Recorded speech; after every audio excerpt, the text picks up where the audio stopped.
latest from KIRO Newsradio and MyNorthwest.com. Good morning. I'm Katrina Gashard, filling in for Manda Factor. The wildfire emergency in Spokane is growing, with 3 major fires burning in the area and tens of thousands of residents under evacuation orders. There are just so many Washingtonians who have literally lost everything. Governor Bob Ferguson toured the area of the fires yesterday. The Spokane fire is one of 15 that continue to burn in our state this week.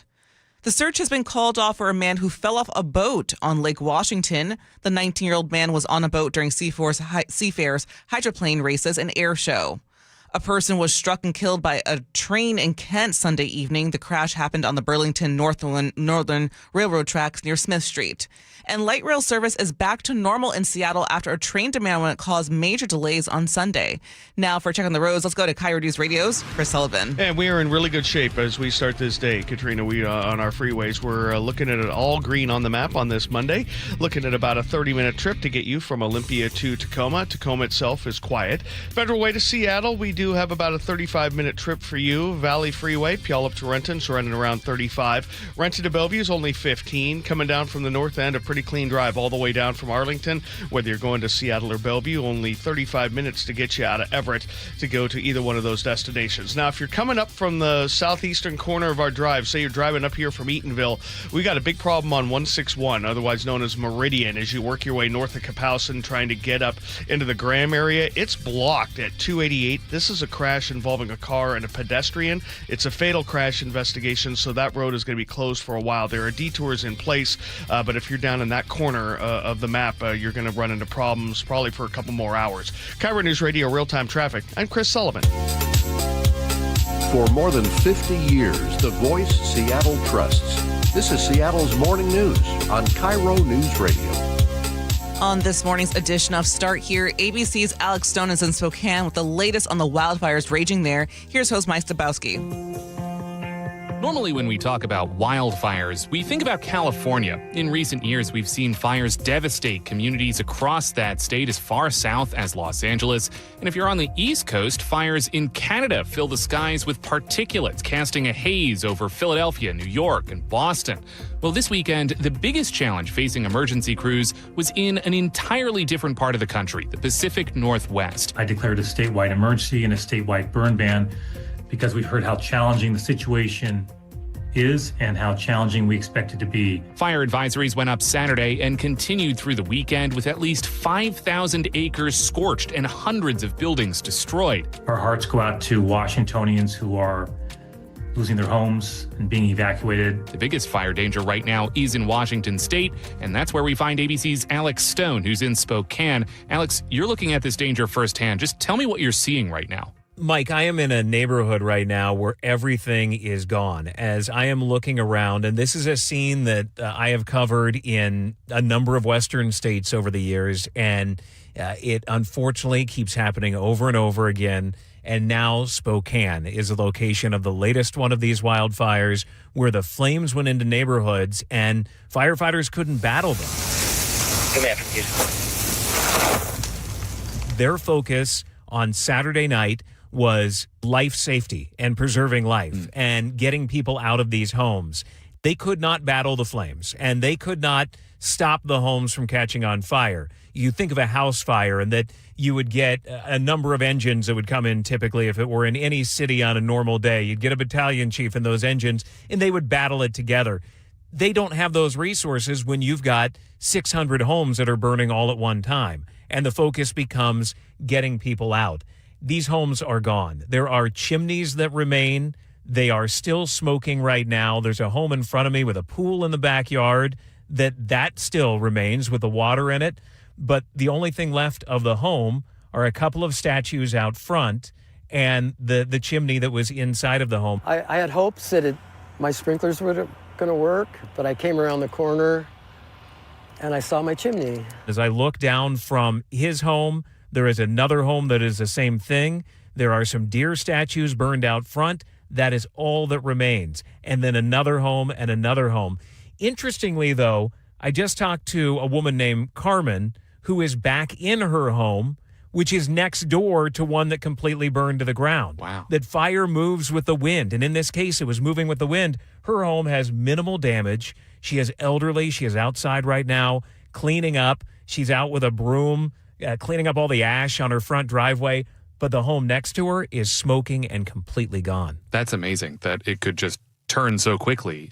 What's it like in Washington State? How was the fire able to kind of crop up to this degree? Because it feels like it kind of came together very quickly. This is actually 3 separate fires now being run as one because they're all right here around Spokane. So they're being called a complex, which is they are 3 individual fires not connected, but now they're just being fought as one fire because they are so close. But this one was moving quickly. It was torching, which means it was going from treetop to treetop. The wind shifted and a ball of fire rolled over these trees here, caught those trees on fire, burned all the hair off my arms. People had to get out with little to no warning, and it was bumper to bumper on Saturday night. Police were telling people use every side road you can, get out of here, that this is about saving your life right now. The winds are volatile, and so we need everyone to be on alert. It was wind driven. It was going in 50-mile-an-hour winds, and there's no stopping. No matter how many firefighters you have, there is no stopping a fire that is in winds like those. On Saturday night, this area was, for the first time ever, under what's called a PDS, which is a relatively new term used for wildfires, a particularly dangerous situation red flag warning issued by the National Weather Service. And whenever those are issued, and they are rare, that is when these typically break out. If you think of the big wildfires in Southern California in January, a year and a half ago, that was a PDS day where they know that humidity levels are going to be incredibly low in the single digits. Winds will be 50 miles, 60 miles an hour or more, and that it's just so tinder dry. And it was hot in the 90s on Saturday here. Since then, the winds have calmed down, the temperatures have come down, the humidity has come up. All of that is helping. But on Saturday, it was one of these PDS days, and it was incredibly dangerous. Sounds that way. So you said that Sunday it's a little bit better. It's a little cooler. The winds have died down. What's the plan going forward? Will fire officials be able to get this under control in the next few days? Well, it's so big, they're going to be working on it. What's also different with wildfires more in the forest is you can't just dig fire line. Like in Southern California, you send in a hotshot crew and they can just dig fire line using tools and create a line where the fire can't burn any longer, where it has no fuel. Here you've got all the trees and everything, so it takes longer to get in there to cut down trees, to clean up what is the underlay of the forest, so it can take a lot longer. They're going to continue working this, obviously. There are firefighters coming in from all around the West. We've seen firefighters from California. In fact, a management team from California has taken over this fire, of managing it, of doing the command of it. It's going to get a little bit hotter as the week goes on. Nothing like what went on Saturday with the wind and the heat that day and the low humidity levels, but it's going to be a tough week. We should also say here the impact is being felt way beyond Washington State, with fire weather alerts also going up in Montana to the east and Oregon to the south, so still very much a developing situation in the Pacific Northwest. Alex Stone in Spokane, thanks so much, my friend. Stay safe. You got it. Thanks, Mike. Protein has been having a moment. You walk down any grocery store aisle, and sure, you'll see protein bars, protein shakes, the normal stuff. But in the last year, you might have also come across protein chips, protein cereals, even protein ramen noodles and Pop-Tarts. I'm all in on protein. That's Khloe Kardashian advertising her protein popcorn brand, Cloud. Head down the street to the local coffee spot and they might serve you a protein latte. Starbucks and Dunkin' Donuts both have protein-rich options on the menu now. And that's no accident, especially when you look at Americans' recent tastes. The International Food Information Council found last year that high-protein diets were the most popular type of diet for the third year in a row. 70% of Americans say they try to get protein into their diets in some way. I think as many people are aware, there's sort of a general idea that protein is beneficial. That's Dudley Lamming, a pathologist and biomedical researcher at the University of Wisconsin. And he says it makes some degree of sense why more people are going big on protein all of a sudden, especially when you consider who often eats a lot of protein. We are thinking about people who, over the last 20 or 30 years have been really trying to supplement their diet with a lot of protein. People like athletes and bodybuilders. But according to a new review led by Lamming, protein may be a little more nuanced than we're thinking. He and his researchers referenced over 350 different scientific studies involving protein's effect on humans, mice, and other organisms. Studies that have been published and the analyses for those have been published showing that people who are eating lower protein diets tend to have reduced rates of diabetes, cancer, cardiovascular disease. He even saw one study that examined a pair of twins and found the twin that was eating less protein was actually at a lower risk of muscle loss when aging, what's known as sarcopenia. Now, Lamming says this all goes back to two of the amino acids that make up protein. According to this research, reducing isoleucine and valine may correspond to a reduced risk of these negative health outcomes. Now, you might hear that and think, okay, great, I'll just try to avoid eating stuff that has those two amino acids in it. Well, not so fast. How do I avoid isoleucine or valine? Well, you can't. It's in every protein source. But Lamming says there is an upside here. Most of the negative health effects that come along with a high-protein diet also correspond to what he calls a sedentary lifestyle. The solution to our protein problems may just be more movement. So in the context of a sedentary population, or in our animal research, sedentary animals, they're just, hanging around a cage. What we think is that those animals, if they're eating more protein, that's negative. And in the other context, we think that high protein diets are fine and indeed promote strength and muscle growth, but only in the context of exercise. In other words, having a bag of protein popcorn really makes the most sense if you go for a run after, according to Lamming. It's a balance, and it's one researchers are still figuring out. I think one of the key things to think about is that, it's still somewhat early days in sort of piecing this apart to try and understand exactly what the best dietary composition in terms of, protein sources, and then matching that to all the other factors that are relevant, including exercise levels. So let's say you're going to ease up on the protein this week. Lamming tells me the Mediterranean diet is a good example of a lower protein diet. It's come in and out of fashion over the years, but the basic idea is that you mostly eat foods found in and around the Mediterranean Sea. That means a lot of fish, fruits and vegetables, nuts, olive oil, and come to think of it, it is tomato season. So, Greek salad, anyone? For your KIRO Newsradio forecast, we've got some elevated haze and warmer weather today in the upper 70s and lower 80s. Mid-80s tomorrow with an increase in smoky weather that will linger through Thursday. Right now, it's about 54 in downtown Seattle. Coming up, the latest on the war in Iran. More on ABC's Start Here program next. I'm Katrina Gashard. You're listening to KIRO News Radio. Your best source for local news, serving Western Washington and the world with the KIRO Newsradio App. Always streaming live on your smart speakers. You're listening to KIRO News Radio, Northwest News. This hour of Seattle's Morning News is brought to you by Closets by Design Seattle. Dear Ursula, I have a group of friends who have bonded over... Hi, I'm Ursula Voitin from the G and Ursula Show, and I'm launching a new podcast called Ask Ursula. This is your space. Real life, real questions, whether it's about family, friendships, love, and yes, even the fun stuff like travel and finding your signature scent. Hit me up and ask your questions at mynorthwest.com/Ursula. I look forward to connecting with you. At mynorthwest.com and the G and Ursula YouTube channel. Patrick was way behind on his IRS taxes. I was in way over my head. The total amount ended up being somewhere just over $30,000. $30,000.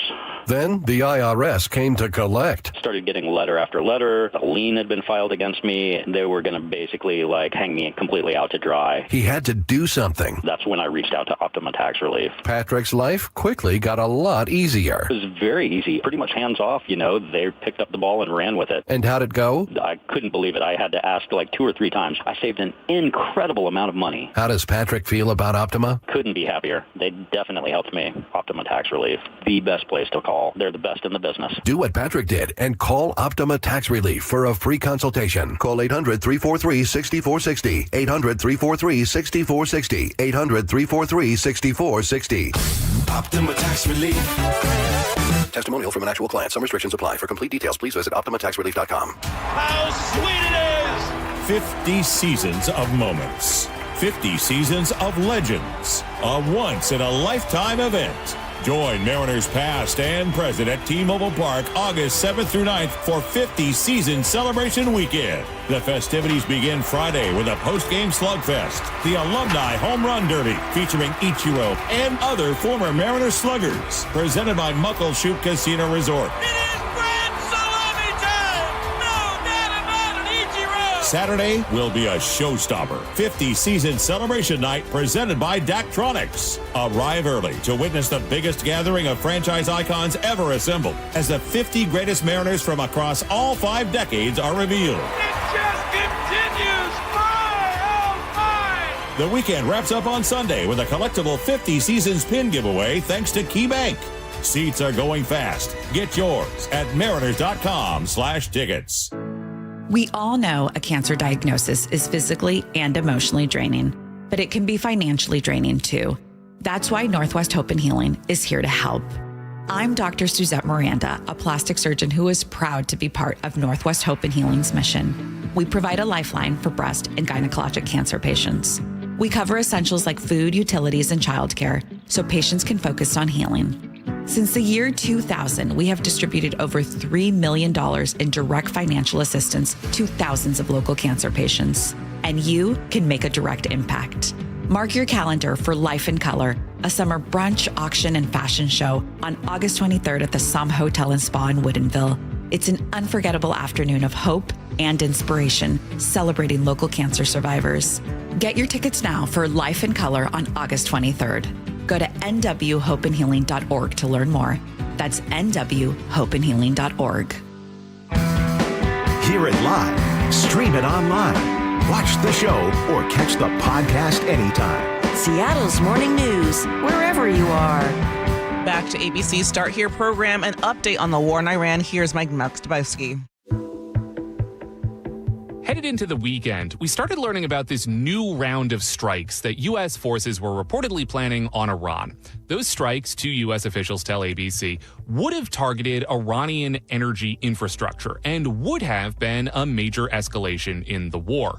Now, I'm using terms like would have a lot here because late Saturday night, we saw a major about-face from President Trump. He called off those strikes, writing in a social media post that he's agreed to cancel the attack, subject to being able to rapidly make a deal. Let's bring in ABC's Alex Perche, who's been tracking all this for us. So, Alex, is this it? Do we have a deal now? Mike, honestly, your guess is as good as mine.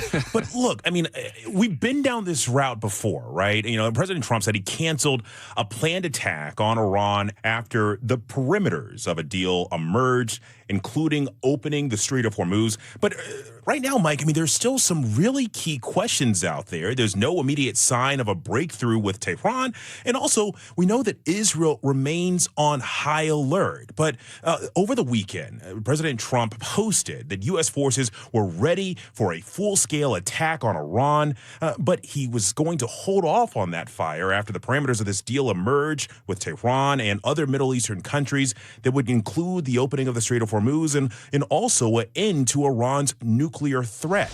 We had an attack that would be the biggest attack since World War II, and it would have been disastrous for them, and they didn't want us to do it. And he said, based on this request, I have agreed for the future benefit of the world and likewise for the survival and success of a prosperous Iran to cancel this attack, subject to there being a deal that was rapidly made. Now what we're doing is we're talking to them in the form of a negotiation. It begins tomorrow afternoon, and we'll see if it's true. I'd love to do that, save a lot of lives, save a lot of unnecessary power, to be honest with you. Mike, we still don't know just how quickly this framework will turn into something really tangible here. And as you mentioned there, Alex, we've been down this road before where it seems like both sides are kind of coming together and they might have sort of the outline of a deal, but they're actually pretty far apart on some of the fundamentals, as it turns out. So what are we actually hearing from the Iranians right now? What are the other players in this drama saying?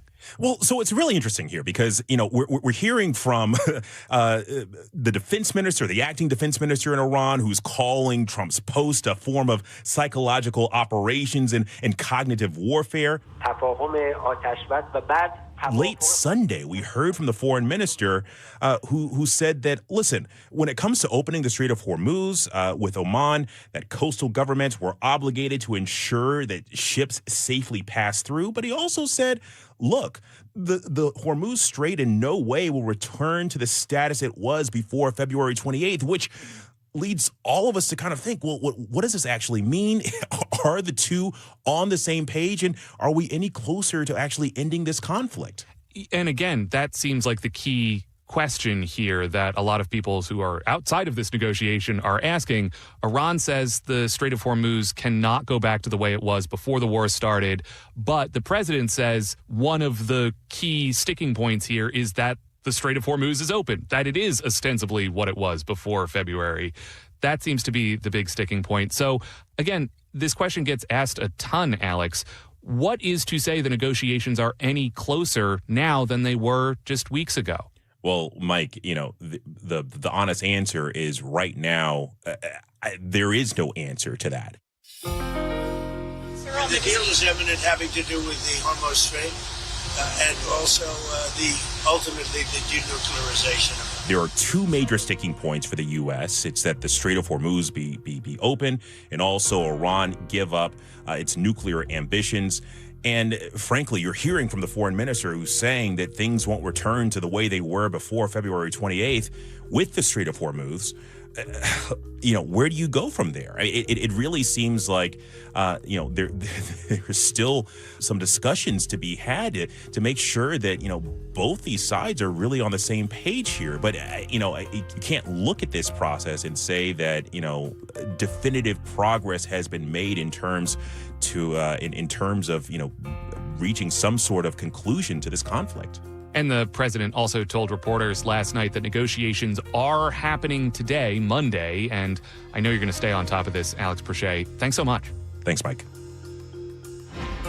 For your KIRO Newsradio forecast, some elevated haze and warmer weather today in the upper 70s and lower 80s. Right now, it's about 50 in downtown Seattle. Coming up, consumer man Herb Weisbaum has some advice if you're looking for a new dentist. That's next. I'm Katrina Gashard. You're listening to KIRO News Radio. I was walking my dog. I fell and ended up with 3 tears in my meniscus. I was sent to a surgeon and they said the only way to get this fixed is to have surgery. That just wasn't an option. I didn't want to jump into surgery without trying anything else. I'm Dr. Mark Shelley, a chiropractic neurologist at Sound Pain Solutions. We offer Jamie an alternative to the downtime and potential risks associated with invasive knee surgery. At Sound Pain Solutions, we help patients like Jamie avoid the side effects of painkillers, cortisone injections, and pain following surgery. Our comprehensive approach includes treatments like pressure wave, PRP, and advanced laser. These treatments reduce pain and restore mobility naturally. Now Jamie is able to do everything she enjoys without pain. I'm grateful for being able to wake up every day and not be in pain. To be able to go about my day has been amazing. Schedule a free consultation to learn if you qualify for our non-surgical and drug-free joint treatments at soundpainsolutions.com. Hey, Dad, have you heard the news from the U.S. Department of Health and Human Services? No, I haven't. Eggs have climbed higher than ever on the new food pyramid. And that's great news for anyone who loves starting the day strong. Well, at Wilcox Family Farms, we make it easy with our ready-to-eat hard-boiled eggs. They're delicious, protein-packed snack you can grab on the go. Now ranked higher than ever. Wilcox Family Farms, locally fresh since 1909. Hey, I know something you probably haven't done in a while. Climb into your crawl space or your attic. Yeah, me neither. Mike Salk here. And most homeowners avoid those areas for good reason. But it's important to check on them regularly, especially here in the Northwest, where groundwater can wreak havoc and many homes lack the proper insulation in these spaces. So when it's hot in the summer, your house gets even hotter. And guess what? When it's cold in the winter, your house gets even colder because you don't have enough insulation. The good news, you don't have to crawl into those dingy areas. areas because Crawl Pros will do it. They go where you don't want to. That's what they did at my house. They found a little rodent intrusion and they found the insulation problem. So yeah, they can help you get it all fixed just like they did with me. And if you need any work done, local utility companies offer rebates that could save you thousands on your project. Don't just assume that your crawl space and attic are in great condition. Do what I did. Call Crawl Pros today. Schedule a free corner-to-corner inspection at crawlpros.com. Inflation's up. Insurance rates are up. So here's my question for you. Why are so many people still paying more than they have to? Exactly. I took the First Mark Challenge and it saved me thousands. Brock did it too. Sure did. They compared my insurance with dozens of top-rated companies, found me better coverage, and I saved thousands. And the best part? It didn't cost me a penny. That's what I love. First Mark works for you, not just one insurance company. They shop the big carriers to see if they can find you a better value. And if they can, great. If they can't, you're out exactly nothing. No cost, no obligation. So honestly, why wouldn't you find out? Plus, First Mark has world-class customer service. When you need help, you pick up the phone. You're talking to local, real people who actually know you, know your policy, not an 800 number halfway across the country. More than 11,000 clients have already taken the First Mark Challenge.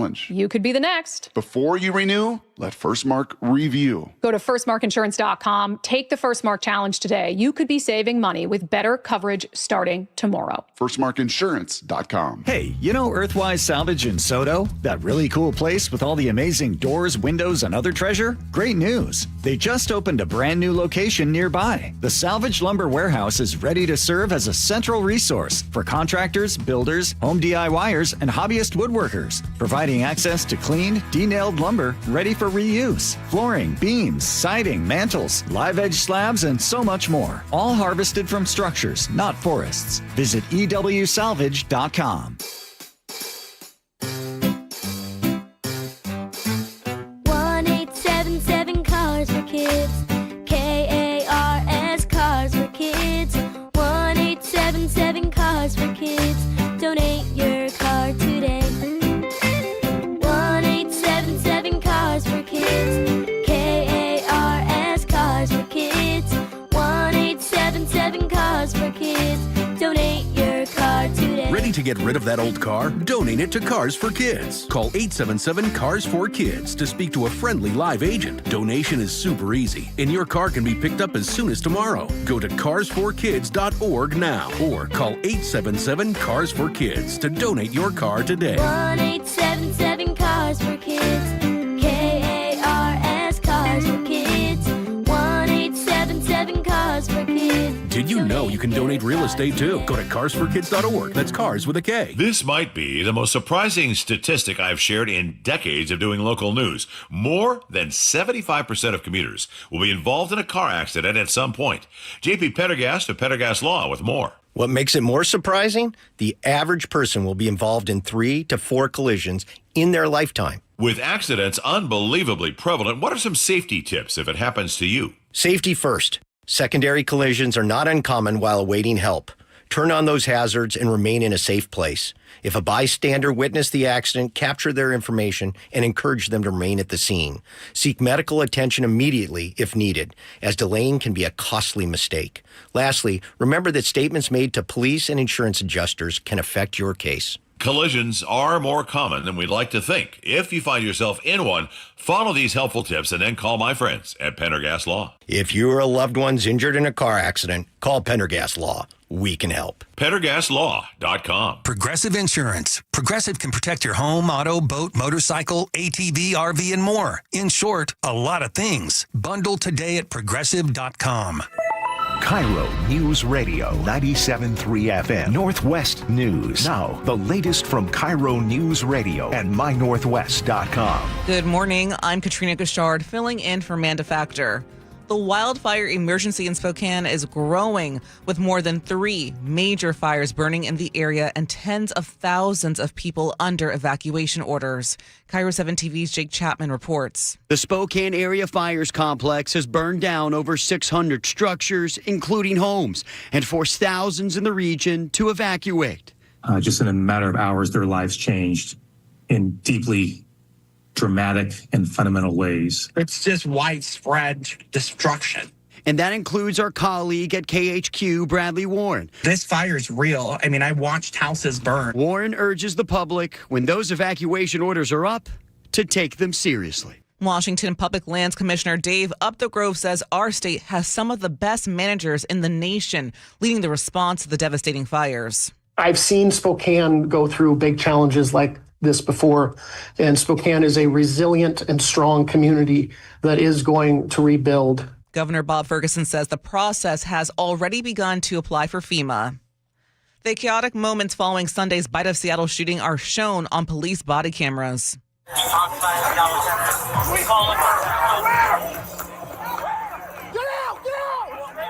Officers are seen rushing to reports of the gunfire, tending to the wounded and giving CPR. He's okay. We're gonna just apply pressure to it, okay? Yes, that's fine. We got lots of medics coming, all right? The shooting injured 4 people and killed 3 others, including 2 bystanders and a 19-year-old suspect. The police footage also shows officers escorting a 15-year-old suspect away in handcuffs. The interim police chief says they're closing in on multiple others who may have been involved. By the way, you can see that footage at mynorthwest.com. The future of the King County Regional Homelessness Authority takes center stage today. King County and Seattle officials are holding a virtual media briefing to explain their transition plans for the agency. And now for a check on the roads, let's go to KIRO Newsradio real-time traffic with Chris Sullivan. And we're enjoying a pretty good start to the week at this point, Katrina. The roads are looking okay. Have a little bit of braking here and there. We're coming up the valley. You're not going to see much of it till you get up to the north end. Still under 40 minutes to go from Puyallup to Renton. Olympia to Tacoma is not too bad yet. About 35 minutes for you, and then 35 from Federal Way to Seattle. Coming down from the north end, we're enjoying a pretty good drive. We're about 35 minutes from Everett to Seattle or Bellevue. We do have about 20 minutes before we start seeing the breakdown there in Northgate. Across the lake, we're still good. And for those of you down in the southwest corner of our drive, you're basically coming up from Kapouse and going up into Graham. If you know the area, Jim's Corner, right there, 161, that's Meridian, at 288, remains blocked for a crash involving a pedestrian. This is a fatal crash investigation. Detours are in place, so if you're going to be down in that general area, watch for delays right around 288 and Highway 161. KIRO News Radio real-time traffic. I'm Chris Sullivan. For your KIRO News Radio forecast, we've got some haze and warm weather today. Highs will be in the upper 70s to lower 80s. Right now, it's about 50 in downtown Seattle. I'm Katrina Gashard. You're listening to KIRO News Radio. Your best source for local news, serving Western Washington and the world with a KIRO News Radio app. Always streaming live on your smart speakers. You're listening to KIRO News Radio, Northwest News. Seattle's morning news on KIRO News Radio. Not always the most fun thing to do, going to the dentist, but it does help keep you healthy. Consumer man Herb Weisbaum has advice for us on how to find a dentist who will make you smile. Herb is a contributing editor at checkbook.org. Okay, Herb, how do dentists in this area rate with their customers? Oh, by the way, Charlie, I love going to the dentist. They always give me a lollipop when I'm done, sugar-free. Sugar-free. Of course, they point that out. Most dentists in the Puget Sound area receive very high ratings from their patients, but when it comes to the price they pay, only about 58% of Checkbook subscribers said the dentist did a good job of keeping costs down. And if you don't have dental insurance, that is really important. You need to check prices. Let me give you 2 examples of the price survey that Checkbook conducted in this area. Our undercover shoppers found that the cost of a routine exam and cleaning range from about $120 to more than $330. Big difference. And charges for an adult porcelain crown for a molar, including post and core, range from about $1,600 to more than $2,500. A huge difference. Now, the great news is that you don't have to forsake quality to use a dentist who charges low fees. We find the highest rated dentists are just as likely to charge lower than average prices as those who receive low marks for quality. Herb, I've had the situation where I go to a new dentist and they're like, oh, we need you to do this, this, and this, and they want all these procedures done. And my last dentist didn't recommend that. What is somebody supposed to do if they encounter a situation like that? What you need to do is ask a lot of questions and also get a plan in writing as to what they want to do, why they want to do it, and what the options may be. In a scenario like that, and we've all, I think, experienced it, there's 2 options. Either your original dentist wasn't doing adequate care or your new dentist is pushing things that may not be needed for a revenue stream. So you got to be sure you know what's going on. Ask for a detailed what is going on, what's the problem, how are we going to fix it, is there an alternative plan that might be cheaper to that? You know, you'd expect a roofing company when they come to your house to tell you the pros and cons of replacing the roof versus repairing the roof. I think you should expect that from your dental provider as well. And also, if you get the plan and the price, and it is a lot of money, Charlie, get a second opinion. If you do have insurance will pay for those second opinions. And if it's a whole lot of money, it may be worth just getting a second opinion, because you may find out that you don't need some of the work that's being recommended. You know, going to the dentist, even with insurance, though, Herb, is so dang expensive. Sometimes I question what I'm getting out of my dental plan, but that's another story. What about asking for discounts at the dentist?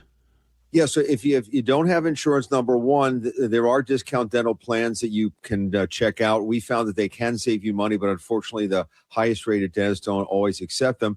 The other thing is, don't be afraid to ask. That's my rule. You can never go wrong with asking. All they can say is no. Some dentists offer some kind of discount plan. They may give you a discount plan for a new patient. They may give you a discount plan based on your group. You know, maybe you're a senior, maybe you're a veteran, maybe you're a first responder. So ask, is there any way to bring the cost of this down? And sometimes a good dentist will help you figure out how to pay for it, because they want you to be a client, and they also want to be sure that they do the proper care for your teeth. So Checkbook did this thing where they evaluated a bunch of local dentists, readers and viewers of the website, went through and rated dentists on different aspects. And it sounds like there's a way we can get access to this for free, Herb. Yes, Charlie, that's right. And, you know, the good news is that if you don't know where to start, ask a friend or neighbor. Yeah. You please tell me where to go. And then if you want to see the ratings, which are for subscribers only, you can actually get that information from this special link that we created for you guys. And this is for over 244 dentists in the Puget Sound area. And Charlie, do you have the website there? I do. Checkbook.org/KIRO-FM/dentist. No one on this planet is going to remember that, Herb. I better put it in My Northwest article. That'll be great. And this is good till September the 1st. I have a personal question, if I may ask. Yes, sir. Do you still floss during the commercial breaks? I remember when I used to work with you. I try to do it on camera now. We want to really boost viewership. Burbank is a little close to you if you're going to be Herb, it's always great talking to you. Consumer man Herb Weisbaum, checkbook.org. Also, check out the consumerpedia.org podcast. Thanks, Herb. Coming up, your political insights from ABC's Sherry Preston. KIRO Newsradio, where you turn for the news you depend on. A political shakeup for Democrats that represent Seattle. Traffic. Right now, Auburn to Renton at 25 minutes. That's a good 10-minute delay. Conversation. 3 people on the floor can't cover 20 aisles of plexiglass. They're doing their best. It just doesn't work. And your Super Bowl champion Seahawks. And the party begins. Broadcasting live from the KIRO Newsradio YouTube channel. KIRO Newsradio 97.3 FM. If you're over 62 and worried about how far your retirement savings will go, I'd like you to hear this. I'm Steve Teitler, owner of Best Mortgage. Every week I talk with seniors who love their home and want to stay, but feel financial pressure every month. Property taxes keep going up. Insurance costs more. Everyday bills add up, and for some, they still have a mortgage payment. If you're wondering how long your savings need to last, a reverse mortgage may be worth a look. It could eliminate your mortgage payment, pay off debts, and give you breathing room every month. Now, I want to make it clear it's not right for everyone, but for the right person, it can be a very smart financial tool. When you call Best Mortgage, you'll speak directly with me. I'll explain your options and tell you honestly if it makes sense for you. If you want to stay in your home with less financial stress, call me, 425-649-6000. Best Mortgage. Honest advice you can trust. 425-649-6000. Spike O'Neill here for Ageless Living. Recently, my aunt had surgery, and she was home the next day. But we weren't sure if we were ready or equipped to give the kind of care that she needed, so we called Ageless Living and asked about respite care. A short-term stay that provides 24/7 expert care, Ageless Living amenities, and peace of mind for you and your family. Go to agelessliving.com/spike and schedule a visit. It can be a much-needed break for a caregiver and a chance for you and your family to get a look and a taste of what Ageless Living offers. That's agelessliving.com/spike. You pledged your life to serve. You made sacrifices, lost loved ones. At VA, we don't see the falls you've taken. We see the 1,000 times you've stood back up. We embrace your uniqueness and won't trivialize your hardships. We can't promise to heal all wounds or wash away all trauma, but we do see a path forward. We see all veterans. We see you. Learn how treatment works and recovery is possible.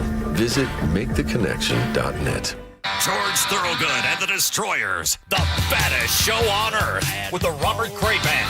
August 6th, the Tulalip Amphitheater. Get tickets on sale now at Tulalip and Quilcena 1 Club Desks or Ticketmaster. If you're worried your friend may be struggling, remember, you don't have to be there to be there.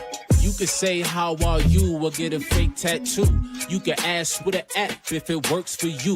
You could chat on the game, kick off your flip-flops. You could ask on your couch while you binge watch. Whatever gets you talking. Reach out to a friend about their mental health.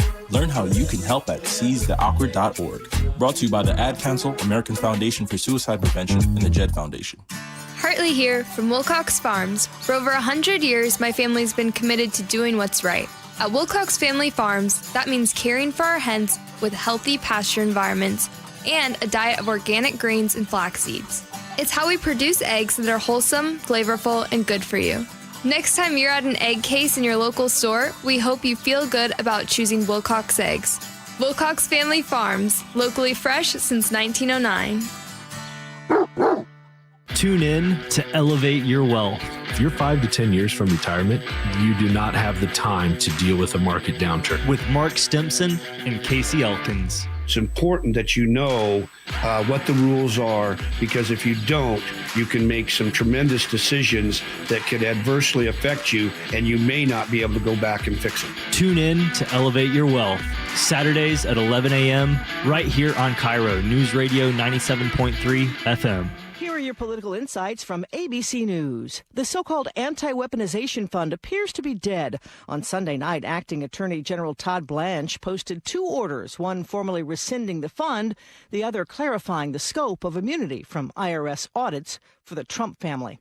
Both were sticking points for 2 Republican senators withholding support for Blanche to get the AG job permanently. Tuesday is Michigan's Democratic Senate primary. It pits progressive former public health official Dr. Abdul El Sayed and moderate Congresswoman Haley Stevens. Her supporters point to her experience. Her push, her work, her drive. She doesn't give up. El Sayed supporters asked about concerns he would not be able to win in the general election. I would say look at Trump, because people said that about him too. Republican Senator Bernie Moreno of Ohio called on his former son-in-law Max Miller to resign from Congress. Miller has denied accusations he abused his ex, Moreno's daughter. Sherry Preston, ABC News. For your KIRO News radio forecast, some elevated haze and warmer weather today in the upper 70s and lower 80s. Right now, it's about 50 in downtown Seattle. Coming up, we hear from journalist Kyle Moore, who has been looking at a rise in the use of prediction markets. More on that next. Looking for the best deal on a new home? Discover the D.R. Horton Home of the Week. With new home communities from Lacey to Stanwood, D.R. Horton has the right home for the best value. Visit drhorton.com. D.R. Horton, America's builder, an equal housing opportunity builder. I had pain, I had numbness in my feet. That pain and that numbness just got worse and worse and worse as time went on. This is Greg describing life with neuropathy. I went to 5 podiatrists, tried different treatments, tried different orthotics, tried different shoes, had cortisone shots in the tops and the bottoms of my feet. Saw a neurologist. All my medical doctors said, can't help you. Live with the pain. You're not going to be able to sleep. This is your life. And then I just gave up until I found Sound Pain Solutions. I'm Dr. Mark Shelley, a chiropractic physician and board-certified functional neurologist at Sound Pain Solutions. Our neuropathy treatments can rehabilitate damaged nerves. We use FDA-cleared, non-surgical, drug and pain-free procedures that help neuropathy sufferers like Greg find relief. I feel better. I mean, just feeling better is huge. If you experience numbness, shooting or burning pains, or loss of balance, call us. Sound Pain Solutions, 855-996-0025, or click soundpainsolutions.com. Hey, it's Jason Rance here again with Greg Nunn from Nunn Better Tax Resolution. Greg, there are some folks getting CP 504 notices. This is not something that should be ignored. You need a professional. When you receive a CP 504 notice, alarm bells need to go off. And as much as you just want to push that envelope aside, because they know it's not going to be good. And it's not a very good notice to get, because it means the IRS is really coming down on you hard. Get help right away. Call somebody that knows what they're doing and get some assistance. How have you helped? We help them by understanding exactly where they're at. We interview them, we talk with them, find out. We'd like to know, how did you get here? And then we make a plan whereby we do our level best to help people with this struggle they are having now with their taxes. Judgment-free. Judgment-free. If you're having trouble with the IRS, call Greg Nunn with Nunn Better Tax Resolution, 425-947-1967, or Google NUNN, Nunn Better Tax Resolution. This is the city's longest-running radio news show, Seattle's Morning News on KIRO News Radio.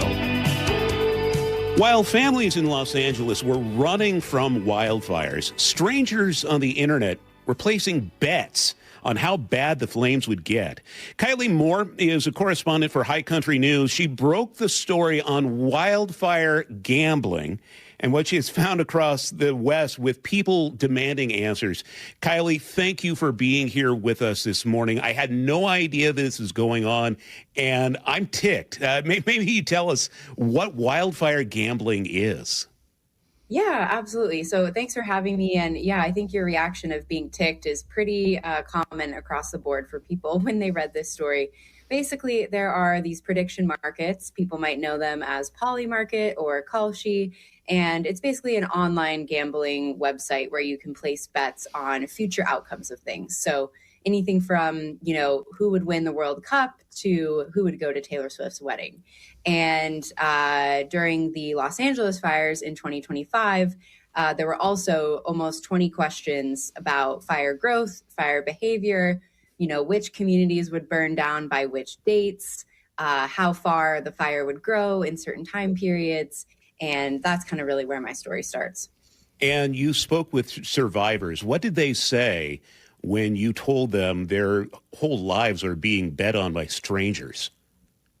Yeah, they were horrified. They found it morally reprehensible. They were disgusted. I mean, any kind of negative word that you can think of is what they told me. And I think for some, it really added insult to injury because they already felt like, in the case of the fire that was, started by a downed power line, they already felt like their lives had been gambled with by that company. And now they felt like strangers were also, just gambling on their fate. So in general, not a very good feeling to have when your home might have burned down, when your community burned down, maybe when people that you knew died. Just a lot of kind of horribleness all around. How in the world is this legal? What did your research find? Right. So prediction markets in general are in this really weird legal space in the US right now. So there's kind of this turf war going on between states who want to rein in the prediction markets. Washington is one of those. They're actively suing Kalshi right now. And the federal government, who views them as a financial exchange rather than gambling, and kind of thinks that they can just go on the way they are. So right now, there isn't really a regulatory framework to keep people from betting on things like wildfire. Insider trading separate from wildfire has been a really big issue. There's been people who have been caught for, trading with insider military secrets. I think slowly the tide is turning. States are starting to ban their own employees from using prediction markets.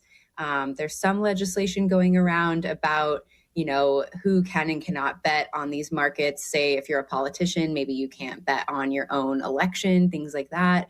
But in general, there just isn't the framework for these platforms yet. What's to stop an arsonist from being really good at knowing exactly where a wildfire is going to start? Right. I mean, that's one of the primary concerns, right? So ethicists and fire experts who I spoke with for this story, said, look, betting on something like a hurricane or betting on another natural disaster, sure, there might be similar human impacts, property impacts, but the key difference here is that you can't start a hurricane, right? You can't influence a hurricane's growth, but you can with a fire. And obviously, we know, living in the West, you're in Washington, I'm in Montana, it's dry out there, and it doesn't take that much to start a fire. And so there are concerns that these kind of platforms could provide perverse financial incentives for people with, bad intentions. You found out about this website, I think it was called Wildfire, spelled with a Y. What happened there? Yeah, so Wildfire purports to be the first California-specific prediction market for wildfire. They don't use real money right now. They use kind of this play money that doesn't have any real-world value. But it's fascinating. It's this whole website where you can bet on like a county-by-county basis of fires. And after I reported the story, well, I should back up. When I reported the story, it was very opaque. I couldn't figure out who owned the website. I couldn't figure out any IP address linkage, anything like that. And then after my story published, and I think people started visiting the site more, they took it down briefly. And then they actually brought it back up.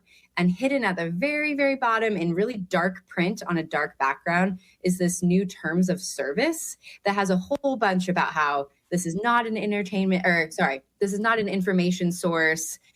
Don't use this if you're trying to evacuate. Don't hold us responsible if you start a fire. So clearly there's been some kind of behind the scenes going on there as they receive increased scrutiny. So we have a Washington state judge who ruled that Calci is likely considered gambling and illegal in Washington. Where's this all headed as you look toward the future, Kylie? Yeah, I think as we learn more about how people are using these platforms, as states try to assert their control over platforms, I wouldn't be surprised if some sort of challenge of prediction markets made it to the Supreme Court. I wouldn't be surprised if there's more regulation of these markets in the future, just because, you can't regulate what you don't know, right? And since the publication of my story, I've seen politicians, especially in California, saying, I want to make this illegal. I want to make sure you can't bet on wildfire. And I'm sure there are plenty of other people with their own issues that they don't want people to bet on, right? So there's been talk of, should we make assassination something that you can't bet on? Should we make warfare something that you can't bet on? And so I think as people kind of show us the dark underbelly of these platforms, and as there's more examples of people misusing them, and, you betting on a sports game is one thing, but you betting on a wildfire is another. So I do think there will be more regulation in the future, but I don't necessarily think it will go smoothly because the current administration is pretty pro prediction market. I believe one of Trump's sons is involved with one of the companies. And so it's a pretty favorable landscape for them right now. But I think the general public the tide is kind of starting to turn against the prediction markets, or at least certain elements of them. Yeah, truly playing with fire. Kylie Moore with High Country News. Kylie, thanks for your time this morning. Yeah, thank you for having me. Thanks for reading the story. For your KIRO News Radio forecast, warmer weather and haze is on the way. Right now, it's about 50 in downtown Seattle. Coming up, KIRO News Radio's Luke Ducey with a preview of a big things going on out of the Seattle Police Department. That's coming up on Seattle's Morning News.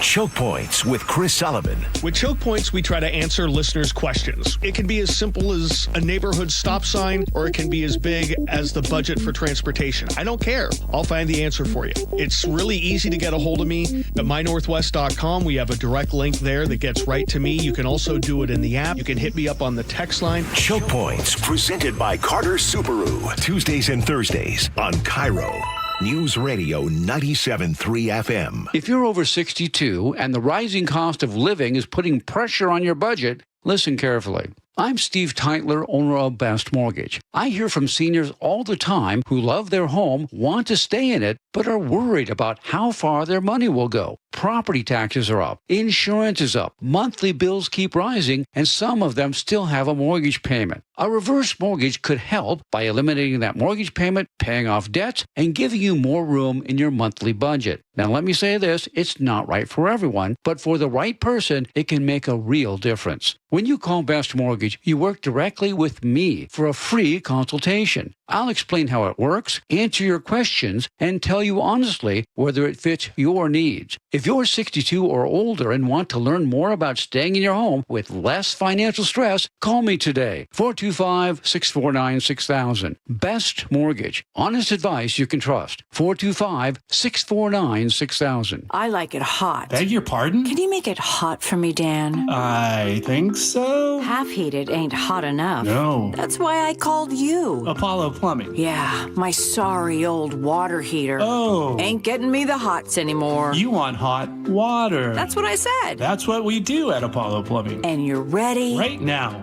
When can you? How about today? Same day? We'll have you in hot water tonight. Clever.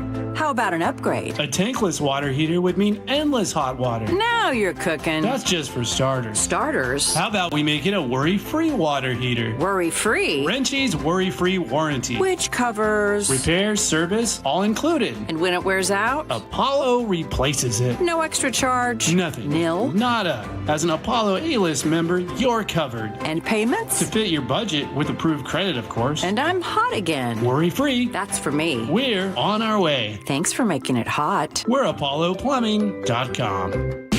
Join the conversation and text your favorite show on the KIRO News Radio text line at 888-973-KIRO. That's 888-973-5476. Powered by Muckleshoot Casino Resort. Some kids never smile. They're embarrassed by their crooked teeth. They want braces like the other kids, but their families can't afford them. Some may even try to straighten their teeth themselves. That can make everything worse. Luckily, there's Donated Orthodontic Services, a program from the American Association of Orthodontists. It helps provide orthodontic treatment to kids and teens whose families can't afford it. For kids who apply, are approved, and are matched with a volunteer orthodontist, it can be life-changing. Their treatment is in the hands of an expert, a licensed local orthodontic specialist who improves their smiles by correctly aligning teeth and jaws. Some kids think they'll never smile again, but Donated Orthodontic Services may help them smile with confidence. To link to the application and eligibility requirements, visit aaoinfo.org. What if you could have the most reliable fiber-powered Wi-Fi? And get this, what if you could keep it at the same price for 5 years guaranteed? Now through August 24th, new Xfinity customers can get our best price on gig Wi-Fi this summer before it disappears. Just $50 a month for 5 years. No annual contracts, no hidden fees, and our best equipment included. Plus, get online in minutes with same-day Wi-Fi. It's Wi-Fi that finds and fixes problems before you even notice them. Like super intelligent Wi-Fi with a sixth sense. Plus, it keeps you protected from online threats. And get Peacock Premium included for 2 years. Lock in your price and unlock the possibilities. Get it now at Xfinity.com. Xfinity. Imagine that. Restrictions apply. Requires paperless billing and autopay with stored bank account. Taxes and fees extra. Speeds vary. Use of fiber coaxial cable. Learn more at Xfinity.com/same-day Wi-Fi. Your best source for local news. KIRO News Radio. Northwest News. There are 6 markets you can place your money in.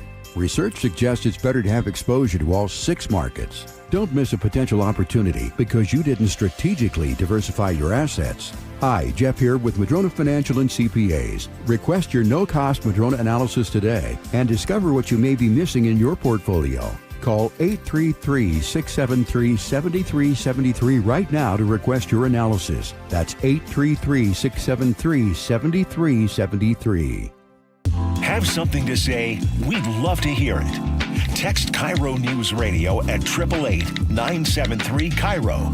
That's 888-973-5476. Powered by Muckleshoot Casino Resort.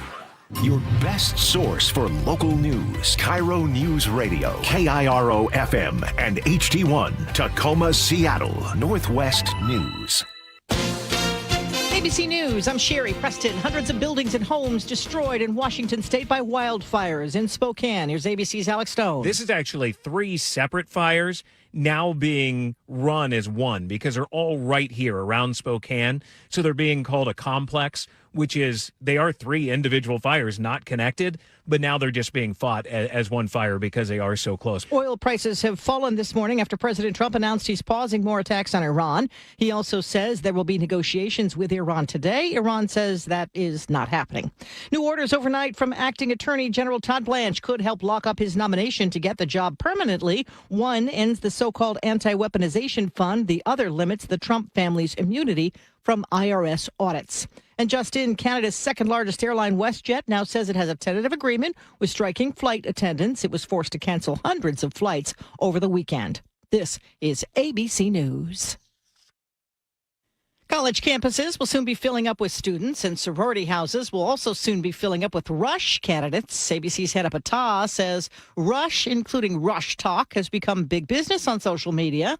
Sophia Sesto, a vice president at Poppy, says finding the right Rush Talk faces to promote their product can translate into millions of dollars of exposure. We actually onboarded 250 new Poppy ambassadors that will be sampling Poppy on campus, creating epic digital content. Many of those applicants hoping to become the next Kylan Darnell. Today is the first day of Bama Rush. Darnell was a freshman at Alabama in 2022 when she became synonymous with the first wave of Bama Rush. She was able to turn brand partnerships into a lucrative career as an influencer. The high price of beef is changing cookouts this summer. Sam's Club says chicken was the top choice for grilling for the 4th of July in 19 states, and pork was number 1 in another 15 states. I'm Sherry Preston, ABC News. 6:02. Thanks for joining us on Seattle's Morning News. Here's what's happening. Wildfires burning in and around Spokane have forced 60,000 people to evacuate. We'll have more with KIRO Newsradio's Luke Ducey. Wildfire smoke from British Columbia will spread into western Washington this week with highs in the 90s by midweek.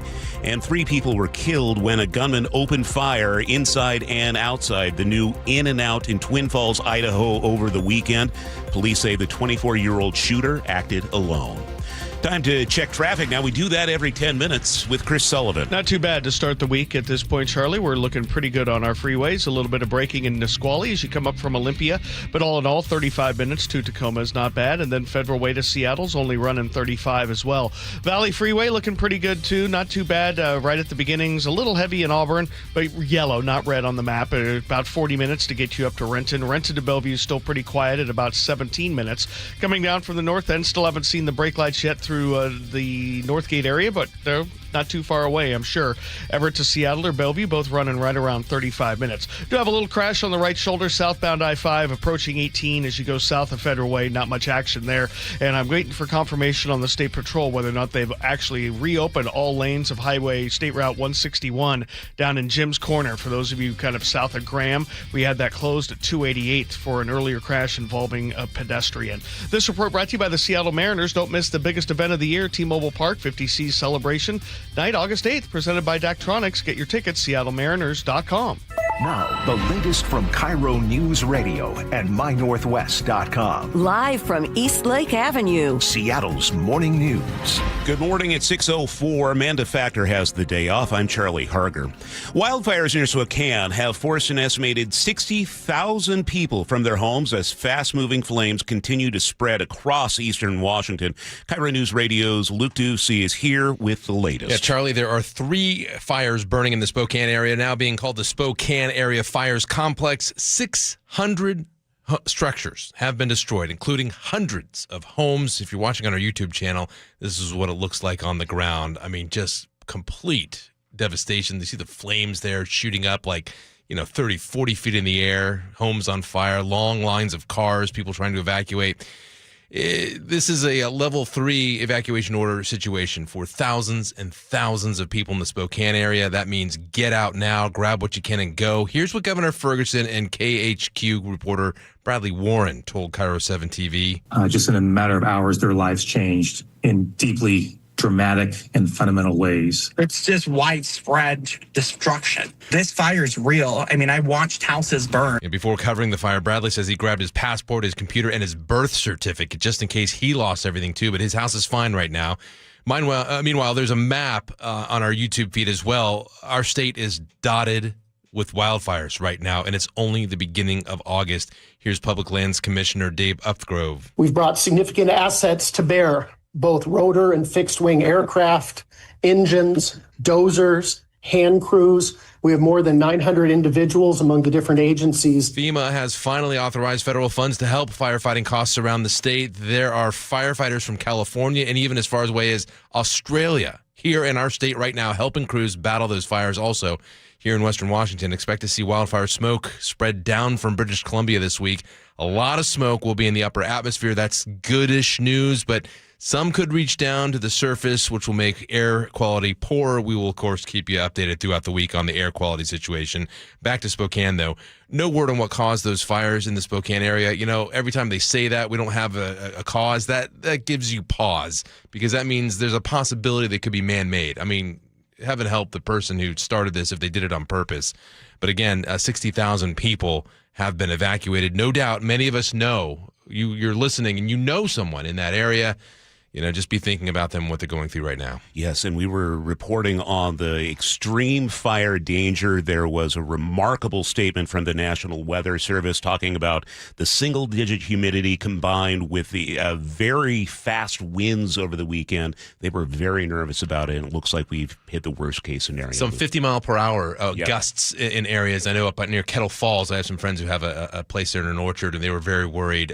Thank goodness it looks like the wind shifted, but very scary. Yes, and the strong winds also made for some challenging conditions near Lake Chelan. Powerful winds drove the flames of the Little Giant fire across the Eniat River, igniting a new spot fire to the east. And Level 3 Go Now evacuations were ordered on the south shore of Lake Chelan. According to North Central Washington News, that fire has grown more than 38,000 acres, 0% contained.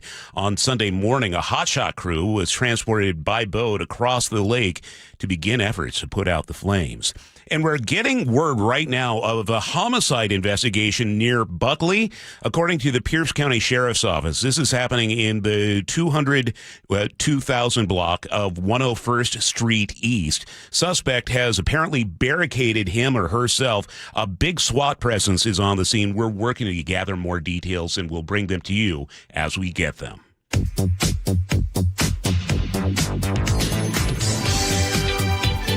Keeping you informed since 1974. This is the city's longest-running radio news show. Seattle's Morning News on KIRO News Radio. Well, here we are, the first Monday of August. It's the 3rd. I'm Charlie Harger. Manda has the day off. Sully's here, though. How was your weekend? Not too bad. How about you? Not too bad. Had my nephew turned 4. Nice. So went to a birthday party and a lot of yard work and stuff outside yesterday. You? I don't think I did much of anything. Okay. Hit golf balls after work on Friday. Sat and watched a whole bunch of people skydiving. I was out by Harvey Field. Okay. It's beautiful out there. They were just coming down in droves on Friday, and then I just worked around the house and did nothing. We had a bunch of rain very briefly on Saturday, and poor Sam, he was out at a friend's birthday party, just got absolutely drenched, and then all of a sudden it was sunny again. Yeah, so kind of and the Blue Angels were canceled on Saturday. Oh yeah, what a bummer because of the winds. They had, we had high winds aloft and some issues there, so that was not a lot of fun. Yeah, for people who were waiting for the Blues. So. And it's supposed to be super smoky this week and very hot, much hotter than expected. So we're going to get an update on that, Sully, from Nick Allard in just a couple of minutes. But hang on for this week. Of course, a big story we have been following, former Seattle Police Chief Sean Barnes walking away with a massive payout. According to a resignation agreement obtained by KIRO Newsradio, the city is paying him $590,000. The deal includes 18 months of salary and lets him keep his hefty signing and relocation bonuses. Mayor Katie Wilson forced Barnes out just days after last Sunday's mass shooting at Seattle Center. It was because of gang violence. The mayor says she expects the city's next police chief to consistently be present here in Seattle. Seattle police have released the body camera footage from Sunday's shooting at the Bite of Seattle, showing officers rushing to aid the wounded. Get out! Get out! Officers are seen providing CPR, taking a 15-year-old away in handcuffs. That boy so far is the only suspect facing charges in the shooting. A 19-year-old suspect died at the scene. Seattle's interim police chief confirms they're looking for multiple others who may have been involved in the gang-related shooting. You can see that footage at mynorthwest.com. This hour of Seattle's Morning News is sponsored by American Crawl Space and Pest Control. Two Puyallup school officials are facing criminal charges for allegedly ignoring a sexual assault report. The News Tribune reports prosecutors charged the principal and athletic coordinator at Rogers High School. A student wrestler accused a transgender student of sexually assaulting her during a December match. Court records show school officials waited almost 2 months before calling police or child services. State law requires school staff to report those allegations within 48 hours. Prosecutors say they are not charging the accused athlete because the case would be too difficult to prove. The two officials are scheduled for an arraignment hearing soon. King County and Seattle leaders are unveiling their next steps for the Regional Homelessness Authority. During a virtual briefing today, officials will present transition plans designed to stabilize the agency, reset its operations, and shift management of service contracts. Proposals being submitted to the King County and Seattle councils, with more details expected after the briefing. It was a walk-off weekend for the Mariners against the Minnesota Twins. The team won on both Saturday and Sunday in the bottom of the ninth. Rookie Colt Emerson was the hero yesterday, bringing in the winning run with this base knock. And the 1-2 on the way to Colt. Here she comes. Swinging a line drive, base hit right field. Here comes Fairchild on the score. Walk-off winner for the second day in a row. Colt Emerson with a screaming line drive, base hit down the right field line. Walk it off. Mariners win it 7-6 over the Twins this afternoon. So the Mariners win 2 of 3 against the Twins. They have today off before welcoming the Detroit Tigers to town tomorrow. And the Mariners said goodbye to pitcher Luis Castillo over the weekend. They agreed to a trade with the Chicago White Sox. The MLB trade deadline, 3 p.m. today. Mariners are expected to make at least one more move before the deadline. That's according to MLB.com's Daniel Kramer. 6:12 now, time to check weather, and for that we call up KIRO 7 pinpoint meteorologist Nick Allard. Nick, this is sounding like it's going to be smoky and hot this week.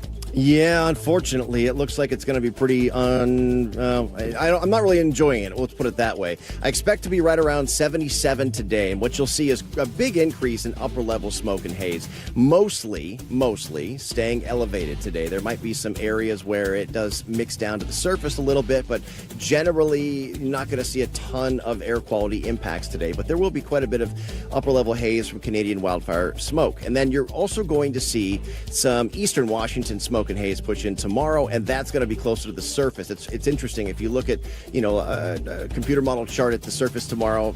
Wind low level, not that strong. You go up to about 5,000, 5,500 or so, and at that foot level, you're going to see quite a bit of smoke and haze coming through. And I do think some of that may mix down. So at the very least, yes, you're going to see some air quality impacts tomorrow with temps in the mid to upper 80s and lower 90s. And I actually think you'll see more mix in.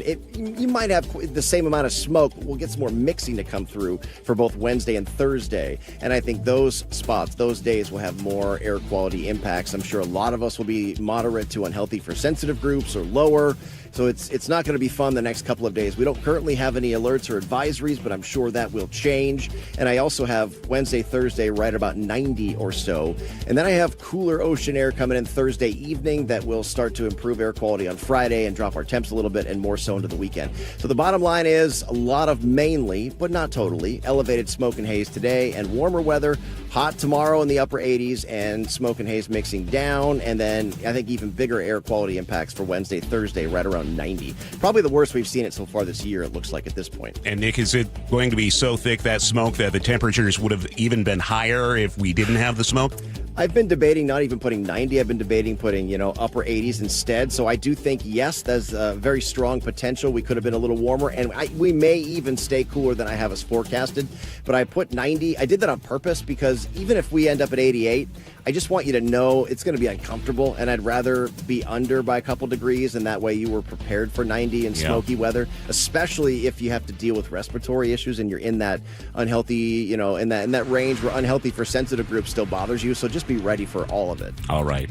Nick Allard, thank you. Right now in Seattle, it's 50. We check in with Sully at the traffic desk. And Charlie, just to give you a little heads up, you had talked about that breaking news, that fatal stabbing investigation going on in the Buckley area. It's actually closer to Bonnie Lake. It's almost right next to the Bonnie Lake Costco. If people know it. So if you're driving up in that area and you use South Prairie Road East, that's the one that kind of goes up past Costco to get you to 410. That looks to be where you might actually be turned around, or I'm seeing a lot of red on that map right there. So kind of between the Costco and the Bonnie Lake High School area, it's kind of in there. Exactly, so probably closer to there than Buckley. But again, there is a traffic impact to that. You get over to the freeways, not too bad though. Puyallup to Renton, we're looking at about 40 minutes. Renton to Bellevue's under 20. Federal Way to Seattle, about 40. Coming down from the north end, about 40 already. From Everett to Seattle or Bellevue, 40 minutes, really popular time. That's what we have from Olympia to Tacoma at this point as well. KIRO News Radio Real-Time Traffic, I'm Chris Sullivan. Seattle's morning news on KIRO News Radio. Every week we check in with Casey McNerney from the King County Prosecuting Attorney's Office for our Crime and Punishment segment. Casey, I was speaking with a police officer friend recently, and I actually made the statement to him about gun crime and how it seemed like there was more gun crime going on with juveniles. And he actually kind of pushed back on that, saying that's not necessarily the case. So I'm wondering, with your research and what you're seeing about prosecutions, where are we with juvenile gun crime, especially in the light of a pretty high-profile incident? Your buddy's right. We're actually seeing fewer cases being referred by police in King County for juvenile gun crime. But it doesn't feel that way when you've got a 15-year-old accused of a shooting at the Bite of Seattle and a 19-year-old that's involved too. It's nobody really wants to hear that stat. But I actually had a similar conversation with a TV reporter last week who said, "Hey, I'd like to do a story about the spike in gun crime amongst juveniles in King County," but there really isn't that spike. It's in the last few years the numbers have gone down. For example, Class A felonies are very often gun crimes. In the 2021-22 school year, Class A felonies made up 28% of the cases that were referred by police. In the last school year, it was 13%, so it was more than half, which is just what you want to see. But and there's a big difference between saying that there are fewer crimes being referred to us, and what we're not saying is that prosecutors and police aren't still concerned. You could have two cases and there would still be a problem because you don't want to see a kid with a gun at all when they're 14, 15, 16, so that it's still a concern, but the numbers aren't as bad as they were a few years ago. It's understandable though when you see these headlines, and also the counties, when you're watching the news, they all blur together, Thurston, Pierce, King County, Snohomish, it's like when you hear a headline about a kid with a gun, you don't really care where the county is. It feels like it's happening a whole lot more. This kind of tracks with what we're hearing about violent crime and murder rates also on the decline. Have you given much thought to what is going into this? What's behind it? I wish it was one simple thing where you say, oh, it's this thing, and then just keep doing that. I think it's a combination of a few things. We saw the adult crime rate go way up during the pandemic. The juvenile crime rate oddly went down because kids weren't around each other and weren't there to do really dumb things and stupid things with each other. And so I think it's a combination of a few things. It's a combination of course, enforcing the laws, making sure that that's clear and consistent.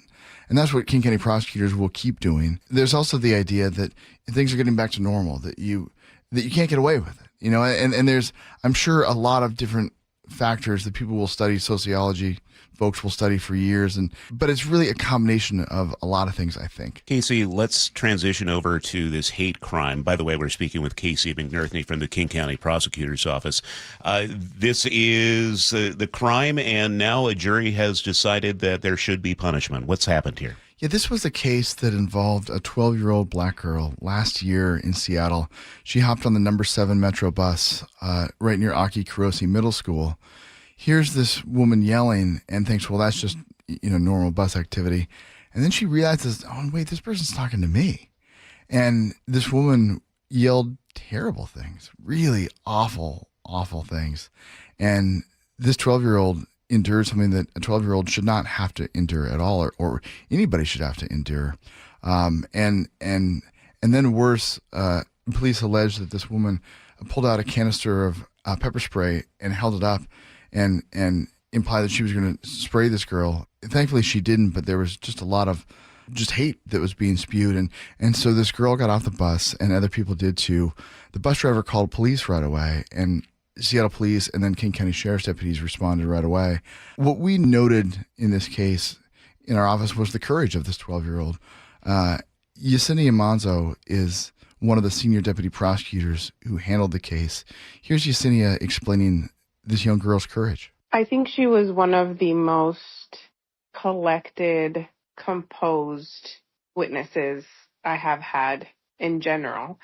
I was very impressed with the fact that she came in despite being clearly afraid.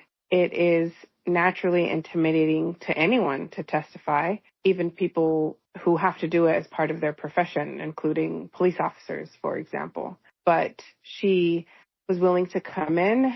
The courtroom was full, and she testified, obviously, in front of the jury and a judge, and was subject to cross-examination, which she handled very calmly. She had the same presentation and tone and answers to myself during direct as she did during cross-examination. She just did wonderful. She answered clearly and succinctly and honestly, and I was honestly in awe of her strength and her courage. Not surprised at all, given how she handled having been harassed and racially targeted, but still in awe nonetheless. So she has been convicted of this crime. What kind of punishment is she looking at? 3 to 9 months is the sentencing range that this defendant faces for this hate crime. And what's interesting is, do you remember last week how we were talking about that lottery fraud case where there's a person who's charged with stealing scratch tickets and then redeeming them? Mm-hmm. If convicted as charged for lottery fraud, that's a Class B unranked felony. And so that person would face 0 to 12 months, which is more than what you would face for a Class C hate crime. And so these two cases are examples of the sentencing guidelines that the judges face. A lot of times you hear prosecutors, get the feedback from the public saying, oh, you guys don't care enough, or you didn't work hard enough on this case, or judges get blasted because it's like, oh, hey, you guys aren't really handing out a real sentence. But it's the sentencing guidelines that are set by state lawmakers that outline what someone gets. And so for this hate crime, 3 to 9 months, which I think a lot of people would say doesn't feel equivalent to the hate or the crime, but that's what state lawmakers have set with the offender score and the sentencing range. And so if you ever hear a sentence and say, well, that doesn't feel right, it's state lawmakers who can adjust it statewide. Casey McNerney, King County Prosecuting Attorney's Office. Casey, thanks. We'll check in with you next week. It's good to see you, Charlie. Before we get to traffic, want to let you know we're kicking off the 2026 Seahawks season with a preseason home opener August 15th. We want to send one of you and 3 friends to watch in person. All you need to do is open the KIRO Newsradio app and find out how. If you don't have the app, simply text the word app, APP, to 888-973-5476. We'll send you a link to download. This contest ends today. Time to check traffic now. Here's Sully. And we're doing pretty good, Charlie, across the board. We're picking up a little bit of braking for those of you coming down from Snohomish County. Starting to see a little bit in Canyon Park, and definitely for those of you on I-5 right around the Forest Merge at Northgate. So we're over 40 minutes already now from Everett to Seattle or Everett to Bellevue. So kind of off to the races as we start to see the backups there. Also seeing a little bit more on northbound I-5 as you work your way through Nisqually up the hill toward Mounts Road. You're going to need about 40 minutes to get you to Tacoma. 40 minutes, Fredville Ray to Seattle. There are brake lights here and there along the corridor corridor, primarily this morning at this point, past the Kent Des Moines Road before easing up. Valley Freeway, a little bit in Auburn, a little bit at the north end. You've got about 42 minutes to make the trip there. Rented to Bellevue's under 20. Lake bridges are still in very good shape. This report brought to you by the Seattle Mariners. Don't miss the biggest event of the year at T-Mobile Park. 50 Seasons Celebration Night on August 8th, presented by Daktronics. Get your tickets at mariners.com. Upper 70s today for Seattle. The next couple days after this, smoky and hot, upper 80s to low 90s. Right now in Seattle, it's 54.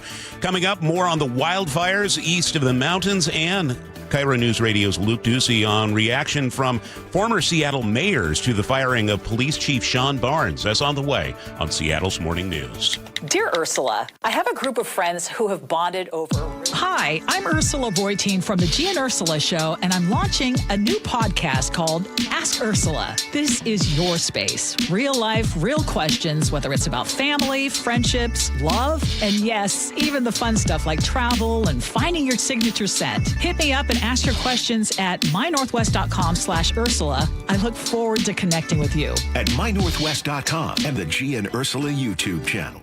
Here's the deal. The government is over $38 trillion in debt, which means the IRS isn't slowing down. And the tax code is complex and unforgiving. So it's not surprising if you're one of the millions of Americans that owe back taxes to the IRS. Unfortunately, they're the world's most powerful collection agency, with the ability to garnish your wages, seize your bank accounts, and even take your home or business. But don't be stressed or worried any longer. We're Optima Tax Relief, America's most trusted tax resolution firm. We have resolved over $3 billion in tax debt for our clients. Our award-winning professionals deal with the IRS every single day, protecting our clients and preparing them for the best possible resolution. For tax help you need, for tax help you can trust, give Optima a call today. Call 800-343-6460. 800-343-6460. 800-343-6460. Optima Tax Relief. Some restrictions apply. For complete details, please visit OptimaTaxRelief.com. Nothing worse than clutter. With Clauses by Design, everything will finally have its place. 40% off plus an additional 15% off and 18 months 0% financing on approved credit if paid in full. ClausesByDesign.com or call 1-800-BY-DESIGN. What if you could have the most reliable fiber-powered Wi-Fi? And get this, what if you could keep it at the same price for 5 years guaranteed? Now through August 24th, new Xfinity customers can get our best price on gig Wi-Fi this summer before it disappears. Just $50 a month for 5 years. No annual contracts, no hidden fees, and our best equipment included. Plus, get online in minutes with same-day Wi-Fi. It's Wi-Fi that finds and fixes problems before you even notice them. Like super intelligent Wi-Fi with a sixth sense. Plus, it keeps you protected from online threats. And get Peacock Premium included for 2 years. Lock in your price and unlock the possibilities. Get it now at Xfinity.com. Xfinity. Imagine that. Restrictions apply. Requires paperless billing and autopay with stored bank account. Taxes and fees extra. Speeds vary. Use of fiber coaxial cable. Learn more at Xfinity.com/same-day Wi-Fi. Did you know that 4,000 women are diagnosed with breast cancer every year in Washington state? I'm Dr. Suzette Miranda with Northwest Hope and Healing. We provide financial support for breast and gynecologic cancer patients in our community. Join us at Life in Color, a summer brunch, auction, and fashion show on August 23rd at the Somme Hotel in Woodinville for an unforgettable afternoon of inspiration. Get your tickets now for Life in Color on August 23rd at nwhopeandhealing.org. That's nwhopeandhealing.org. If you've been told feeling tired, irritable, foggy, or just off is a normal part of getting older, it doesn't have to be. Hey, it's Manda Factor. Dr. Lucy Hostetter is a board-certified physician at Juvacor Health and Wellness Center who specializes in hormone therapy for men and women. We only use bioidentical hormones because these are the exact same molecule as what your body naturally makes, and they are very safe in you versus a synthetic hormone, which can come with side effects. She wants you to know it's not just about feeling better, it's about being healthier. Hormone therapy is protective against heart disease, 50% decrease in heart disease, 35% decrease in dementia, 40 to 50% decrease in osteoporosis, decrease in colon cancer and diabetes. Treatment is safe, tailored to you, and Dr. Hostetter takes it step by step. Start with a phone call to Juvacor Health and Wellness Center in Tacoma or Seattle Regenerative Medicine Center in Bellevue, or go to juvacorhealth.com and feel like yourself again. Your VA loan and reverse mortgage experts for 34 years. Best Mortgage is proud to be the longest-running mortgage company on KIRO Radio. Get a no-pressure consultation from a real person, never an AI bot. Web search Best Mortgage for honest advice you can trust. Man, I love this place. I've been surfing here since I was a kid. Now, seeing my grandson out on the water, it means everything to me. Watching him and taking in the blue waves, the sea breeze, the blurry horizon.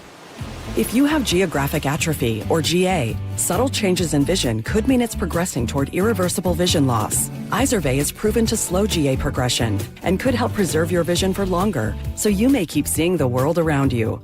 Izervay, or avacincaptad pegol, is an eye injection. Don't take it if you have an infection or active swelling in or around your eye. Izervay can cause eye infection, retinal detachment, or increased risk of wet AMD. Izervay may cause blood in the white of the eye, blurred vision, or a temporary increase in eye pressure. Do not drive or use machinery until vision has recovered after an eye injection or exam.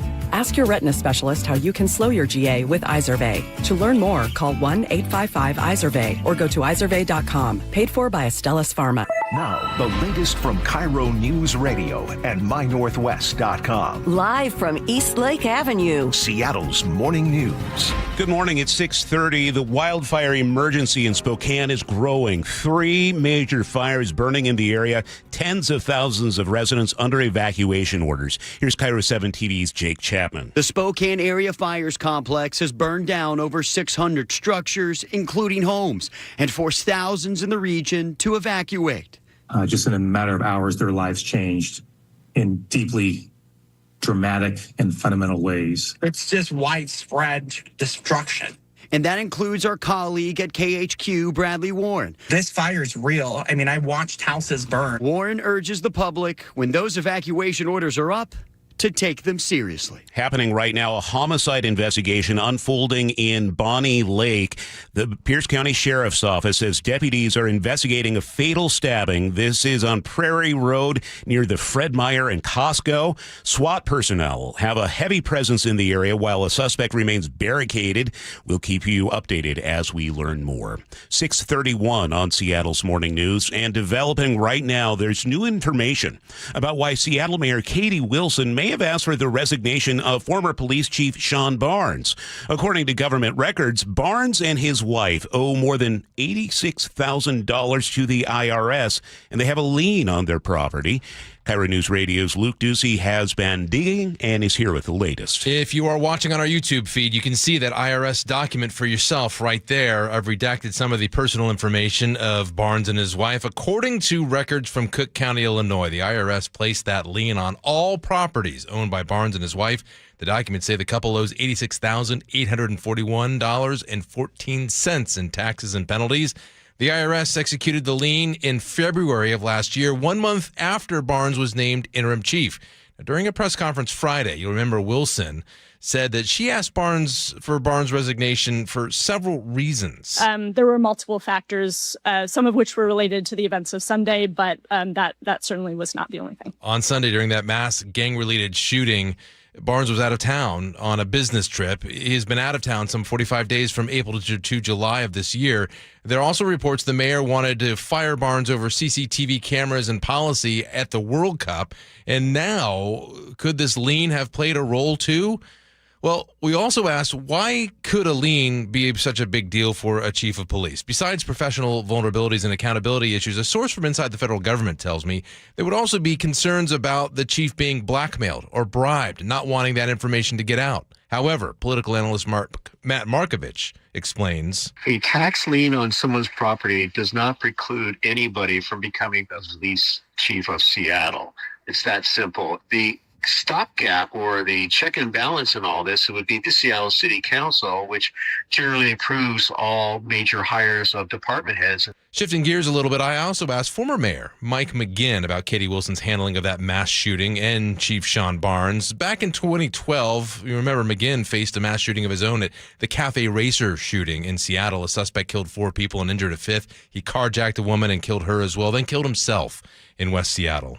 Unless you're a mayor, you have no idea what this feels like. And I appreciate all the critics out there. But nobody has to do this in their day-to-day job. It's kind of like, what's the Mike Tyson line? Everybody has a plan until they get punched in the face. And McGinn also told me he had his chief with him in his office during the Cafe Racer shooting the entire time to get information gathered and get it out quickly. And he emphasized a mayor and chief of police need to have complete trust in each other. Katie Wilson, you remember in her press conference, described several miscommunications with Barnes and with SPD. There are multiple of these types of events in which the media wants information quickly. So it does require very clear lines of communication, a lot of, the trust that's been built up by working together on things. McGinn also said, we should give Wilson a break. This was her first crisis situation that she's faced, and she will face others. I also have some inside information about SPD's new interim chief, Andre Sales, who was introduced during Friday's press conference by Mayor Wilson. The upper brass in SPD generally like and respect Sales. He meets with staff regularly, I'm told. I'm also told that out of all the staff that Barnes brought with him from Wisconsin, Sales has laid down the most roots here. They like that as well. Barnes, by the way, will receive about $700,000 under his resignation agreement. Charlie? Luke Ducey reporting live. It's time to check traffic. We do that every 10 minutes, and Sully is standing by. And we're up to about 50 minutes now to make that drive from Everett to Seattle or Everett to Bellevue, with 30 of those minutes away from Linwood. So off to a kind of a standard start for you guys. Coming the other direction from Olympia to Tacoma, about 40 minutes. Brake lights there are through Nisqually. Once you get through that, most of Pierce County is quiet. And Federal Way to Seattle's running under 45 minutes. We're under 45 as well from Puyallup to Renton as you work your way up the Valley Freeway. The heaviest spot there from 180th on in. Renton to Bellevue, starting to see a little bit more action as you work your way up and around the Sunset Corridor. Give yourself about 22 to 25 minutes to make it to Bellevue. And Charlie, we did just get an update from our good friend Kurt in Ording. He's driving through kind of near that scene of that homicide investigation / standoff down in Bonnie Lake. He confirmed that South Prairie Road is blocked. So if that's how you kind of maybe avoid 410 to get up into Bonnie Lake, you can't do it. This is just south of the Costco, next to that giant green space, that big park that you drive there south of the Costco and Fred Meyer. That's right where it is, but Prairie is closed. So thanks, Kurt, for that. KIRO Newsradio Real-Time Traffic. I'm Chris Sullivan. Headed for highs in the upper 70s today. You'll start to see the smoke spilling in by tomorrow. More haze, highs in the mid to upper 80s. Could be hitting low 90s on Wednesday and Thursday, but also a lot of smoke in the air. Right now, we're at 54 downtown. From ABC News Wall Street Now, oil prices are sliding after President Trump announced that he's holding off on what he said would have been a major new strike on Iran. Brent crude, the worldwide standard, is below $84 a barrel this morning. As employers drop insurance coverage of GLP-1 weight loss drugs for workers, major retailers are gearing up to grow their business. Costco and Walmart plan to market the medications in hopes that customers will shop around while they wait. Millions of Americans escaped the summer heat this weekend by heading to cool, dark movie theaters. Many came to see Spider-Man: Brand New Day. It raked in a massive $355 million in domestic box office from Thursday to Sunday. Jim Ryan, ABC News. Homeowner Association, HOA, foreclosures have risen alongside broader financial pressures facing homeowners across the country. Here's News Nation's Marky Martin. According to the Wall Street Journal, in the first quarter of 2026, nearly 6,400 properties in the United States were foreclosed on as a result of an HOA filing. That's up 40% from 2 years ago. In many states, HOAs can place a lien on a home and eventually foreclose, even if the homeowner is completely completely up to date on their mortgage. HOAs increasingly turn to lawyers to collect unpaid fees, leading to foreclosures and, in some cases, even arrest warrants. Lawmakers in several states considering reforms aimed at curbing HOA's enforcement authority. For millions of Americans, taking time off to care for a new baby, a sick family member, or even their own health can come with a financial cost. News Nation's Margaret Chadbourne reports on a bipartisan effort to make paid leave more widely available. Only 1 in 4 Americans has access to paid leave through their employer. Now, Democratic Senator Kirsten Gillibrand and Republican Senator John Boozman are proposing a plan to expand access to paid family and medical leave at the state level. The More Paid Leave for More Americans Act would launch a pilot grant program. To qualify, states would have to offer at least 6 weeks of partially paid leave for a new child or for workers caring for a family member or a medical need of their own. Wall Street starting off the day in positive territory. The Dow is up 661 points. That's 1.3%. S&P 500 ahead by 50. That's 0.7%. And the NASDAQ ahead by 211. That's 0.8%. We're here for KIRO 7 Pinpoint Alert Days, your advance notice to stay safe in the heat, smoke, and summer storms. When weather threatens to disrupt your day and your plans, KIRO 7 sounds the alarm and alerts you days in advance. Stay informed, stay ready with KIRO 7 Pinpoint Weather, only on KIRO 7 TV. Okay, Sully, what's coming up in traffic? Well, we're going to take a look at the brake lights on southbound I-5 and 405 as you pull away from Linwood. We'll talk about it next. The opening bell is brought to you by Legacy Group Capital Common Sense Lending. KIRO News Radio, where you turn for the news you depend on. A political shakeup for Democrats that represent Seattle. Traffic. Right now, Auburn to Renton at 25 minutes. That's a good 10-minute delay. Conversation. 3 people on the floor can't cover 20 aisles of plexiglass. They're doing their best. It just doesn't work. And your Super Bowl champion Seahawks. And the party begins. Broadcasting live from the KIRO News Radio YouTube channel. KIRO News Radio 97.3 FM. Summer's a busy time for most businesses, and WaFd Bank is here to help you keep up. WaFd Bank has you covered with free business checking, business credit cards, credit lines, and other services to move your business forward. WaFd also offers payment processing, so customers can pay through a kiosk, a mobile app, or online for seamless transactions. And with so many options, WaFd Bank is quickly becoming an SBA preferred lender of choice, so you'll find the perfect fit to meet your goals. WaFd Bank, built for business. Visit wafdbank.com, member FDIC, loan subject to credit approval. We all hear the radio ads about the IRS. They tell you to be afraid, to be scared, and they try to frighten you into calling. I'm not here to do that. Tax Relief Advocates is different. TRA is here to tell you that if you owe money to the IRS, whether it's $5,000, $50,000, or $500,000, we have a solution. It doesn't matter if you're sitting in your car, at work, or with your kids. No matter where you are, call now. 800-575-8157. Don't lose hope. TRA can eliminate or reduce what you owe to the IRS. Generous programs are now available that can give you a fresh start. Our passion is taxes and helping individuals fix their IRS problems. We have over 1,000 5-star reviews on Google and an A+ with the Better Business Bureau. You don't need to be afraid of the IRS any longer. End your tax nightmare today by visiting us online at TRA.com or call 800-575-8157. That's 800-575-8157. Tax Relief Advocates. Real solutions for real people. Say goodbye to clogged gutters and climbing ladders. With K-Guard by Guardian, leaves stay out, water flows freely, and your home stays protected year-round. Enjoy true peace of mind. No maintenance and no rust. Choose from a variety of colors to match your home's look and boost your curb appeal. Ready for hassle-free gutters? Protect what matters most with Guardian, the original Make Your Roof Last company. Visit GuardianRoofing.com to learn more.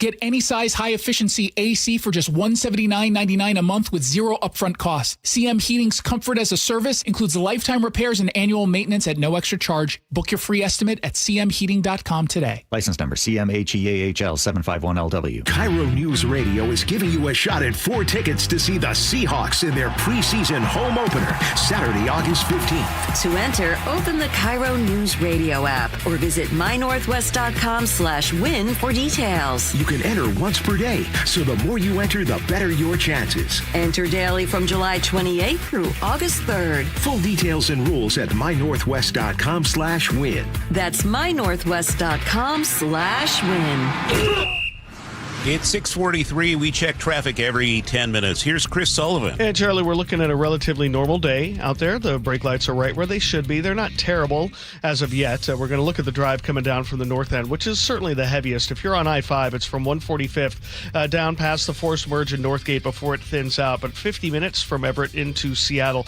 is about what we have. We have a little under 50 from Everett into the Bellevue area. Brake lights through Canyon Park and Bothell are not as bad as they could be. Looking at northbound 405, it's pretty heavy, even north of 30th as you work your way up that corridor there. I'm looking for something, haven't found it, but give yourself 25 minutes there.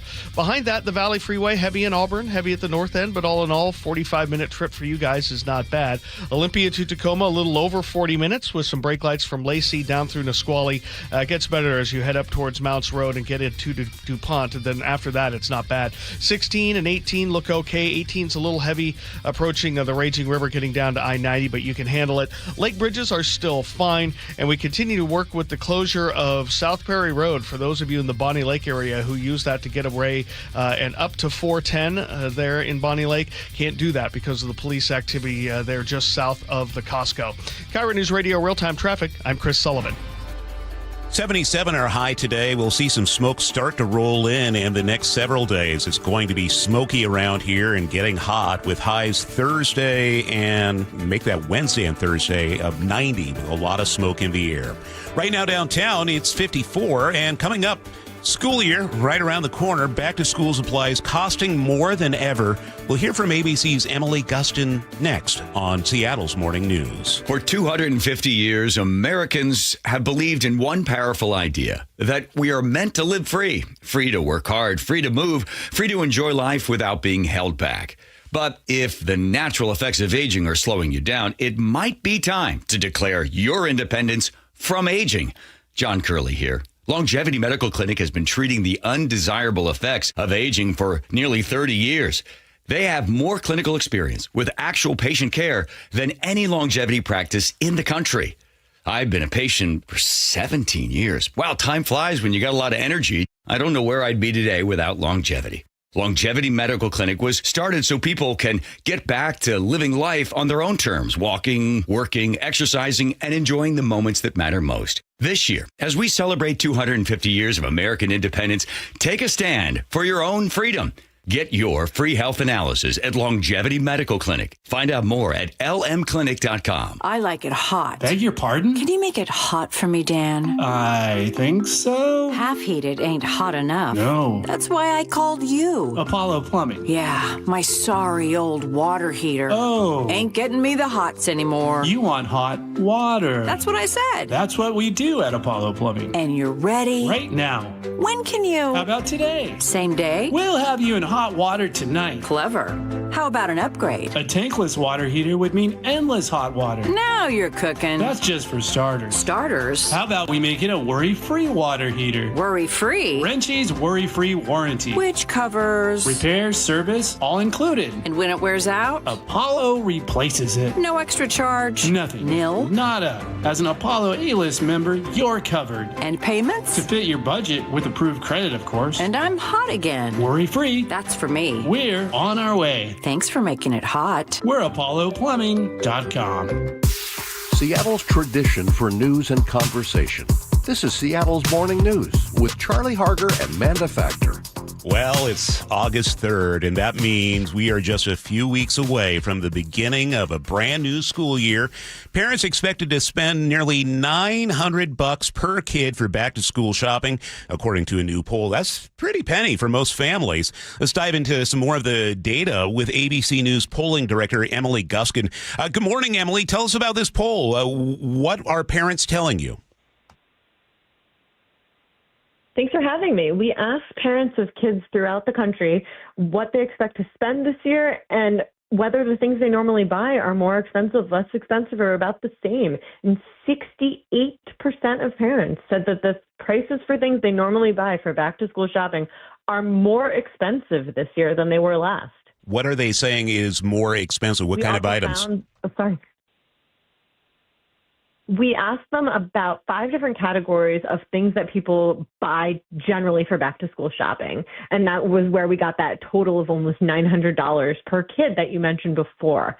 On average, parents across the country are spending $337 per kid on items for after-school activities. That's sports, that's instruments, all sorts of things. That was our biggest category. Second was clothing and shoes at $275 on average per kid, followed by those traditional school supplies, including backpacks and lunch boxes, at $118 per kid, and then technology, including tablets, laptops, and calculators, at $102. Finally, the small category was books at $52 on average, going to a total of $885 across the country. That is just a lot of money for so many families. If we were to zoom out a little bit here, Emily, what does that just say about the feeling of people in general about the economy? You have any polling to talk about that? Yeah, we've seen other polls of population more generally, not just parents, saying they're really down on the economy. They're pessimistic about the future. They're worried about costs. They're cutting back in a lot of ways, spending less on groceries because of high gas prices, spending less on some essentials, which is really alarming if you're an economist. We also saw a big difference here on back-to-school shopping based on income. So parents making, with household incomes of $100,000 or more are spending $959 on average per kid. That's way more than those with incomes of $50,000 or less, $650 on average, with those with middle incomes somewhere in between those two. So people with more means are feeling that they're able to spend more. That being said, even though a majority of American parents said that they were seeing more prices, just 4 in 10 said that they were planning on spending more. So people are cutting back in ways, even though things are more expensive. 46%, nearly half, said they were expecting to spend about the same of money on back-to-school shopping this year. Emily Guskin with ABC News polling director. Emily, thank you for your time this morning. Thanks for having me. Here are your political insights from ABC News. The so-called anti-weaponization fund appears to be dead. On Sunday night, Acting Attorney General Todd Blanche posted 2 orders, one formally rescinding the fund, the other clarifying the scope of immunity from IRS audits for the Trump family. Both were sticking points for 2 Republican senators withholding support for Blanche to get the AG job permanently. Tuesday is Michigan's Democratic Senate primary. It pits progressive former public health official Dr. Abdul El Sayed and moderate Congresswoman Haley Stevens. Her supporters point to her experience. Her push, her work, her drive. She doesn't give up. El Sayed supporters asked about concerns he would not be able to win in the general election. I would say look at Trump, because people said that about him, too. Republican Senator Bernie Moreno of Ohio called on his former son-in-law, Max Miller, to resign from Congress. Miller has denied accusations he abused his ex, Moreno's daughter. Sherry Preston, ABC News. You know, we heard Sherry mentioning the Michigan primary tomorrow. Washington State has its primary as well. Remember, you need to get those ballots in the booth by 8 p.m. tomorrow night for them to count. It's 6:51. From ABC News Tech Trends. Some major social media companies are facing a new legal challenge from the Social Media Victims Law Center. That organization says the design of social media platforms owned by Meta, TikTok, Snap, and Google are addictive and contributed to the deaths of 4 children. Those companies are now facing a personal injury and wrongful death lawsuit. Google Earth is rolling back a controversial feature which had allowed people to modify satellite images of the Earth using AI. It comes after the company says it discovered people sharing screenshots of generated imagery that appear to violate our policies. And as it turns out, that global shortage in computer memory is having a global impact. Earlier this summer, Xbox announced pricing on some of its consoles is going up by as much as $150 in some cases in the U.S. This weekend, we learned European gamers will soon have to pay more as well, up to €200 in some cases. With Tech Trends, I'm Mike Dubusky, ABC News. New wave of cyber attacks is targeting water systems nationwide. Federal officials warn it could be Iranian hackers. Here's News Nation's Brooke Schaefer. Federal officials say cyber attackers have locked people out of systems, even led to boil water notices in some places, though they didn't specify exactly where. So far across the country, at least 7 states have reported incidents. The largest has been Minnesota. Authorities there said 30 water systems were recently targeted. Officials in Minnesota, though, at least stressing these cyber attacks did not impact water quality. Michigan now reporting cyber attacks on 9 of its water systems. FBI is investigating, but they have not said who is responsible. 6:53 now. We check traffic on the 3s every 10 minutes with Chris Sullivan. And it's not too bad out there, Charlie, across the board. I mean, we do have the heavy brake lights here and there in the usual suspect locations. The heaviest spot definitely is coming down from the Linwood area on I-5 as we continue to struggle with the brake lights there past Northgate to give yourself about a little over 50 minutes to make the drive from Everett into Seattle, with 30 plus of that away from Linwood. For 405, it's not quite as bad, probably closer to 45 minutes. It's more yellow than red on that map as you work your way south of Canyon Park. Up to the north, it's not too bad, a little bit across the trestle, a little bit down Highway 9 through the construction zone. 522 is manageable, just where we lose the lane there across the Snohomish River. Northbound 405, heavy through the S-curves, but we're not quite to a half an hour to make that drive up to Bellevue. Behind that, the Valley Freeway is about 45 minutes, depending on how you hit the volume, right there at Highway 18 in Auburn. Olympia to Tacoma, we're easing off through Nisqually. We've got a travel time of about 40 minutes to get you to Tacoma. Under 45 from Federal Way to Seattle. Really not all that bad there. 16 looks pretty good. 18 not too bad either. And for those of you coming up through the Bonnie Lake area, normally using South Prairie Road there that goes kind of by the Costco, just north of the high school there, that remains closed and people are being turned around as the Pierce County Sheriff's Office and SWAT team are working with a murder suspect there just before you get to 200th Ave Court. So in that general area, if you know it, avoid that. Just go to 410 and get around this pretty easily.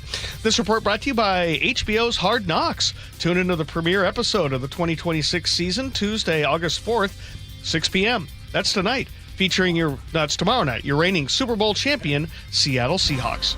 David got very intense for just a second. I'm excited. I wish it was tonight. I was already thinking of my choke point. I thought I'd done it today, but no, it's tomorrow. That's tomorrow. For Hard Knocks. Patience, Sully, patience. Taking a look at the forecast, we're expecting a high of 77 today. Smoky and hot the next couple of days with highs in the upper 80s to right around 90. Coming up, Luke Ducey with the latest on the wildfires raging through eastern Washington with over 60,000 evacuated. G and Ursula. Contrary to what y'all might believe, sometimes on the G and Ursula show, G forgets to show up. 9 to noon. I count on all of you listening to carry me through. Subscribe to the G and Ursula show on YouTube and watch live or later. KIRO FM and HD1, Tacoma, Seattle. This is the story of the one who keeps multiple buildings running smoothly day after day. Plumbing that flows, HVAC that hums, cleaning supplies that keep surfaces sparkling. That's why she counts on Grainger. With easy reordering online and 24/7 support, Grainger helps her keep the products she needs on hand. So shelves stay stocked and buildings stay ready. Call 1-800-GRAINGER, click Grainger.com, or just stop by. Grainger, for the ones who get it done. Tired of hearing scary radio ads about the IRS? Tax Relief Advocates is different. TRA is here to tell you that if you owe money to the IRS, whether it's $5,000 or $500,000, we have a solution. TRA can eliminate or reduce what you owe to the IRS with zero risk to you. We have over 1,000 5-star reviews on Google and an A+ with a BBB. End your tax nightmare today by visiting TRA.com or call 800-583-6681. That's 800-583-6681. Endless hours of research, seeking referrals, dozens of calls. Hiring the right attorney can be a challenging process during an already difficult time. J.P. Pendergast with Pendergast Law explains. In Washington State, Tom, there are thousands of attorneys to choose from. Referrals and online research can be helpful, but discovering the right attorney requires a conversation. It can be hard to identify integrity and authenticity without that interaction. So, what do you recommend? We encourage anyone looking for personal injury representation to call for a free consultation with our team before making a decision simply based on referrals or online research. Accident victims need an attorney that listens, demonstrates honesty, and is genuinely understanding of their unique circumstances. The care, attention, and preparation that our firm provides throughout the case mirrors the effort involved when taking on the insurance companies. Save time and avoid mistakes after an injury. Contact the caring and compassionate team at Pendergast Law. If you or a loved one has been injured in a car accident, Call Pendergast Law. We can help. I'm Dr. Mark Shelley, a chiropractic neurologist at Sound Pain Solutions. Carrie injured her back years ago. This is her story. My herniated disc was so significant that they did the first surgery, the laminectomy and a microdiscectomy. The first surgery failed, and I ended up with another herniated disc, which is pretty typical that herniations just move up your spine. The doctor was recommending another fusion surgery, so I researched alternative therapies. Sound Pain Solutions developed a plan that included bioelectric therapy, laser therapy, decompression, pressure wave therapy, in addition to rehab. Once we started that comprehensive approach, it went phenomenally. They honestly have given me my life back, and I'm happy to help other patients find sound pain solutions sooner. Schedule a free consultation to learn if you qualify for our non-surgical and drug-free treatments at soundpainsolutions.com. Hi, I'm Terry from Sky Nursery, and our summer event season is here. We have something exciting planned for you every weekend all summer long. See thousands of beautiful flowers at the 50th Anniversary Dahlia Show. Enjoy a 2-day Ikebana exhibition on Japanese floral arranging. Join workshops on mosaics, bonsai, and even carnivorous plant terrariums. As a family-owned garden center, Sky Nursery loves partnering with local artists and makers to celebrate a vibrant creative community. See our summer schedule at skynursery.com. Anthony Hamilton with Tony live in the Tulalip Amphitheater Thursday, September 10th. Tickets are on sale now. Details at TulalipCasino.com. If your home is 20 years old or more, it might be time to have your roof checked. Your roof is your home's first line of defense, and at Guardian, we help it last as long as possible. That's why every new install comes protected with a full year of free maintenance on us. Visit us at GuardianRoofing.com. Your best source for local news. KIRO Newsradio, KIRO FM, and HD1, Tacoma, Seattle, Northwest News. ABC News, I'm Sherry Preston. Oil prices this morning down after President Trump said he would pause major attacks on Iran to open the door to negotiations today. The Iranians say they are not currently holding talks with the U.S. With 2 Republican senators holding up his nomination to be Attorney General, acting AG Todd Blanche put out 2 orders overnight. One of them officially terminates the so-called anti-weaponization fund. ABC's Jonathan Karl. The Senate Judiciary Committee is set to vote on Blanche's confirmation tomorrow. But even as he offered these assurances, President Trump, just hours before he put that out, was still insisting that those who attacked the Capitol deserve to be compensated with taxpayer money, saying, quote, this would be a reimbursement for pain that they suffered. A lot of people like it. Raging wildfires ripping through hundreds of homes and buildings in Washington state. Canadian airline WestJet reaching a tentative agreement with striking flight attendants. This is ABC News. Lots of schools are starting up this month. The summer vacation winds down. How hard is it to get your kids ready for those earlier mornings? Here's ABC News medical contributor Dr. Alok Patel. Start 1 to 2 weeks before school starts. Try moving up that bedtime, but for some kids, moving the wake-up time earlier might be even better. You can start in small increments, such as 10 to 15 minutes. New Jersey drivers on notice to put down their phones because, as ABC's Wayne Cabot reports, there could be eyes in the bushes. A police officer in Dunellen, New Jersey, has been hiding in the shrubs, blending in to catch unsuspecting drivers. The police posting on Facebook, "Did you spot our shrub today?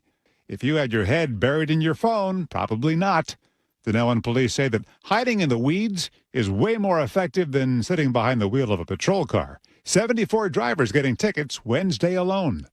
Wayne Cabot, ABC News. I'm Sherry Preston, ABC News. At 7:02, here's what's happening. 60,000 people have been forced from their homes near Spokane this morning as wildfires destroy at least 600 homes and other structures. Officials warn the danger isn't over with dry weather and high winds in the forecast. 3 people are dead after a gunman opened fire at a brand new In-N-Out in Twin Falls, Idaho Saturday. Police say an off-duty trooper and a civilian who fired back likely saved lives. Seattle's former police chief is walking away with more than $500,000. Sean Barnes' settlement includes 18 months of salary, and he's agreed not to sue the city. And tomorrow is primary election day. King County officials say the safest bet this close to the deadline is to use a drop box by 8 p.m. tomorrow. Time to check traffic. We do that every 10 minutes, and Chris Sullivan is here. And we're doing pretty good out there across the board. Our travel time's about where they should be for a Monday. Volumes are not terrible today. The heaviest drive certainly coming in from the north end for you I-5 drivers trying to make your way down through Northgate. It's already up over 50 minutes to make the drive from Everett to Seattle, with 30 of those minutes away from Linwood. A little bit faster on 405, about 45 minutes total as you make your drive there. It's about 25 minutes from Linwood on down, so not terrible. Northbound I-5 from Olympia to Tacoma's got about a 35-minute trip, and then Federal Way to Seattle's not too bad, under 40 minutes at this point. My drivers are telling me there might be a little fire in the area, and some smoke kind of near I-5 as you work your way past 272nd. I'm checking into that. Distraction. Don't have any details yet. Valley Freeway, 45 minutes or less. Renton to Bellevue, the S-curves are active, but it's under 30 minutes to get you to Bellevue. Lake bridges remain in very good shape, and we're still working with this SWAT situation. Roads blocked for a murder investigation in the Bonnie Lake area just south of the Costco. Prairie Road, if you use it, is closed. This report brought to you by Seattle Sports. Search Seattle Sports on YouTube. Click subscribe. Get fresh video content daily. Now, the latest from KIRO Newsradio and MyNorthwest.com. Live from East Lake Avenue, Seattle's morning news. Good morning. It's 7:04. I'm Charlie Harger. Manda Factor has the day off. Wildfires near Spokane have forced an estimated 60,000 people from their homes as those fast-moving flames continue to spread across eastern Washington. KIRO News Radio's Luke Ducey is here live with the latest. This is getting really bad out there. There are 3 fires burning in the Spokane area, being called now the Spokane Area Fires Complex. 600 structures have been destroyed, including hundreds of homes. If you're watching on our YouTube feed, you can see some of that destruction on the ground and some of those flames shooting 50, 60 feet into the air. There are multiple level 3 evacuation orders going on right now, meaning get whatever you can and get out now. Here's what Governor Ferguson and KHQ reporter Bradley Warren told KIRO 7 TV. Just in a matter of hours, their lives changed in deeply dramatic and fundamental ways. It's just widespread destruction. This fire is real. I mean, I watched houses burn. Yeah, before covering the fire, Bradley says he grabbed his passport, his computer, and his birth certificate. That's what he thought he should have, just in case he lost everything. His house is okay, he says. Meanwhile, we've got a map on our YouTube feed as well. Our state is dotted with wildfires. It's absolutely insane. It's only the beginning of August right now. Here's Public Lands Commissioner Dave Upgrove with the latest. We've brought significant assets to bear, both rotor and fixed-wing aircraft, engines, dozers, hand crews. We have more than 900 individuals among the different agencies. Thankfully, FEMA has finally authorized federal funds to help firefighting costs around the state. There are firefighters now in our state from all over, from California, even Australia. They're here in our state, helping crews battle those flames. Also, here in Western Washington, expect to see wildfire smoke spread down from British Columbia this week. A lot of smoke is going to be in the upper atmosphere, but, it's going to make for beautiful sunsets, but some could reach down to the surface, making the air quality poor. We're going to be watching that, obviously, today and throughout the week for you. Back to Spokane, though, Charlie. No word on the cause of this fire in that Spokane area. Again, 60,000 people reportedly have been evacuated. No doubt many of us know someone who has been affected by this over in eastern Washington. Let's keep that in mind and you really remember what people are going through over there. It all happens so fast, and to think that 600 structures, many of them homes, just they're burned to the ground. Yeah, it's so dry. It is so dry. The winds are moving so quickly. It is almost impossible to stop those flames. KIRO News Radio's Luke Ducey reporting live. Those strong winds over the weekend also made some challenging conditions near Lake Chelan. Powerful gusts drove the flames of the Little Giant fire across the Iniat River, igniting a new spot fire to the east. New Level 3 Go Now evacuations were ordered on the south shore of Lake Chelan. According to North Central Washington News, that fire has grown to more than 38,000 acres, 0% contained. As you heard Luke mention, smoke is on the way to western Washington. High pressure forecast to build over the Pacific Northwest, expected to steer smoke from BC fires and elsewhere into our state. Most of the smoke will be in the upper atmosphere, but it could reach down toward the surface, which will make for some bad air quality. Pierce County Sheriff's Office is investigating a deadly stabbing in Bonnie Lake. Deputies were called to this area off of Prairie Road, just behind the Fred Meyer and Costco. Investigators say one person was killed. It's an active scene with SWAT teams surrounding a home as the suspected attacker remains barricaded inside. We don't have any other details. We'll, of course, keep you updated as we learn more. The principal of Rogers High School in Puyallup faces a gross misdemeanor charge. According to the News Tribune, prosecutors say Jason Smith failed to report a student's sexual assault allegation. The school's athletic coordinator, is also facing the same mandatory reporting charge. A female wrestler told staff her transgender opponent sexually assaulted her during a match last winter. Charging documents say the officials waited 55 days before notifying law enforcement. An attorney for the principal says he's a beloved educator and will vigorously defend himself. Both men are scheduled to be arraigned in Pierce County.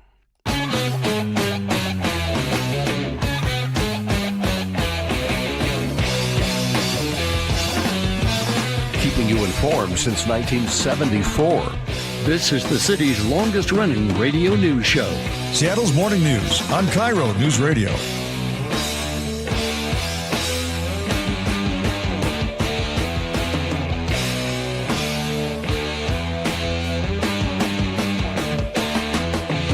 We might just keep Iron Man playing. I don't know. Let's just keep it going. Yeah. Monday morning. Thanks for being here with us. I'm Charlie. Harger Manda Factor has the day off. But Sully, he's always here for little Ozzy. Yeah. Little Randy Rhodes. Yeah. Good Monday morning. Yeah. Glad to have you here. It's a busy one. We're, of course, thinking all the best and hoping for the best outcomes in Eastern Washington right now after that massive fire. Yeah, we're actually going to speak with ABC's Alex Stone. He's on Good Morning America right now. He's going to join us live in about 35 minutes. Producer David Burbank in the studio. We have Nick Kreisha in the control room picking the tunes. And Katrina Gishard is out at the news desk following the big stories for the day. Well, coming up this hour of the show, we'll have more on the mixed messaging from President Trump this week. He says there are peace negotiations between the U.S. and Iran. Iran says, no, there aren't. We'll sort it all out with News Nation White House correspondent Corey Smith. In the 735 commentary, our state is ranked worst in the nation for retail theft. And believe it or not, at least in one Washington city, it's about to get worse. We'll talk about that at 735. Seattle taxpayers are on the hook for nearly $600,000 following the police chief's sudden resignation. KIRO Newsradio has obtained a copy of Sean Barnes' separation agreement with the city. It reveals he will get 18 months of salary and does not have to repay his signing bonus. Mayor Katie Wilson demanded his resignation at the end of the week following that deadly gang shooting at Seattle Center. Barnes faced heavy criticism for being out of town during the crisis. Deputy Chief Andre Sales is now stepping up to lead the department in the interim. Police in Twin Falls, Idaho, are now working to determine a motive in Saturday's mass shooting at the newly opened In-N-Out Burger restaurant. Several people were killed. Here's ABC's Jacqueline Lee. At least 2 people killed and several others injured. The gunman also dead, as police now work to find a motive. We believe that the threat to the community is over. Among the victims, an employee who worked at the store. In-N-Out's president sharing the news in a statement online, writing, "My heart is broken. We lost one of our beautiful associates tonight. She was taking care of our most important asset, our customers, and her life was taken." A weekend derailment disrupted light rail service across the Seattle area. Sound Transit says an empty train jumped the tracks late Saturday night near the International District Chinatown station. It temporarily suspended portions of the 1 and 2 lines, forcing riders onto shuttle buses. No one was hurt, and service resumed yesterday afternoon. Wasn't pretty, but the Mariners walked away from the weekend with a series win against the Twins. Seattle jumped out to a commanding lead in yesterday's game thanks to Cal Raleigh's 12th home run of the season. Here's the 0-2. Swung on, crossed, left field. It's on its way. It is gone! Into the bullpen, Cal Raleigh. 3-run home run. And the Mariners have opened it up. 6-0 M's. A big blast by Cal. And the Twins came storming back. They had 6 unanswered runs. Finally, Colt Emerson had a big walk-off in the 9th, sealing the game. Seattle now 55-58 for the season. They are in 3rd place in the AL West, but still very much in striking distance of the division lead. They have the day off today before welcoming the Detroit Tigers into town tomorrow. It's 7:12. We get a check on the forecast. Nick Allard is here. Nick, it was an okay weekend. There was a little rain, but now we have a little smoke on the way, don't we? Yeah, you're going to see some for sure today, and I think most of it will stay elevated today, but you're still going to see it. And then you'll have some pretty warm temperatures. It'll be in the upper 70s and a few places lower 80s, especially in the South Sound. Now, tomorrow, there'll be even warmer weather, more like the upper 80s and lower 90s. I think I have Seattle, say, what did I put, about 87 or so. And you'll find increasing smoke in the low levels of the atmosphere, so it's more like surface level smoke. And I bet a lot of our air quality readings will jump down to moderate or, maybe even unhealthy for sensitive groups, and that's going to be the same story on Wednesday and Thursday before things start to improve Thursday night into Friday. But yeah, we'll be 87 or so, 86, 87 tomorrow, 90 for Wednesday, Thursday, as long as the smoke doesn't limit us a little bit. And then we'll be around the mid-80s Friday, and air quality starts to improve, and it will continue to improve into the weekend with highs in the mainly upper 70s and low 80s. But I think we're probably going to see more low-level smoke and haze overall than we have seen so far this year. But yeah, if you have any respiratory issues, I would be prepared for it to be a problem for you and plan ahead. Even if we're in the moderate to unhealthy for sensitive group range only, that's still enough if you have any issues that will cause a flare-up. And I just want everyone to be aware of what it will be like for the next couple days. All right. We appreciate that, Nick. Right now in Seattle, we have sunny skies. It's 54.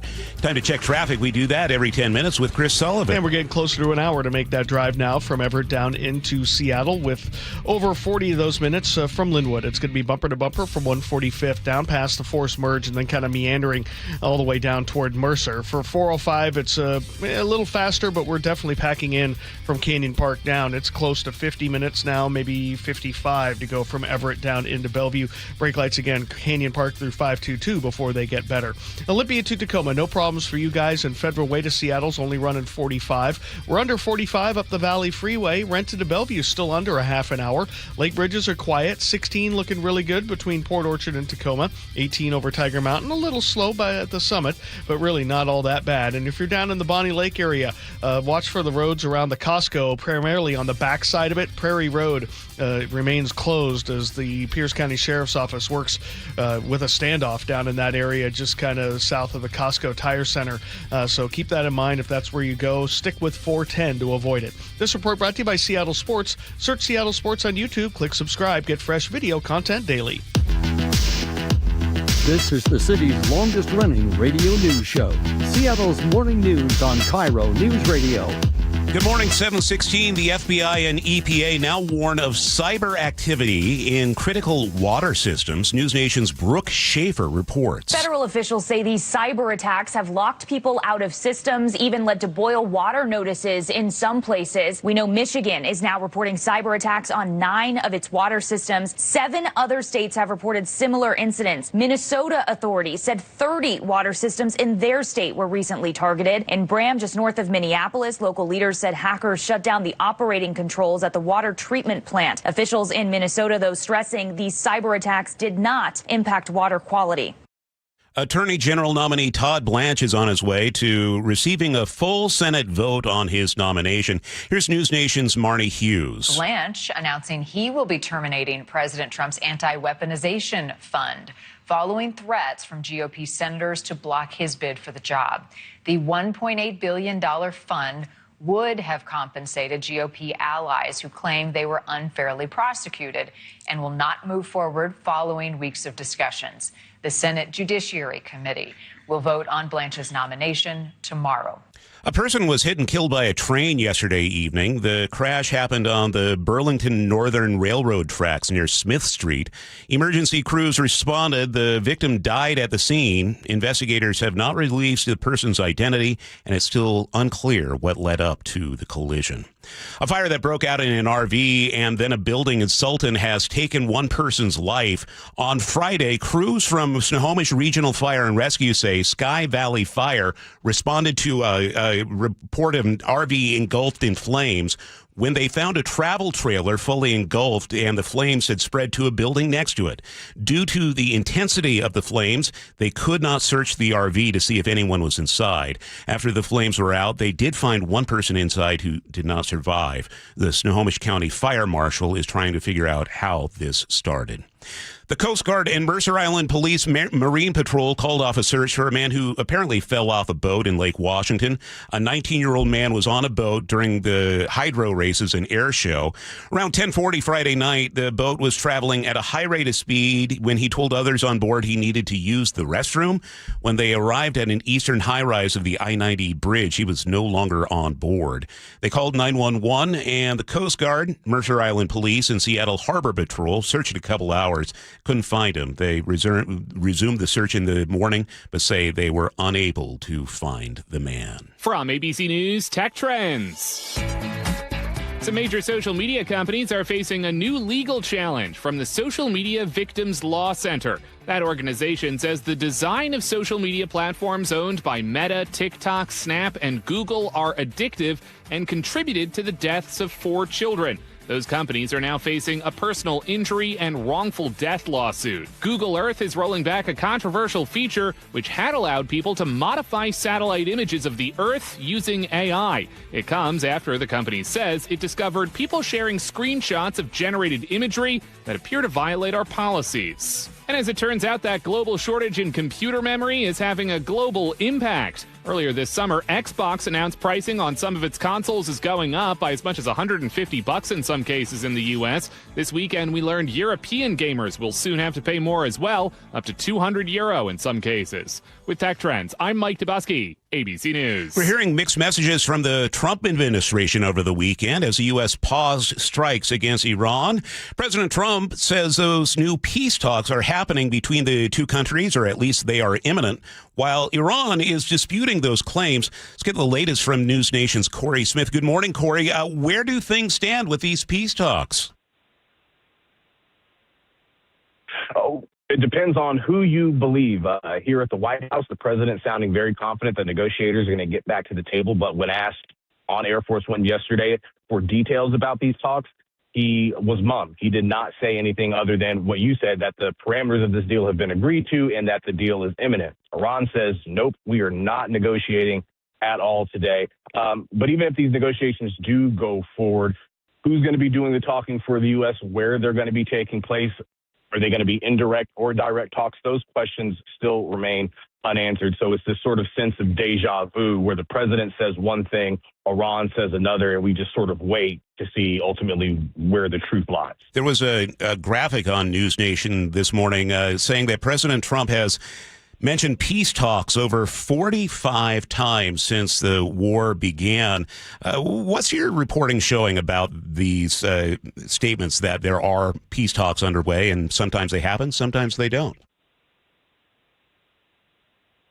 Right. Look, we've seen him not just peace talks, but we've seen him issue these sort of ultimatums or promise these large-scale attacks in March and April and in May, only for him to sort of back off in the end. Now, I will say, when he backed off in April, that ultimately led to negotiations starting over the Memorandum of Understanding, which, cast your mind back 2 months ago, was signed by the U.S. and Iran.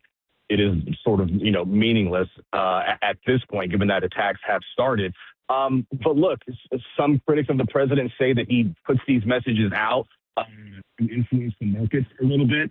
Following the most recent, cancellation of strikes, oil prices fell, which the market likes. But when it comes to actually ending the conflict and actually sitting down, it appears both of these sides are still very far apart. In fact, the only negotiations we are certain of right now are between Iran and Oman over managing the Strait of Hormuz, a deal that is wholly separate from the U.S. and Iran negotiating over that critical waterway where about a fifth of the world's oil, comes through every single day. That's News Nation's Corey Smith joining us on Seattle's Morning News. Thank you, Corey, for your time this morning. And to Corey's point, the Dow is up 662 points right now. S&P 500 is up 80, and the NASDAQ up 362. Time to check traffic. We do that every 10 minutes, and Chris Sullivan is keeping an eye on the roads. And, Charlie, we are working with a relatively average day out there, but that means it's going to be heavy in spots, especially for those of you on the north end trying to come down out of Linwood. For 405, we've started to add a lot more company, and so we're looking at about 40 minutes to make it from Linwood down into Bellevue and an hour all the way from Everett. And it's a reminder that, yes, it doesn't get there very often, and only when it really has to. Already $15 on a Monday, so not starting the week great coming down out of Linwood. I-5, similar travel time, but free. We're looking at an hour from Everett to Seattle and 40 minutes away from the Linwood area. Coming the other direction, Federal Way to Seattle, about 45 minutes. The Valley Freeway is not terrible, 45 minutes there. Brake lights are right where they need to be. The toll there, let me double check there on 167 at this point, is not too bad. I think it's the highest I see right now is about $4. So that's certainly a lot more affordable if you can buy your way in there. Behind that, if you're trying to get to the Valley Freeway and you're coming from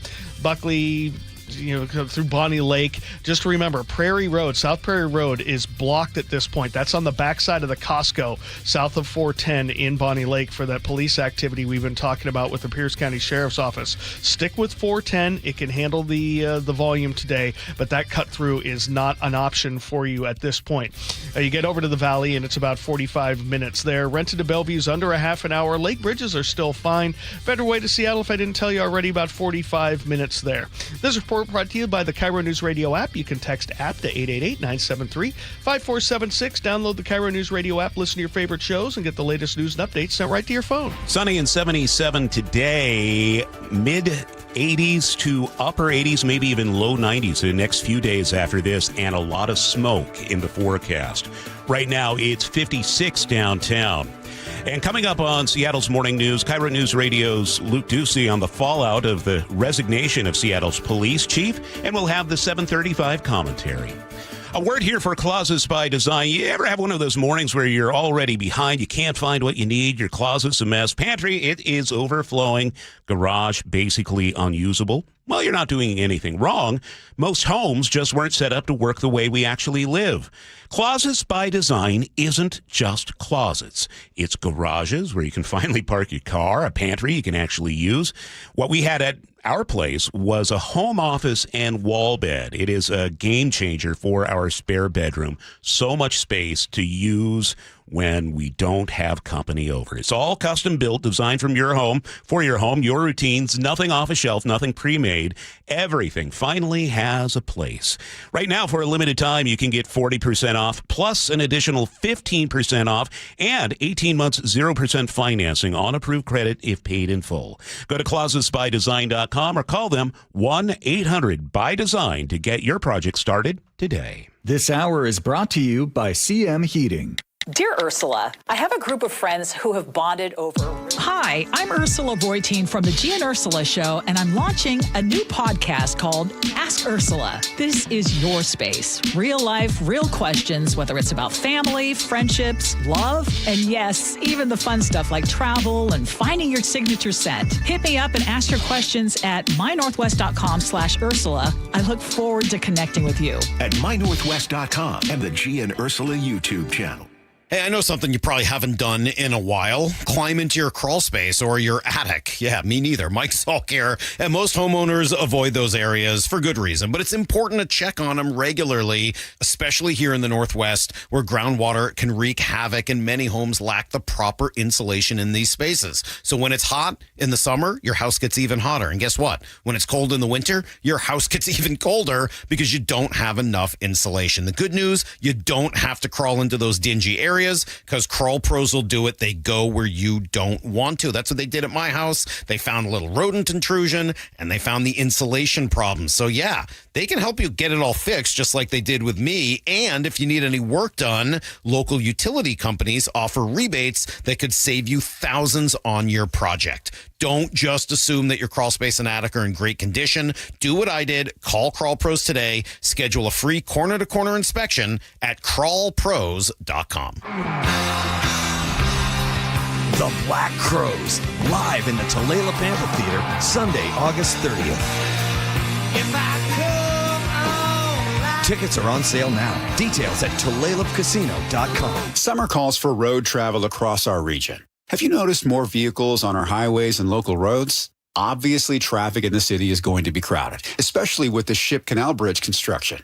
But there have been a ton more people heading north on I-5 and east on I-90 for weekends and holidays than again on Sundays coming home. More people on the roads means more accidents. And if you're not careful, you'll find yourself on the shoulder exchanging information. If you're one of the unlucky ones or know a friend or family member, reverse your fortune by having Harold Carr Law Offices deal with insurance. While you're resting, receiving physical therapy, and taking time off work, Harold Carr Law Offices will negotiate with insurance on your behalf while compiling necessary paperwork and getting you the best recovery possible. 7 locations across Western Washington and a track record of success for their clients. Carr is spelled with 2 R's. C-A-R-R. CarLaw.com. C-A-R-R. Car accident? Call Carr. Santana, Oneness Tour 2026. The power, the energy. Come celebrate your favorite hits from Woodstock to Supernatural and beyond. With very special guest, the Doobie Brothers. This Thursday, White River Amphitheater. On sale now at livenation.com. Santana and Doobie Brothers, Oneness Tour 2026. Is your car's AC blowing warm air? Don't sweat it. Bucky's Complete Auto Care is here to help. This is Sully. Right now, you'll save $50 on any AC service. Whether it's a weekend getaway or the daily commute, you deserve a cool, comfortable ride. For over 50 years, local drivers have trusted Bucky's for honest pricing, expert repairs, and guaranteed work, earning them the Carfax Preferred status. 16 family-owned locations, no appointment needed, easy financing. For $50 off your cooling system service, visit Bucky's.com. Looking for a simple solution to hair loss this summer? Get the same breakthrough one-day treatment I received at Advanced Hair during their once-yearly summer savings event. Your own natural hair begins to regrow the very next day, and Advanced Hair guarantees it will grow. Take advantage of your flexible summer calendar and get the most hair for your dollar during their best offer of the year. For details and a free consultation, call 425-449-8185, advancedhair.com. Looking for the best deal on a new home? Discover the D.R. Horton Home of the Week. With new home communities from Lacey to Stanwood, D.R. Horton has the right home for the best value. Visit drhorton.com. D.R. Horton, America's builder, an equal housing opportunity builder. At Guardian Roofing Gutters and Insulation, we stand by our quality gutters. Whether you need a cleaning or a complete gutter install, we do it all. Call today and get $250 off a gutter installation. And visit us at guardianroofing.com. Now, the latest from KIRO Newsradio and MyNorthwest.com. Live from East Lake Avenue, Seattle's morning news. Good morning, I'm Charlie Harger. Wildfires near Spokane have forced an estimated 60,000 people from their homes as fast-moving flames continue to spread. It's just widespread destruction. And that includes our colleague at KHQ, Bradley Warren, who had to grab whatever he could from his home while he was covering the wildfires. Grabbed my passport, my computer, and I grabbed an envelope that I think has my birth certificate in it. How do you process that after you've talked to people who've gone through something like, now you've gone through the same thing? Yeah, I mean, it's like it's a helpless feeling for sure. He says his home is okay, but understands that isn't the case for many of his neighbors. That's KIRO 7 TV's Jake Chapman reporting. In about 15 minutes, we go live to Spokane with ABC's Alex Stone. 7:31 now. Developing this morning, there's new information about why Seattle Mayor Katie Wilson may have asked for the resignation of former police chief Sean Barnes. According to government records, Barnes and his wife owe more than $86,000 to the IRS. And they have a lien on all of their property. KIRO News Radio's Luke Ducey is here with the latest. Yeah, if you're watching on our YouTube feed, you can see that IRS document for yourself right there. According to records from Cook County, Illinois, the IRS placed a lien on all properties owned by Barnes and his wife. The document says the couple owes $86,841.14 in taxes and penalties. The IRS executed that lien in February of last year, 1 month after Barnes was named interim chief. During a Friday press conference, Mayor Wilson said she asked Barnes to resign for several reasons, but she didn't give all the reasons why. There were multiple factors, some of which were related to the events of Sunday, but that certainly was not the only thing. Barnes was out of town during Sunday's gang-related mass shooting at Seattle Center and has been out of town some 45 days from April to July of this year. There are also reports the mayor wanted to fire Barnes over CCTV camera policies during the World Cup. And now, could the lien have played a role too? Well, we also asked, why could a tax lien be a bigger deal for a chief of police like Barnes? Well, besides professional vulnerabilities and accountability issues, a source from inside the federal government tells me there would also be grave concerns about the chief being blackmailed or bribed, not wanting that information to get out, perhaps. However, political analyst Matt Markovich explains this. A tax lien on someone's property does not preclude anybody from becoming the police chief of Seattle.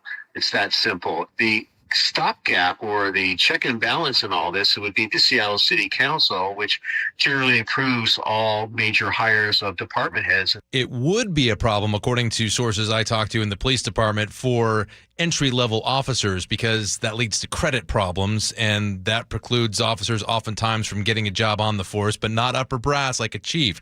I also had some inside info on SPD's new interim chief, Andre Sales, who was introduced during Friday's press conference with Mayor Wilson. The upper brass in SPD generally like and respect Sales, I've been told. I've also been told that out of all the staff Barnes brought with him, Sales has laid down the most roots here. They also told me while Barnes said all the right things as during his tenure, his messaging and philosophy on policing were just kind of recycled from older ideas. They were not up to date with more modern policing strategies. Barnes will receive about $700,000 under his resignation agreement. Charlie? Luke Ducey reporting live. Time to check traffic. We do that every 10 minutes. Here's Chris Sullivan. And there are no real surprises, Charlie, on our freeways out there. What you might expect. In fact, our good friend Marguerite, not really hitting the brakes at all. She came up from Lacey all the way up through Federal Way today. So that's a huge win. I mean, it's only running 35 minutes up to Tacoma, and we're really not bad from Tacoma all the way up almost to the north end of Boeing Field. So the travel time from Federal Way to Seattle's under 50 minutes, probably closer to 45, and really not much action around that Kent Des Moines Road. Valley Freeway, about average, about 45 to 48 minutes, heavy in Auburn and heavy in the north end. Again, that's just weaving and merging in volume, so nothing super out of line. Renton to Bellevue, though, the S-curves are active. By the time you're up past the VMAC, it's not too bad. There's a little slowing in and around I-90, as you would expect. 30, 35 minutes, Renton to Bellevue. Coming down from the north end, I mean, it's gonna be rough. I mean, an hour and 5 from Everett to Seattle or Bellevue, but when you're going to get an hour and 20 to an hour and 25 on that drive tomorrow, Wednesday, and Thursday, it's not too bad. So all in all, that's pretty positive. And again, we're still working with this SWAT situation in Pierce County. Prairie Road remains blocked in Bonnie Lake. That's south of the Costco. So if you're trying to get west, go to 410. Don't look back. You don't want to get caught up in that and turned around. This report brought to you by the Seattle Sports. You can listen to your favorite sports station, sports content that is, on the FM dial 97.3 HD2. Sunshine, 77 are high today, but then the smoke rolls in. Highs in the mid to upper 80s with smoky conditions the next few days. Right now in Seattle, it is clear and 56. Reliable, refreshing, and ready every morning. Seattle's Morning News. It's time for the 735 commentary. Washington ranks number 1 in America for retail theft impact. Number 1 out of 50. We have 48% more retail theft than our population should produce. Stores are locking up tools and underwear and cold medicine behind the plexiglass. A couple weeks ago, I told you about spending an hour at Walmart trying to buy a $6 wrench because the entire tool aisle was behind a locked case. So what's the plan? What is Washington's answer to being the worst state in the country for shoplifting? Vancouver, Washington just told its police to stop citing shoplifters on the spot. I wish I were kidding. Vancouver city attorney told police to stop automatically citing people for shoplifting, drug possession, trespassing, and disorderly conduct. Officers now refer those reports to the city attorney, who decides later whether to file. Not because anybody thinks it's a good idea. It's because the city can't guarantee a public defender will show up within 14 days, and no defender means no case. So why write the ticket at all? Now, technically, that stops short of ending prosecutions, but it removes the immediate consequence, and officers say it makes the crime much harder to investigate. If you're a shoplifter inside Vancouver city limits right now, congratulations. And if you think this stays in Vancouver, you're not paying attention. Vancouver's system is set up the same way as King County and most cities across Puget Sound. County prosecutors handle felonies, city attorneys handle misdemeanors. Vancouver has already dismissed 55 cases for lack of defense counsel. 10 of them involved domestic violence allegations, assault, stalking, violations of court orders. A city in Washington state is dropping domestic violence cases because there aren't enough defense lawyers. How did we get here? Well, good intentions mostly. The state Supreme Court capped public defense caseloads at 120 misdemeanor cases per year. That's down from 400. That's a 70% reduction phased in over 10 years. There's no equivalent cap for prosecutors, none. One side of the courtroom gets a new speed limit, the other did not. Now, I believe people accused of crimes deserve a vigorous defense. That's a constitutional right, and I'll defend it every time someone asks. Public defenders were drowning. The problem is the court imposed the caps without a plan to pay for the lawyers needed to meet them. Vancouver city manager says they'll build stronger cases by batching charges. The police chief says, keep calling 911. I don't mean they doubt it, but criminals aren't dumb. Word gets around. If you steal less than $750 worth of stuff in Vancouver, you probably won't be cited, which means you probably won't be searched, which means you probably won't be caught with fentanyl in your pocket. The police union president laid it out. Without an arrest or a citation, officers generally can't search a suspect's bag for stolen goods. No search, no recovery, no case. Most states want a criminal justice system that balances the rights of the accused with the rights of the people who got robbed, assaulted, or terrorized. Washington is tilting hard toward one side of that scale, and Vancouver is what the tilt looks like when it reaches the street. Now, here's the part you can actually do something about. The court that wrote these rules is up for election. 5 of the 9 state Supreme Courts are up this year. That's a majority. In fact, 4 of those races are on tomorrow's primary ballot. The 5th goes straight to the general in November. Tomorrow won't pick the new court, but it does set the field. By January, this court could look quite different, or it could look even more extreme. That depends on whether voters are paying attention. The shoplifters have already figured out how the court works. It might be worth you catching up. And that's a 7:35 commentary for Monday, August 3rd, 2026. You can always text your thoughts to the Muckleshoot Casino and Resort text line, 888-973-5476. Join the YouTube live chat at KIRO News Radio, and you can also leave a comment at mynorthwest.com. Okay, Sully, what's coming up in traffic? We're going to take a look at the brakes coming down out of the north end, primarily now on 405. It's getting really heavy there. We'll break it down next. KIRO News Radio, where you turn for the news you depend on. A political shakeup for Democrats that represent Seattle. Traffic. Right now, Auburn to Renton at 25 minutes. That's a good 10-minute delay. Conversation. 3 people on the floor can't cover 20 aisles of plexiglass. They're doing their best. It just doesn't work. And your Super Bowl champion Seahawks. And the party begins. Broadcasting live from the KIRO News Radio YouTube channel. KIRO News Radio 97.3 FM. This is the story of the one who keeps multiple buildings running smoothly day after day. Plumbing that flows, HVAC that hums, cleaning supplies that keep surfaces sparkling. That's why she counts on Grainger. With easy reordering online and 24/7 support, Grainger helps her keep the products she needs on hand. So shelves stay stocked and buildings stay ready. Call 1-800-GRAINGER, click Grainger.com, or just stop by. Grainger, for the ones who get it done. Everywhere you look, things are getting more expensive. But at Consumer Cellular, we're lowering the price for those 50 and up. Now you can get unlimited everything for just $35 a line. That's $35 a month for unlimited talk, text, and data. Switch to the carrier ranked #1 in network coverage and customer satisfaction and get unlimited everything for just $35 a month. Call 1-888-FREEDOM or visit Consumer Cellular online or in-store today. Price includes $5 credit for autopay and e-billing. Taxes and fees apply. Data speeds reduced after 35 gigabytes. Rankings done by 2025 ACSI survey. Nearly 1 in 4 people killed on the road in Washington weren't driving. Pedestrians on our roads are incredibly vulnerable, whether they're facing drunk, drugged, drowsy, or distracted drivers. Pedestrians are defenseless on our streets. That's why Davis Law Group fights for pedestrian accident victims and their loved ones after a crash. Davis Law Group delivers. So if you or a loved one have been injured, call Davis Law Group today at 206-888-8888 or visit davislawgroupseattle.com. Welcome to AutoZone. What are you working on today? My car is making this noise. Sometimes it's like doot doot, and sometimes it's like grrr. Do you have a dash light on? Oh yeah.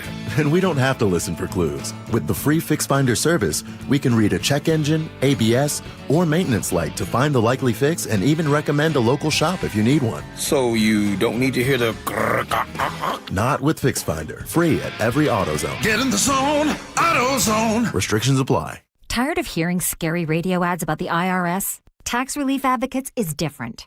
TRA is here to tell you that if you owe money to the IRS, whether it's $5,000 or $500,000, we have a solution. TRA can eliminate or reduce what you owe to the IRS with zero risk to you. We have over 1,000 5-star reviews on Google and an A+ with a BBB. End your tax nightmare today by visiting TRA.com or call 800-583-6681. That's 800-583-6681. It's 7:43. We check traffic on the 3s with Chris Sullivan. Oh, boy, we're really getting heavy on southbound 405, Charlie, now from Linwood all the way down through 522. Just a really heavy volumes there today. The good news is it doesn't meander south down through Totem Lake too badly, but we're up over an hour, maybe an hour and 10 minutes now from Everett to Bellevue, with 50 of those minutes from Linwood. A little faster than that, not by much. It's about 45 minutes from Linwood down into Seattle, with an hour and 5 all the way. You're crunched in from about the golf course just inside 145th all the way down now through the U District. It starts to peter out as you work your way down into the Mercer area. Across the lake, though, we're in very good shape. Rented to Bellevue, the S-curves are active. It's bumper to bumper up to about 44th. You get back to the freeway speed, then you get up to about I-90 and you hit it again, 35 minutes there. Valley Freeway manageable at about 45 minutes. We're under 50 from Federal Way to Seattle, maybe 48 depending on how you hit the volume. It's really starting to stack in now at the north end of Boeing Field with all the weaving and merging there. But behind that, really not bad at all. Olympia to Tacoma just has some slowing in South Tacoma, but it's manageable. 512 looks really good. Westbound, though, a little heavy past Steel Street. That's just volume. And again, we continue to work with this standoff situation involving Pierce County Sheriff's deputies in the Bonnie Lake area, just south of the Costco is where this is. But this has done to the drive is it's closed South Prairie Road there. If you're trying to get to 410, get there early. You'll probably be turned around 214th if you're heading that direction. Just get to 410. You want to avoid that whole general area by the Costco, the Fred Meyer, north of Bonnie Lake High School, right in that general area is where this is happening. KIRO Newsradio Real-Time Traffic. I'm Chris Sullivan. Sunny and 77 today in Seattle. Will be in the mid to upper 80s the next few days, but unfortunately a lot of smoke will be spilling into town. Right now it is sunny and 56. Coming up, tens of thousands evacuated around Spokane. That's where wildfires continue to rage. We'll check in live with ABC's Alex Stone, who's on the ground there, next on Seattle's Morning News. The Boeing Classic welcomes the world's greatest golf legends to the Pacific Northwest, August 14th through the 16th at the club at Snoqualmie Ridge. Watch Masters champions and Golf Hall of Famers compete for a $2.3 million purse at the only PGA Tour champion stop in the region. Bring the whole family and make sure to check out the Seahawks Village, packed with fun for all ages. Tickets start at just $20 and kids get in free. Visit BoeingClassic.com to get yours today. At Uline, They know going the extra mile takes hard work. For companies pushing to go further, Uline will go the distance with you. 24/7, they answer the phone to get you the shipping and industrial supplies you need. Business can move fast. Unexpected large orders, adverse weather, new safety guidelines, and changing economic trends. Uline works hard keeping 41,000 items ready to ship, minimizing detours on your way to the extra mile. Visit uline.com. This is the story of the one who keeps multiple buildings running smoothly day after day. Plumbing that flows, HVAC that hums, cleaning supplies that keep surfaces sparkling. That's why she counts on Grainger. With easy reordering online and 24/7 support, Grainger helps her keep the products she needs on hand. So shelves stay stocked and buildings stay ready. Call 1-800-GRAINGER, click Grainger.com, or just stop by. Grainger, for the ones who get it done. Everywhere you look, things are getting more expensive. But at Consumer Cellular, we're lowering the price for those 50 and up. Now you can get unlimited everything for just $35 a line. That's $35 a month for unlimited talk, text, and data. Switch to the carrier ranked #1 in network coverage and customer satisfaction and get unlimited everything for just $35 a month. Call 1-888-FREEDOM or visit Consumer Cellular online or in-store today. Price includes $5 credit for autopay and e-billing. Taxes and fees apply. Data speeds reduced after 35 gigabytes. Rankings done by 2025 ACSI survey. 1-877 Cars for Kids. KARS Cars for Kids. 1-877 Cars for Kids. Donate your car today. Call 877 Cars for Kids to reach a friendly live agent. Donation is super easy, and your car can be picked up as soon as tomorrow. Call us now or go to carsforkids.org. 7 Cars for Kids. Donate your car today. Did you know you can donate real estate too? Guys, did you know your testosterone level impacts your energy, libido, sleep, weight, hair loss, mood, and even ED? And right now, Revive Men's Health Seattle will check your testosterone for free. They've helped thousands of men since 2011 feel and perform better. They're so confident they can help you, they even guarantee it. Schedule your free testosterone test, exam, and consultation today. Call 206-529-1111. That's 206-529-1111. Or visit ReviveMen'sHealth.com. Seattle's morning news. Always live, always connected. Stream, watch, subscribe, and share at mynorthwest.com. Good morning. Some 60,000 people were forced to evacuate from their homes over the weekend as those fast-moving flames spread throughout Spokane, burning hundreds of homes. We're, of course, closely following this developing situation, as is ABC's Alex Stone, who is in Spokane and joins us live. Welcome to KIRO News Radio, Alex. Tell us what you are seeing there on the ground. Hey there, Charlie. Yeah, I'm in a neighborhood right now where everything is gone, but there is a very defining line where you can see very clearly that this was a wind-driven wildfire that pushes, instead of just going out randomly, it pushes exactly where the wind is going to go. And we've seen it time and again in wildfires where it's been strong winds, and this one 50, 60 miles an hour, the wind speeds. But there will be a home that is completely destroyed, and then right next door to it, there is a home that is totally untouched and perfectly fine. And we see that all over this area where people are now beginning to come back in as the threat has subsided here in Spokane itself and the neighborhoods that were burning on Saturday, that they're beginning to come back in and find out some have lost everything. Others right next door, they're finding their home is perfectly okay. They have no electricity, but otherwise, their homes are okay. And even though the evacuation zone is still in place, a lot of people are beginning to come back. Either they want to stay in their homes and protect their homes. I was talking to a woman who's 90 years old. She has come back. She came back yesterday. She's living with no electricity in her home right next door. All of the homes are completely destroyed. Some people are coming back to begin sifting through things and looking for anything that is left, but it is devastating for many of those who are coming back in. What are we hearing in terms of numbers of buildings and homes that have been destroyed, Alex? Well, the estimate at this point, Charlie, is somewhere over 600, but they don't really know yet. Firefighters say they've got to get a damage assessment team in here. That is, they come in, they are experts in figuring out what is a home. They look at maps and overlays and try to figure out of the rubble and debris that is left here. Not all of it is homes. Much of it, they were homes. So they've got to figure out what was a shed versus a home. Were there two homes on a property? How many people were living in these homes? And then they put together their report of how many homes burned.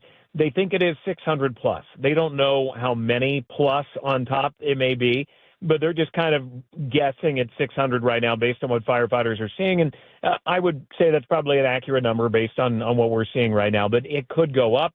Could potentially even go down once they get a damage assessment team in to figure out what the number actually is. We're speaking with Alex Stone from ABC News, who's in Spokane right now. Alex, you have covered dozens of these wildfires over the years. How does this fire over the weekend in Spokane compare? Well, it's devastating. No matter what, it's always going to be devastating. Yeah, we've been asked, how does it compare to the Palisades and the Eaton fires in Southern California of a year and a half ago? At least size-wise, it's not on the scope at all. I mean, we're talking in total of the three fires here, I think about 7,000 acres and, potentially 600 homes versus tens of thousands of acres and tens of thousands of homes. But it doesn't matter size-wise. That if your home burned, it doesn't matter if it was 1 acre or if it was 200,000 acres, that your life got changed and uprooted and upended. The families who are coming back into these neighborhoods, they are finding that their lives have burned. They didn't have a lot of time to get out. They, on Saturday night, were told go, and they left, leaving their family possessions and their photos and their health records and everything else. That this is absolutely devastating, and these numbers are big, and this community is going to take a long time to rebuild. We've seen it in Southern California. We've seen it in Northern California, in the town of Redding, what was called the Carr Fire a number of years ago, and in Santa Rosa, and in Lahaina with the fire there, and in Paradise back in 2017, 2018, of all the big fires that have burned and taken out neighborhoods during a windstorm. But it is the power of these flames, and for those who are returning, this is going to change their lives forever. Alex, we have about 30 seconds left. Are we getting any sense of how this fire started? They don't know. They're going to have to call in arson teams, even though they weren't arson, it doesn't seem like.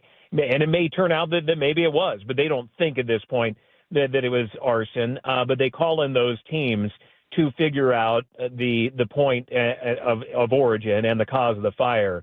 And if they need it, the ATF, they are experts in finding cause and origin. And they have helped out on some wildfires from time to time to figure it out if it's not very apparent. But it wouldn't be surprising, based on the wind speed, if power lines come into play in some way. We have seen that time and again, where the winds kick up and power lines come down, and then wildfires spark from there. But at this point, they just don't know. All right, Alex Stone, great hearing your voice on KIRO News Radio. That's ABC's Alex Stone in Spokane. Sully, we need to check traffic. We do that every 10 minutes. And by far the worst drive is coming down out of Linwood on 5 and 405. I-5 is a little faster, but not by much. And overall, I mean, it's bumper to bumper right where it should be, as we've gotten used to it. About 50 minutes from Everett to Bellevue, about 45 from Everett to Seattle. So that gives us an hour and 5 to an hour and 10 all the way from Everett. So big time delays, but again, nothing you shouldn't be prepared for.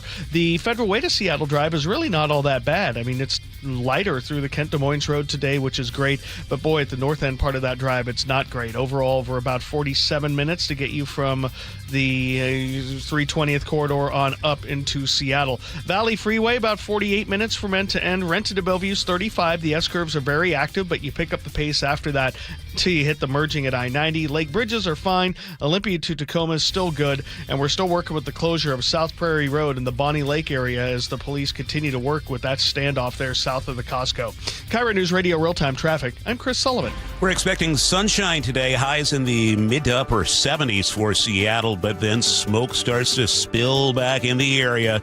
Low 80s tomorrow, mid 80s to right around 90s on Wednesday and Thursday. Seattle right now, it's 56. Coming up, our Luke Ducey has the latest on the response to the wildfires. State lawmakers weigh in.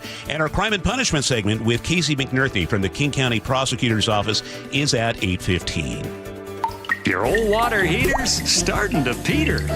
dayandnight.net. Day and Night has $150 off installation of any new water heater, including tankless, backed by a free lifetime warranty. Hi, I'm Bruce. When your old water heater leaks or fails, the damage could be catastrophic. Whether you need an emergency replacement or you're planning ahead before it leaks, give us a call and we'll help you get into hot water again. Get $150 off installation of any new water heater. dayandnight.net.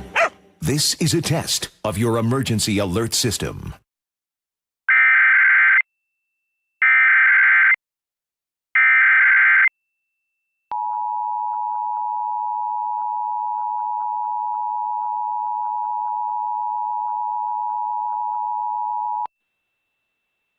This is a test, only a test, of the emergency alert system from the Kitsap County Department of Emergency Management.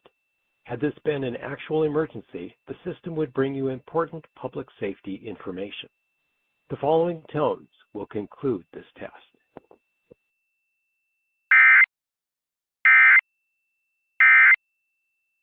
This is Justin Shirley, CEO of State Roofing and Exteriors. Our summertime savings event means zero down, zero payments, and zero interest for up to 24 months, backed by our unbeatable warranties. Call 866-ROOF-ROOF or visit stateroofing.com today. Hey, I know something you probably haven't done in a while. Climb into your crawl space or your attic. Yeah, me neither. Mike Salk here. And most homeowners avoid those areas for good reason. But it's important to check on them regularly, especially here in the Northwest, where groundwater can wreak havoc and many homes lack the proper insulation in these spaces. So when it's hot in the summer, your house gets even hotter. And guess what? When it's cold in the winter, your house gets even colder because you don't have enough insulation. The good news, you don't have to crawl into those dingy areas, because Crawl Pros will do it. They go where you don't want to. That's what they did at my house. They found a little rodent intrusion and they found the insulation problem. So yeah, they can help you get it all fixed just like they did with me. And if you need any work done, local utility companies offer rebates that could save you thousands on your project. Don't just assume that your crawl space and attic are in great condition. Do what I did. Call Crawl Pros today. Schedule a free corner-to-corner inspection at crawlpros.com. KIRO FM and HD1 Tacoma, Seattle. Bonneville, Seattle, and KIRO News Radio are looking for organizations that regularly distribute information about employment opportunities to job applicants or have job applicants to refer. If your organization would like to receive notifications of job vacancies, please notify Human Resources at 1820 Eastlake Avenue East, Seattle, Washington 98102, or email us at seattlealljobs@bonneville.com or call 206-726-6902. Bonneville is an equal opportunity employer. We all know a cancer diagnosis is physically and emotionally draining, but it can be financially draining too. That's why Northwest Hope and Healing is here to help. I'm Dr. Suzette Miranda, a plastic surgeon who is proud to be part of Northwest Hope and Healing's mission. We provide a lifeline for breast and gynecologic cancer patients. We cover essentials like food, utilities, and childcare so patients can focus on healing. Since the year 2000, we have distributed over $3 million in direct financial assistance to thousands of local cancer patients. And you can make a direct impact. Mark your calendar for Life in Color, a summer brunch, auction, and fashion show on August 23rd at the Somme Hotel and Spa in Woodinville.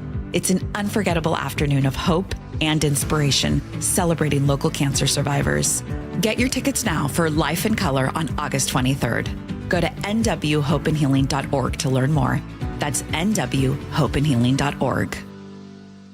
Spike O'Neill here. If your loved one's caregiver is planning a vacation or just needs a break, why not consider Aegis Living Respite Care, a short-term stay that provides 24/7 expert care, Aegis Living amenities, and peace of mind for you and your family. Go to aegisliving.com/spike to schedule a visit today. Your best source for local news, KIRO Newsradio, KIRO FM and HD1 Tacoma, Seattle, Northwest News. ABC News, I'm Sherry Preston. President Trump threatening to blow up Iran last week and then last night again changing his mind, saying a deal is imminent now. Here's ABC's Mary Bruce. Prior to Trump's announcement, Iran warned regional countries of harsh retaliation should the U.S. follow through on its threat to target Iranian energy facilities. That warning sparked Saudi Arabia's leadership to publicly urge the White House to de-escalate. The Crown Prince Mohammed bin Salman speaking with President Trump. The president then calling off those planned strikes. An off-duty state trooper and an armed citizen returning fire are being hailed as heroes for acting quickly during a mass shooting at an In-N-Out Burger in Twin Falls, Idaho. 3 people lost their lives, 7 were wounded, and the gunman took his own life. The wildfires in Spokane, Washington are being called the worst natural disaster the region has ever seen. Firefighters from several states and even as far away as Alaska have been flown in to help. Evacuating families returned. This is ABC News. Officials are scrambling to safeguard the nation's water supplies from hackers. ABC's Aaron Katursky has more on what appears to be Iran's quiet escalation of the war. The hackers change passwords, leaving the utilities blind, or they disable alarms, allowing wastewater systems to enter unsafe conditions undetected.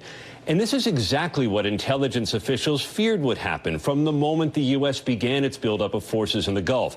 Now the FBI is urging utilities to disconnect from the internet or revert to manual controls if automated systems are compromised. President Trump blamed Minnesota Governor Tim Walz for many water facility hackings in Minnesota. That was a quick strike. Flight attendants for WestJet, Canada's second largest airline, walked off the job over the weekend, leading to hundreds of canceled flights and thousands of stranded passengers. Well, this morning, the airline and the union announced they had reached a deal subject to ratification. I'm Sherry Preston, ABC News. At 8:02, here's what's happening. Wildfires burning in and around Spokane. It forced 60,000 to evacuate. Governor Ferguson has declared a state of emergency. We'll have the latest from Luke Ducey in just a moment. That haze you're seeing, well, it's about to get worse. Wildfire smoke, it'll spread into western Washington this week with highs in the 90s by midweek. Light rail is back to normal after a train derailed near the Chinatown International District Station late Saturday night. No one was on board. And heads up, if you drive Denny Way, the new traffic pattern near I-5 is now in effect, part of the push to speed up one of Metro's busiest bus routes.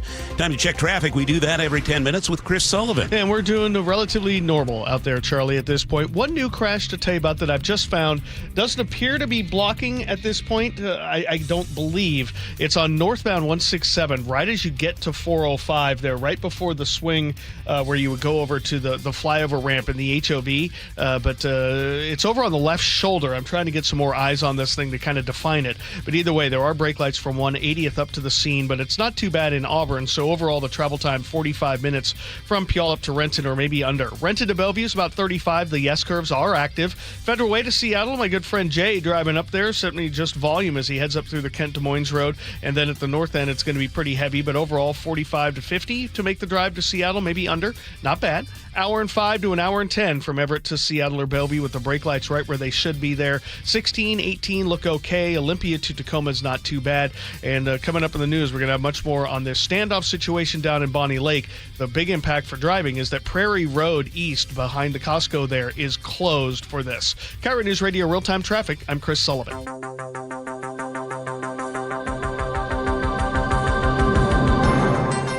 Good morning, it's 8:04. Welcome to the Monday, August 3rd, 2026 edition of Seattle's Morning News. Manda Factor has the day off. I'm Charlie Harger.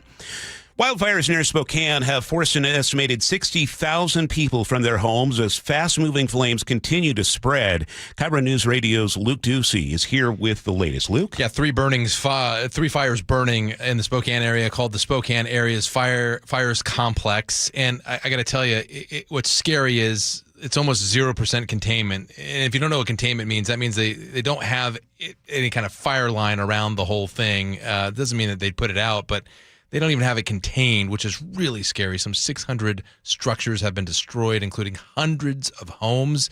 If you're watching on our YouTube channel, you can see the images for yourself, what it looks like there on the ground in and around Spokane. There are multiple level 3 evacuation orders, meaning you got to go. You got to go now. Here's Governor Ferguson and KHQ reporter Bradley Warren. Just in a matter of hours, their lives changed in deeply dramatic and fundamental ways. It's just widespread destruction. This fire is real. I mean, I watched houses burn. Yeah, it's really, really bad. Meanwhile, we have a map on our YouTube feed that shows that our state is just dotted with wildfires right now. It's only the beginning of August. Here's Public Lands Commissioner Dave Upgrove. We've brought significant assets to bear both rotor and fixed wing aircraft, engines, dozers, hand crews. We have more than 900 individuals among the different agencies. Dave Upthegrove speaking there. FEMA has finally authorized federal funds to help firefighters and the costs around the state to battle these blazes. There are fighter fires in our state right now from California and Australia. They flew in from Australia to get here to help battle these fires. Also, expect to see some wildfire smoke here in western Washington from British Columbia. The winds have shifted, the pressure systems have shifted, so most of it's going to be in the upper atmosphere, but it could reach down to the surface. You might smell a little bit of smoke, and then maybe later in the week you might see some ash on your back deck or your car when you go out to go to work. Back in Spokane, though, no word on the cause of that fire yet. Charlie, about 60,000 people again have been evacuated so far. And if you didn't hear Alex Stone, who was in Spokane, he was on with us just a few minutes ago. Luke, he was saying they're bringing in arson investigators just to rule that out, right? They think it's natural causes, but they want to make sure. And the only way you can do that is by having investigators on the scene. So scary that someone could have intentionally started any one of these fires.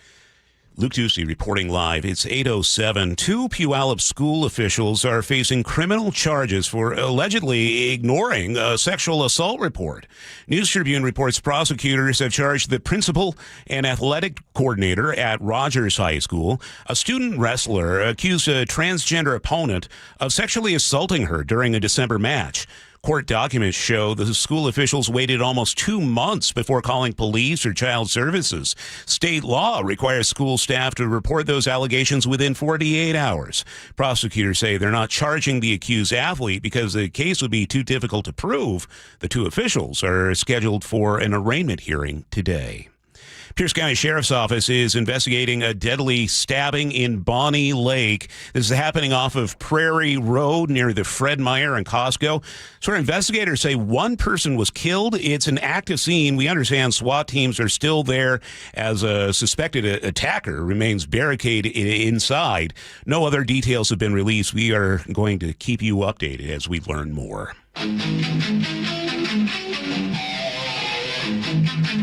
Keeping you informed since 1974.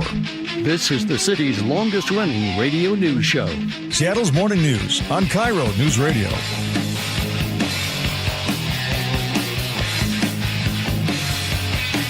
Sully, have you noticed that when Manda is away that Nick really picks out more metal-focused songs for us to rock out to? Yeah, just some really solid guitar riffs this morning, Nick. Thank you. Yeah, kind of needed that after this weekend. Yeah. All right. You had a good weekend, right, Sully? Oh yeah. Just did a little stuff around the house. Didn't really do a lot. Yeah. So just kind of needed that. Sometimes those are the best weekends. Yeah, but the list of things I need to do remains the same and got longer. Holly has not forgotten. No, that list is still there. Well, that's Sully over there. Producer David Burbank in the studio with us. Nick Krasha is running the board, picking the tunes. And, of course, we have Katrina Gashard out at the news desk following the big stories for us today. As we continue to get information on that SWAT team standoff, this is Bonnie Lake as you're approaching Buckley. We'll be bringing that to you throughout the morning. Coming up this hour of the show, we will have Crime and Punishment, our weekly check-in with Casey McNerney at the King County Prosecutor's Office. It says teen violence, gun violence stats are actually down in the county. We dive into that.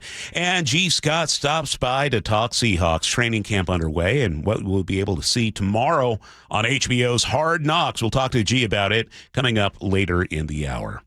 8:10 now. King County and Seattle leaders are unveiling their next steps for the Regional Homelessness Authority. During a virtual briefing today, officials will present transition plans designed to stabilize the agency, reset its operations, shift management of service contracts. Proposals also being submitted to the King and Seattle councils with more details expected after the briefing. In Kent, a train hit someone on the tracks last night. The person did not survive. Happened on the Burlington Northern tracks at Smith Street. No word yet on what may have happened or who the victim is. Chicago Bears waiting word on former Seahawks safety Kobe Bryant. He suffered a knee injury at practice over the weekend. NFL insider Ari Merov tweeted Bryant was carted off the field. Bryant joined Chicago this offseason after helping Seattle win the Super Bowl. It was a walk-off weekend for the Mariners against the Twins as a team on both Saturday and Sunday. They had those walk-off wins in the ninth. Rookie Colt Emerson was a hero yesterday, bringing in the winning run with this base knock. And the 1-2 on the way to Colt. Here she comes. Swinging a line drive, base hit right field. Here comes Fairchild on to score. Walk-off winner for the second day in a row. Colt Emerson with a screaming line drive, base hit down the right field line. Walk it off. Mariners win it 7-6 over the Twins this afternoon. Seattle went into the eighth with a 6-run lead, but Minnesota, man, they crawled their way back into the game. They tied it all up. It was 6-6, and then Emerson finally hitting that base hit that won the games for the M's. The Mariners will take the victory. They win 2 out of 3 against the Twins. Team has the day off today before they welcome the Detroit Tigers to town tomorrow. And the Mariners said goodbye to veteran right-handed pitcher Luis Castillo over the weekend, agreeing to a trade with the White Sox, stealing the longtime starter for 3 players from Chicago, Sir Anthony Dominguez, outfielder Nolan Jones, and catcher outfield prospect Boston Smith. Now, Castillo was a core member of the M's for the past several years, gaining the nickname La Piedra, which translates to the Rock due to his consistent presence on the mound. Now, the MLB trade deadline is at 3 p.m. today. The Mariners are expected to make at least one more move before the deadline, according to MLB.com's Daniel Kramer. 8:12 now. Let's get a check on the weather. Here's KIRO 7's Nick Allard. Talking about some increasing smoke and haze today. Upper level, mainly smoke and haze, elevated smoke and haze, which would mean that most of it should not impact air quality. But I do think you'll see that change tomorrow. So today we're going to look for upper 70s and low 80s and a lot of smoke and haze. And then you'll see far more tomorrow, but also areas, in the low levels that could impact air quality. So we might see a reduction to moderate, even unhealthy for sensitive group range tomorrow and next couple days, right around the mid-80s to low 90s. 90 Wednesday, Thursday, still smoky. But by Thursday evening, starting to get better. Better on Friday in the mid-80s, and then 70s and low 80s this weekend with much better air quality. If you have any respiratory issues and this is the kind of thing that bothers you, be ready for it. And, maybe it's the next couple days you think about just in general, not a lot of extra workouts outside because there will be a lot of smoke and haze today, mainly elevated, then low levels the next couple of days. Sunny and 58 in Seattle right now. Time to check traffic. We do that every 10 minutes on the threes. Here's Chris Sullivan. Well, we got a new crash to tell you about, Charlie. This one's on southbound I-5 in the Linwood area.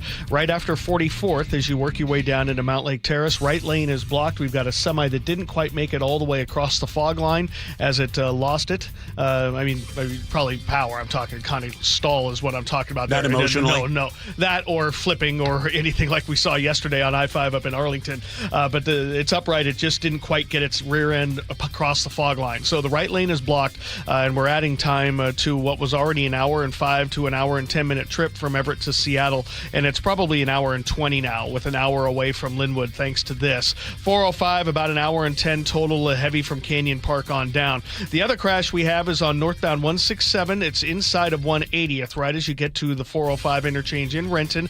A couple of cars tangled up, state trooper there, but it's on the left shoulder, not blocking, but that's the reason why you're so slow from before 180th now. But the good news is it's not bad in Auburn, so overall this is only adding to a travel time which isn't bad. So we're under 50 from Puyallup to Renton. Federal Way to Seattle's been pretty good all day, continues to be so, especially at the beginning part of that drive. Once you're up to the north end, though, you've got the typical stuff. It's 48 minutes to go from Federal Way to Seattle. Lake bridges are fine. Renton to Bellevue's about 35 minutes. 18 looks good. 16 looks good. I-5 Olympia to Tacoma still looks good. And most of the commuting traffic has moved through the Bonnie Lake area through the scene of this standoff. But South Prairie Road remains closed there as you go down south of the Costco. There right around, basically, if you're going to go between 214th and 200th, just get up to 410. It's wide open, and you don't want to kind of get caught up in this. The police got a very active investigation going. KIRO Newsradio Real-Time Traffic. I'm Chris Sullivan. Seattle's morning news on KIRO News Radio. Every week we check in with Casey McNerney from the King County Prosecuting Attorney's Office for our Crime and Punishment segment. Casey, I was speaking with a police officer friend recently, and I actually made the statement to him about gun crime and how it seemed like there was more gun crime going on with juveniles. And he actually kind of pushed back on that, saying that's not necessarily the case. So I'm wondering, with your research and what you're seeing about prosecutions, where are we with juvenile gun crime, especially in the light of a pretty high-profile incident? Your buddy's right. We're actually seeing fewer cases being referred by police in King County for juvenile gun crime. But it doesn't feel that way when you've got a 15-year-old accused of a shooting at the Bite of Seattle and a 19-year-old that's involved too. It's nobody really wants to hear that stat. But I actually had a similar conversation with a TV reporter last week who said, "Hey, I'd like to do a story about the spike in gun crime amongst juveniles in King County," but there really isn't that spike. It's in the last few years the numbers have gone down. For example, Class A felonies are very often gun crimes. In the 2021-22 school year, Class A felonies made up 28% of the cases that were referred by police. In the last school year, it was 13%, so it was more than half, which is just what you want to see. But and there's a big difference between saying that there are fewer crimes being referred to us, and what we're not saying is that prosecutors and police aren't still concerned. You could have two cases and there would still be a problem because you don't want to see a kid with a gun at all when they're 14, 15, 16, so that it's still a concern, but the numbers aren't as bad as they were a few years ago.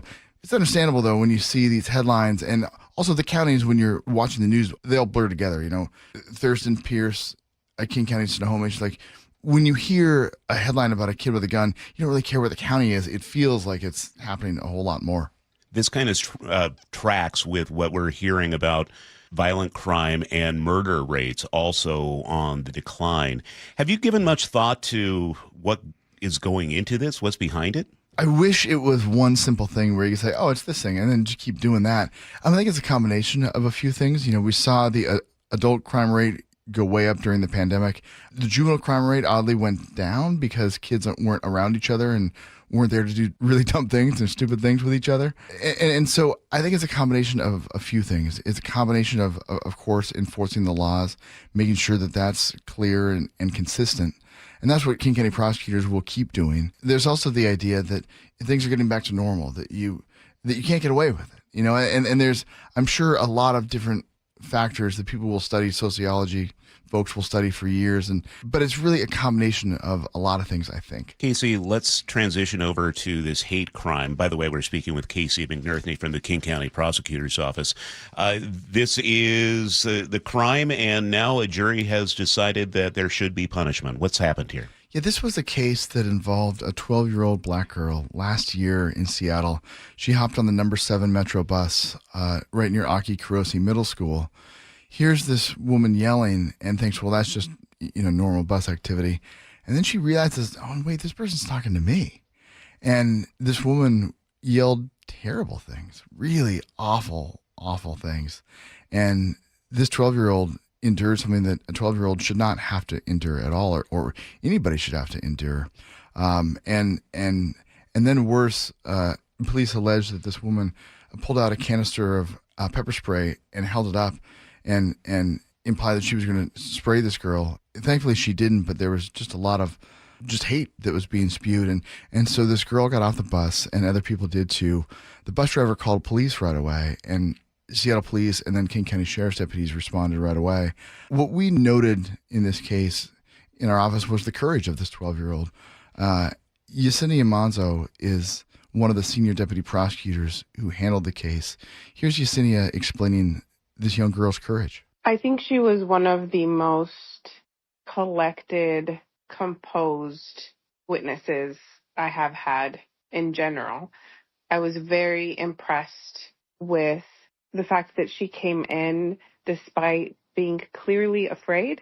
It is naturally intimidating to anyone to testify, even people who have to do it as part of their profession, including police officers, for example. But she was willing to come in. The courtroom was full, and she testified obviously in front of the jury and a judge and was subject to cross-examination, which she handled very calmly. She had the same presentation and tone and answers to myself during direct as she did during cross-examination. She just did wonderful. She answered clearly and succinctly and honestly, and I was honestly in awe of her strength and her courage. Not surprised at all, given how she handled having been harassed and racially targeted, but still in awe nonetheless. So she has been convicted of this crime. What kind of punishment is she looking at? 3 to 9 months is the sentencing range that this defendant faces for this hate crime. And what's interesting is, do you remember last week how we were talking about that lottery fraud case where there's a person who's charged with stealing scratch tickets and then redeeming them? Mm-hmm. If convicted as charged for lottery fraud, that's a Class B unranked felony.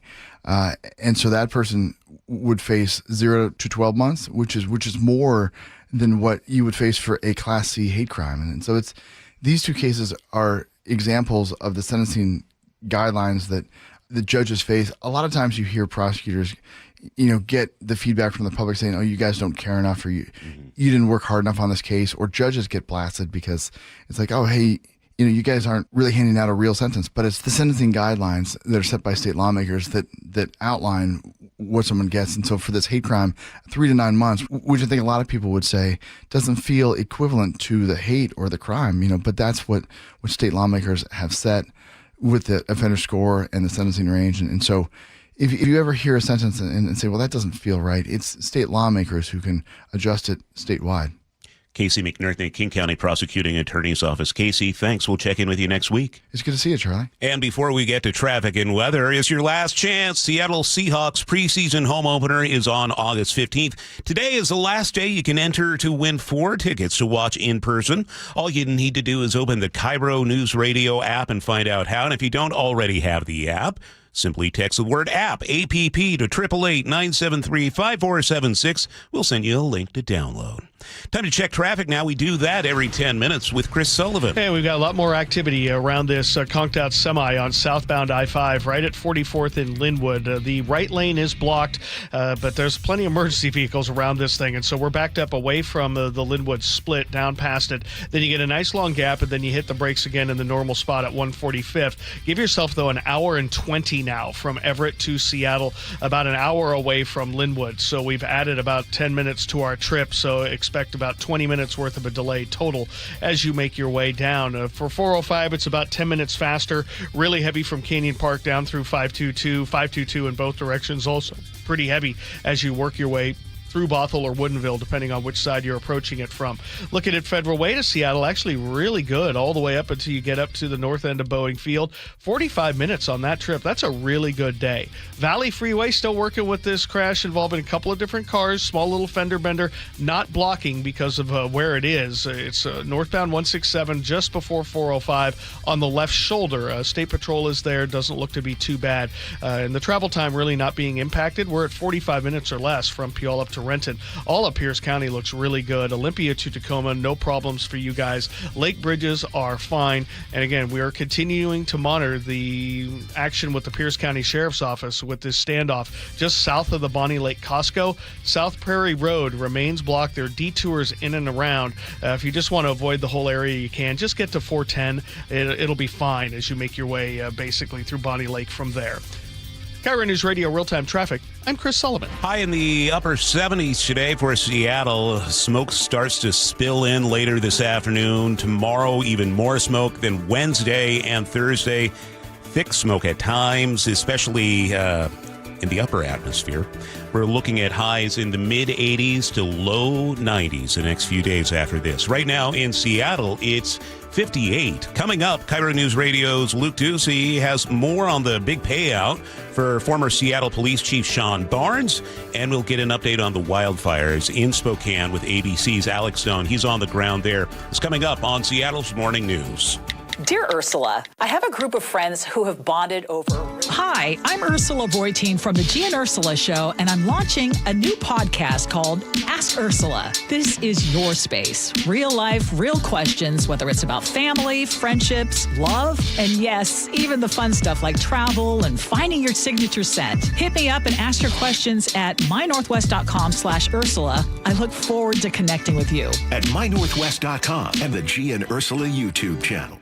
Walter is a soccer player, a soccer coach, and a soccer dad. So when he injured his Achilles, it affected everything. Every time I ran or tried to play soccer, it would just get worse. And he wasn't the only one dealing with it. I was a soccer parent, and within a few weeks, 2 other fathers tore their Achilles or damaged their Achilles. They went to the surgery. I went to Dr. Mark Wagner, and I was back up and running, and they were jealous because it took them months to recover. One of them never fully recovered. That's right. Walter chose to see Dr. Mark Wagner, MD, at Seattle Sports Regenerative Medicine for stem cell therapy, the most experienced in the Northwest with over 20,000 stem cell procedures. The recovery period is so short, and the feeling that you have of being completely back to normal is overwhelming. So, whether it's a hip, like I had, a shoulder, elbow, ankle, wrist, or knee, before choosing surgery, see Dr. Mark Wagner first. Go to drmarkwagnermd.com. That's drmarkwagnermd.com.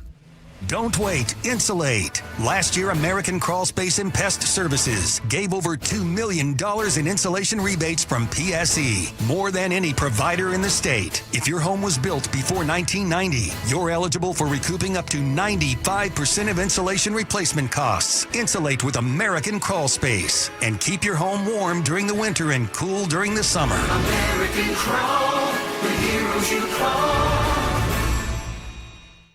Hartley here from Wilcox Farms. For over 100 years, my family's been committed to doing what's right. At Wilcox Family Farms, that means caring for our hens with healthy pasture environments and a diet of organic grains and flax seeds. It's how we produce eggs that are wholesome, flavorful, and good for you. Next time you're at an egg case in your local store, we hope you feel good about choosing Wilcox eggs. Wilcox Family Farms, locally fresh since 1909. Sleep Number's new collections are designed to adapt to the changing nature of your life and your sleep needs. Whether it's the personalized comfort of the Comfort Mode mattress, the targeted pressure relief of the Comfort Next mattress, or the Climate Collection that actively cools or warms to help you fall asleep and stay asleep. And now, get early access to our biggest sale of the year. Save 25% on the new Comfort Next Luxe for a limited time. Only at a Sleep Number store or sleepnumber.com. You know what you can trust? The protection you get when you bundle home and auto insurance with Progressive. You know what you can't trust? Everything else, apparently. Like when you saw that article that said that thing you eat every day is a superfood and great for your gut health. But then 30 seconds later, a different article warns you to avoid it and it's taking years off your life. Well, which is it? Kind of a big difference there. Anyway, bundle home and auto insurance with Progressive for reliable coverage in a reliably unreliable world.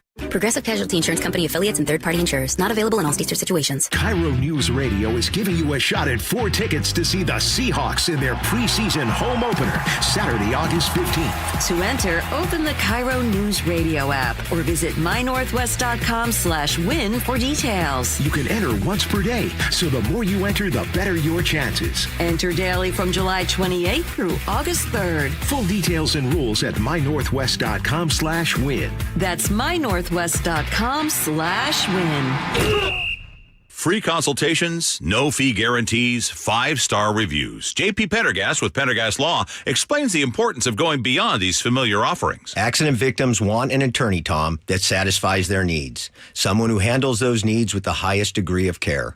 Pendergast Law offers the no-fee guarantees and free consultations, but these only scratch the surface. Okay, explain more. We make sure that every member of our team is genuinely passionate about helping others. Customer service and communication are our top priority. It's how we take care of our clients so they always feel one step ahead of the insurance companies. Our strong reputation for high standards provides comfort and confidence when it's needed most. Pendergast Law offers the free consultations, the no-fee guarantees, and of course, they are 5-star rated. But what really makes them different is their genuine passion for helping others. I can't recommend them enough. If you or a loved one has been injured in a car accident, call Pendergast Law. we can help. That's PendergasLaw.com. George Thorogood and the Destroyers, the baddest show on earth, with the Robert Cray Band. August 6th, the Tulalip Amphitheater. Don't get tickets on sale now at Tulalip and Quilcena One Club Desks or Ticketmaster. Now, the latest from KIRO Newsradio and MyNorthwest.com. Live from East Lake Avenue, Seattle's morning news. Good morning. It's 8:30. I'm Charlie Harger. 600 homes burned in Spokane area along with other buildings. Governor Ferguson toured the area of the fires in Spokane yesterday. He later held a media briefing on the state's response, appearing with Spokane's mayor as well as Senator Maria Cantwell and the Public Lands Commissioner. The governor offered condolences to the many families who've lost everything. There are just so many Washingtonians who have literally lost everything in a very, very short period of time. Just in a matter of hours, their lives changed in deeply dramatic and fundamental ways. And so it's difficult to find words when folks have experienced a loss like that. But we want all those individuals to know that we are all here for the long haul. That's Governor Ferguson. We'll hear more from ABC's Alex Stone, who joins us in just a couple moments. Developing this morning, there's new information about why Seattle Mayor Katie Wilson may have asked for the resignation of former police chief Sean Barnes. According to government records, Barnes and his wife owe more than $86,000 to the IRS, and they have a lien on their property. KIRO News Radio's Luke Ducey is here with the latest. Yeah, if you're watching on our YouTube feed right now, you can see that document for yourself. According to records from Cook County, Illinois, the IRS placed a lien on all properties owned by Barnes and his wife. The documents say the couple owes $86,841.14 in taxes and penalties. However, was this one of the reasons Mayor Wilson asked Sean Barnes for his resignation? She mentioned several reasons during a press conference on Friday. There were multiple factors, some of which were related to the events of Sunday, but that certainly was not the only thing. We may never know from Wilson herself if that was one of the issues.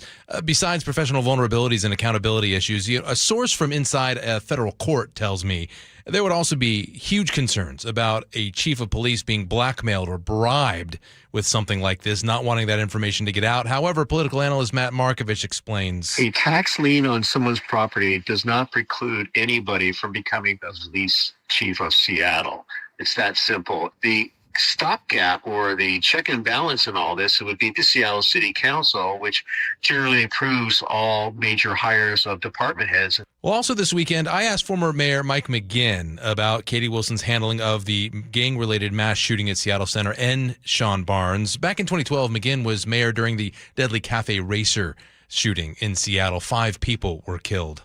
Unless you're a mayor, you have no idea what this feels like. And I appreciate all the critics out there, but nobody has to do this in their day-to-day job. It's kind of like what's the Mike Tyson line? Everybody has a plan until they get punched in the face. McGinn also told me he had SPD with him in his office working on getting the latest information and getting it out to the public in real time. And he emphasized a mayor and chief of police and the assistant chiefs as well. They need to have complete trust in each other. Instead, we heard Katie Wilson describe several miscommunications with Barnes and SPD. You know, there are multiple of these types of events in which the media wants information quickly. So it does require very clear lines of communication, a lot of, the trust that's been built up by working together on things. McGinn also told us, we should give Wilson a break. Her critics should, because this was the first crisis that she faced and she will face others. I also have some inside information on SPD's new interim chief, Andre Sales, who was introduced during Friday's press conference with the mayor. The upper brass in SPD generally like and respect Sales, according to one source I spoke with. They told me out of all the staff that Barnes brought with him, Sales has laid down the most roots here. I also heard from SPD sources, while Barnes said all the right things, he did a lot of great things, his messaging and philosophy on policing seemed recycled from older ideas. They just weren't up to date with more modern policing strategies. Barnes will receive about $700,000 under his resignation agreement. Luke Ducey reporting live. It's time to check traffic. We do that every 10 minutes with Chris Sullivan. And we are still working with this. Is now a crash. I couldn't see because the semi was blocking it, but my drivers are telling me that this semi and another car are involved in this crash that's blocking the right lane of southbound I-5 right around 44th as you work your way out of Linwood down into Mount Lake Terrace. So plan on big time delays there. We've added about 10 minutes to our trip. Once you're through that, it's a pretty good drive all the way down till you get to the normal stuff at about 1:30th today. Overall, it's about an hour and 20-minute trip from Everett to Seattle, with an hour of that away from Linwood. For I-405, it's pretty heavy all the way away from Linwood as well. You're going to need close to an hour to go from Linwood to Bellevue and an hour and 20 as well from Everett. So not exactly a great drive out of Snohomish County. Going the other direction, though, Federal Way to Seattle looks really good. We're running right around 50 minutes, maybe a little under. Heaviest spot there, only real spot of braking is from the north end of Boeing Field past the West Seattle Bridge merge. Looking at Renton to Bellevue, we've got about 35 minutes for you. Valley Freeway, about 45 from end to end. We still have this fender bender on the left shoulder as we approach 405. New issue down in Fife. For those of you that are trying to go from northbound 5 to 54th, you can't. That ramp is blocked at this point. Looks like some sort of box truck or a work rig rolled over on that off-ramp there, and so we're seeing some slowing from northbound 5 around 54th in that corridor. This report brought to you by 425 Magazine, the East Side's magazine, inside, outside, East Side. It's 425. Find out more at 425magazine.com. Highs in the upper 70s today with sunshine. We have smoke start to roll in the next few days. Tuesday, Wednesday, Thursday, all looking like we'll have smoky skies. Highs in the upper 80s to low 90s in Seattle. It's 58 right now. News matters. Experience counts. You're listening to Charlie Harger and Manda Factor, Seattle's morning news. Some 60,000 people were forced to evacuate from their homes over the weekend as those fast-moving flames spread throughout Spokane, burning hundreds of homes. We're, of course, closely following this developing situation, as is ABC's Alex Stone, who is in Spokane and joins us live. Welcome to KIRO Newsradio, Alex. Tell us what you are seeing there on the ground. Hey there, Charlie. Yeah, I'm in a neighborhood right now where everything is gone, but there is a very defining line where you can see very clearly that this was a wind-driven wildfire that pushes, instead of just going out randomly, it pushes exactly where the wind is going to go. And we've seen it time and again in wildfires where it's been strong winds, and this one 50, 60 miles an hour, the wind speeds. But there will be a home that is completely destroyed, and then right next door to it, there is a home that is totally untouched and perfectly fine. And we see that all over this area where people are now beginning to come back in as the threat has subsided here in Spokane itself and the neighborhoods that were burning on Saturday, that they're beginning to come back in and find out some have lost everything. Others right next door, they're finding their home is perfectly okay. They have no electricity, but otherwise, their homes are okay. And even though the evacuation zone is still in place, a lot of people are beginning to come back. Either they want to stay in their homes and protect their homes. I was talking to a woman who's 90 years old. She has come back. She came back yesterday. She's living with no electricity in her home right next door. All of the homes are completely destroyed. Some people are coming back to begin sifting through things and looking for anything that is left, but it is devastating for many of those who are coming back in. What are we hearing in terms of numbers of buildings and homes that have been destroyed, Alex? Well, the estimate at this point, Charlie, is somewhere over 600, but they don't really know yet. Firefighters say they've got to get a damage assessment team in here. That is, they come in, they are experts in figuring out what is a home. They look at maps and overlays and try to figure out of the rubble and debris that is left here. Not all of it is homes. Much of it, they were homes. So they've got to figure out what was a shed versus a home. Were there two homes on a property? How many people were living in these homes? And then they put together their report of how many homes burned. They think it is 600 plus. They don't know how many plus on top it may be, but they're just kind of guessing at 600 right now based on what firefighters are seeing. And I would say that's probably an accurate number based on what we're seeing right now, but it could go up, could potentially even go down once they get a damage assessment team in to figure out what the number actually is. We're speaking with Alex Stone from ABC News, who's in Spokane right now. Alex, you have covered dozens of these wildfires over the years. How does this fire over the weekend in Spokane compare? Well, it's devastating. No matter what, it's always going to be devastating. Yeah, we've been asked, how does it compare to the Palisades and the Eaton fires in Southern California of a year and a half ago? At least size-wise, it's not on the scope at all. I mean, we're talking in total of the three fires here, I think about 7,000 acres and, potentially 600 homes versus tens of thousands of acres and tens of thousands of homes. But it doesn't matter size-wise. That if your home burned, it doesn't matter if it was 1 acre or if it was 200,000 acres, that your life got changed and uprooted and upended. The families who are coming back into these neighborhoods, they are finding that their lives have burned. They didn't have a lot of time to get out. They, on Saturday night, were told go, and they left, leaving their family possessions and their photos and their health records and everything else. That this is absolutely devastating, and these numbers are big, and this community is going to take a long time to rebuild. We've seen it in Southern California. We've seen it in Northern California, in the town of Redding, what was called the Carr Fire a number of years ago, and in Santa Rosa, and in Lahaina with the fire there, and in Paradise back in 2017, 2018, of all the big fires that have burned and taken out neighborhoods during a windstorm. But it is the power of these flames, and for those who are returning, this is going to change their lives forever. That is ABC's Alex Stone joining us a little earlier on Seattle's Morning News. We just got the word from Spokane Complex Fire authorities. They say 700 homes have been destroyed, now up to 65,000 evacuations. We'll have traffic next on Seattle's Morning News. KIRO News Radio, where you turn for the news you depend on. A political shakeup for Democrats that represent Seattle. Traffic. Right now, Auburn to Renton at 25 minutes. That's a good 10-minute delay. Conversation. 3 people on the floor can't cover 20 aisles of plexiglass. They're doing their best. It just doesn't work. And your Super Bowl champion Seahawks. And the party begins. Broadcasting live from the KIRO News Radio YouTube channel.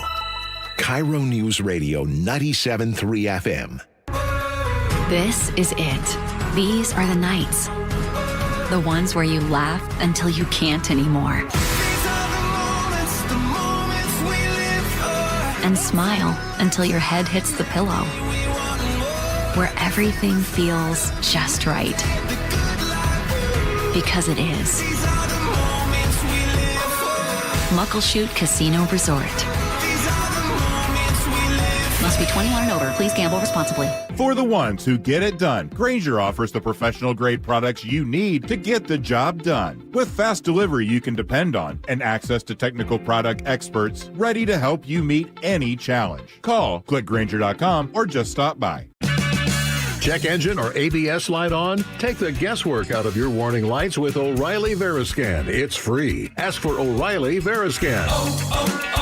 O'Reilly Auto Parts. I move mountains for a living. Literally. That means I don't carry hand lotion, and when it comes to serious heartburn, I don't mess around with anything but Rolaids Max Strength. Its dual-active formula has 1,500 milligrams of calcium carbonate and magnesium hydroxide that relieves heartburn fast. And the best part? The roll fits right here in my pocket, so I can get back to moving mountains. Rolaids spells powerful relief. 1,500 milligrams is our highest amount of antacid per tablet. Read each label. Use as directed. Keep out of reach of children. Not all roofs are created equal, and not all warranties are either.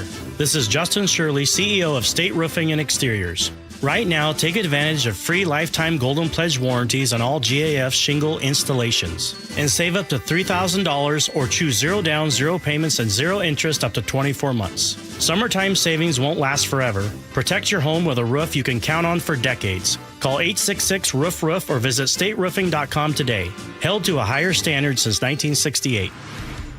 8:43 now. We check traffic every 10 minutes on the threes with Chris Sullivan. We continue to work with a couple of crashes active on the board, Charlie. One of them's not in a very good spot. It's on the southbound I-5 corridor right in Linwood. A semi involved with another vehicle right at around 44th there, where you would get off at the transit center if you're in HOV, kind of before the Mount Lake Terrace area. Right lane is blocked. After you get through that, it's a pretty good drive till you get down to about the Jackson Golf Course, and that's where you hit it again. Overall, it's about an hour and 20 from Everett into Seattle, with an hour of that away from Linwood. Same travel time, but no crashes on 405 southbound, just heavy volume and the lack of capacity. Only 3 lanes, one of them being a $15 express toll lane from Linwood down through Bothell, and we've got that hour drive from Linwood down, hour and 20 from Everett down into Bellevue.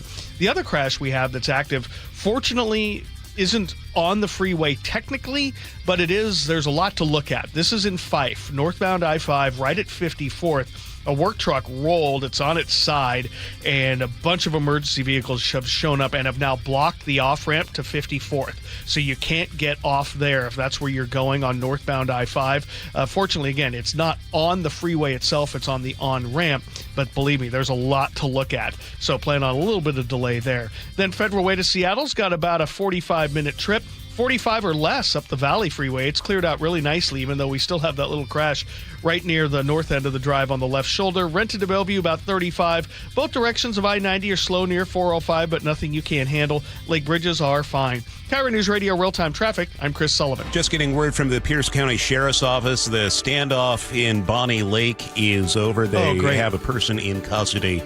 That's after a homicide investigation earlier today. Checking the forecast, highs in the upper 70s with sunshine today, smoky and hot the next couple days, mid-80s to low 90s through Thursday. Right now, it's 58 downtown. Coming up, G. Scott stops by as we talk Seahawks. That's on the way on Seattle's Morning News. Summer calls for road travel across our region. Have you noticed more vehicles on our highways and local roads? Obviously, traffic in the city is going to be crowded, especially with the Ship Canal Bridge construction. But there have been a ton more people heading north on I-5 and east on I-90 for weekends and holidays than again on Sundays coming home. More people on the roads means more accidents. And if you're not careful, you'll find yourself on the shoulder exchanging information. If you're one of the unlucky ones or know a friend or family member, reverse your fortune by having Harold Carr Law Offices deal with insurance. While you're resting, receiving physical therapy, and taking time off work, Harold Carr Law Offices will negotiate with insurance on your behalf while compiling necessary paperwork and getting you the best recovery possible. 7 locations across Western Washington and a track record of success for their clients. Carr is spelled with 2 R's. C-A-R-R. CarLaw.com. C-A-R-R. Car accident? Call Carr. Hey, how's your money situation? Are you ready for retirement? Well, if you want to know what the pros are doing to make wealth multiply and retire like royalty, then you need to listen to this show, Sound Path Through Retirement, with Ben Koval and Matt Leibarger. Get your money right and tune in every weekend, Saturdays at 10 a.m. and noon on KIRO Newsradio 97.3 FM.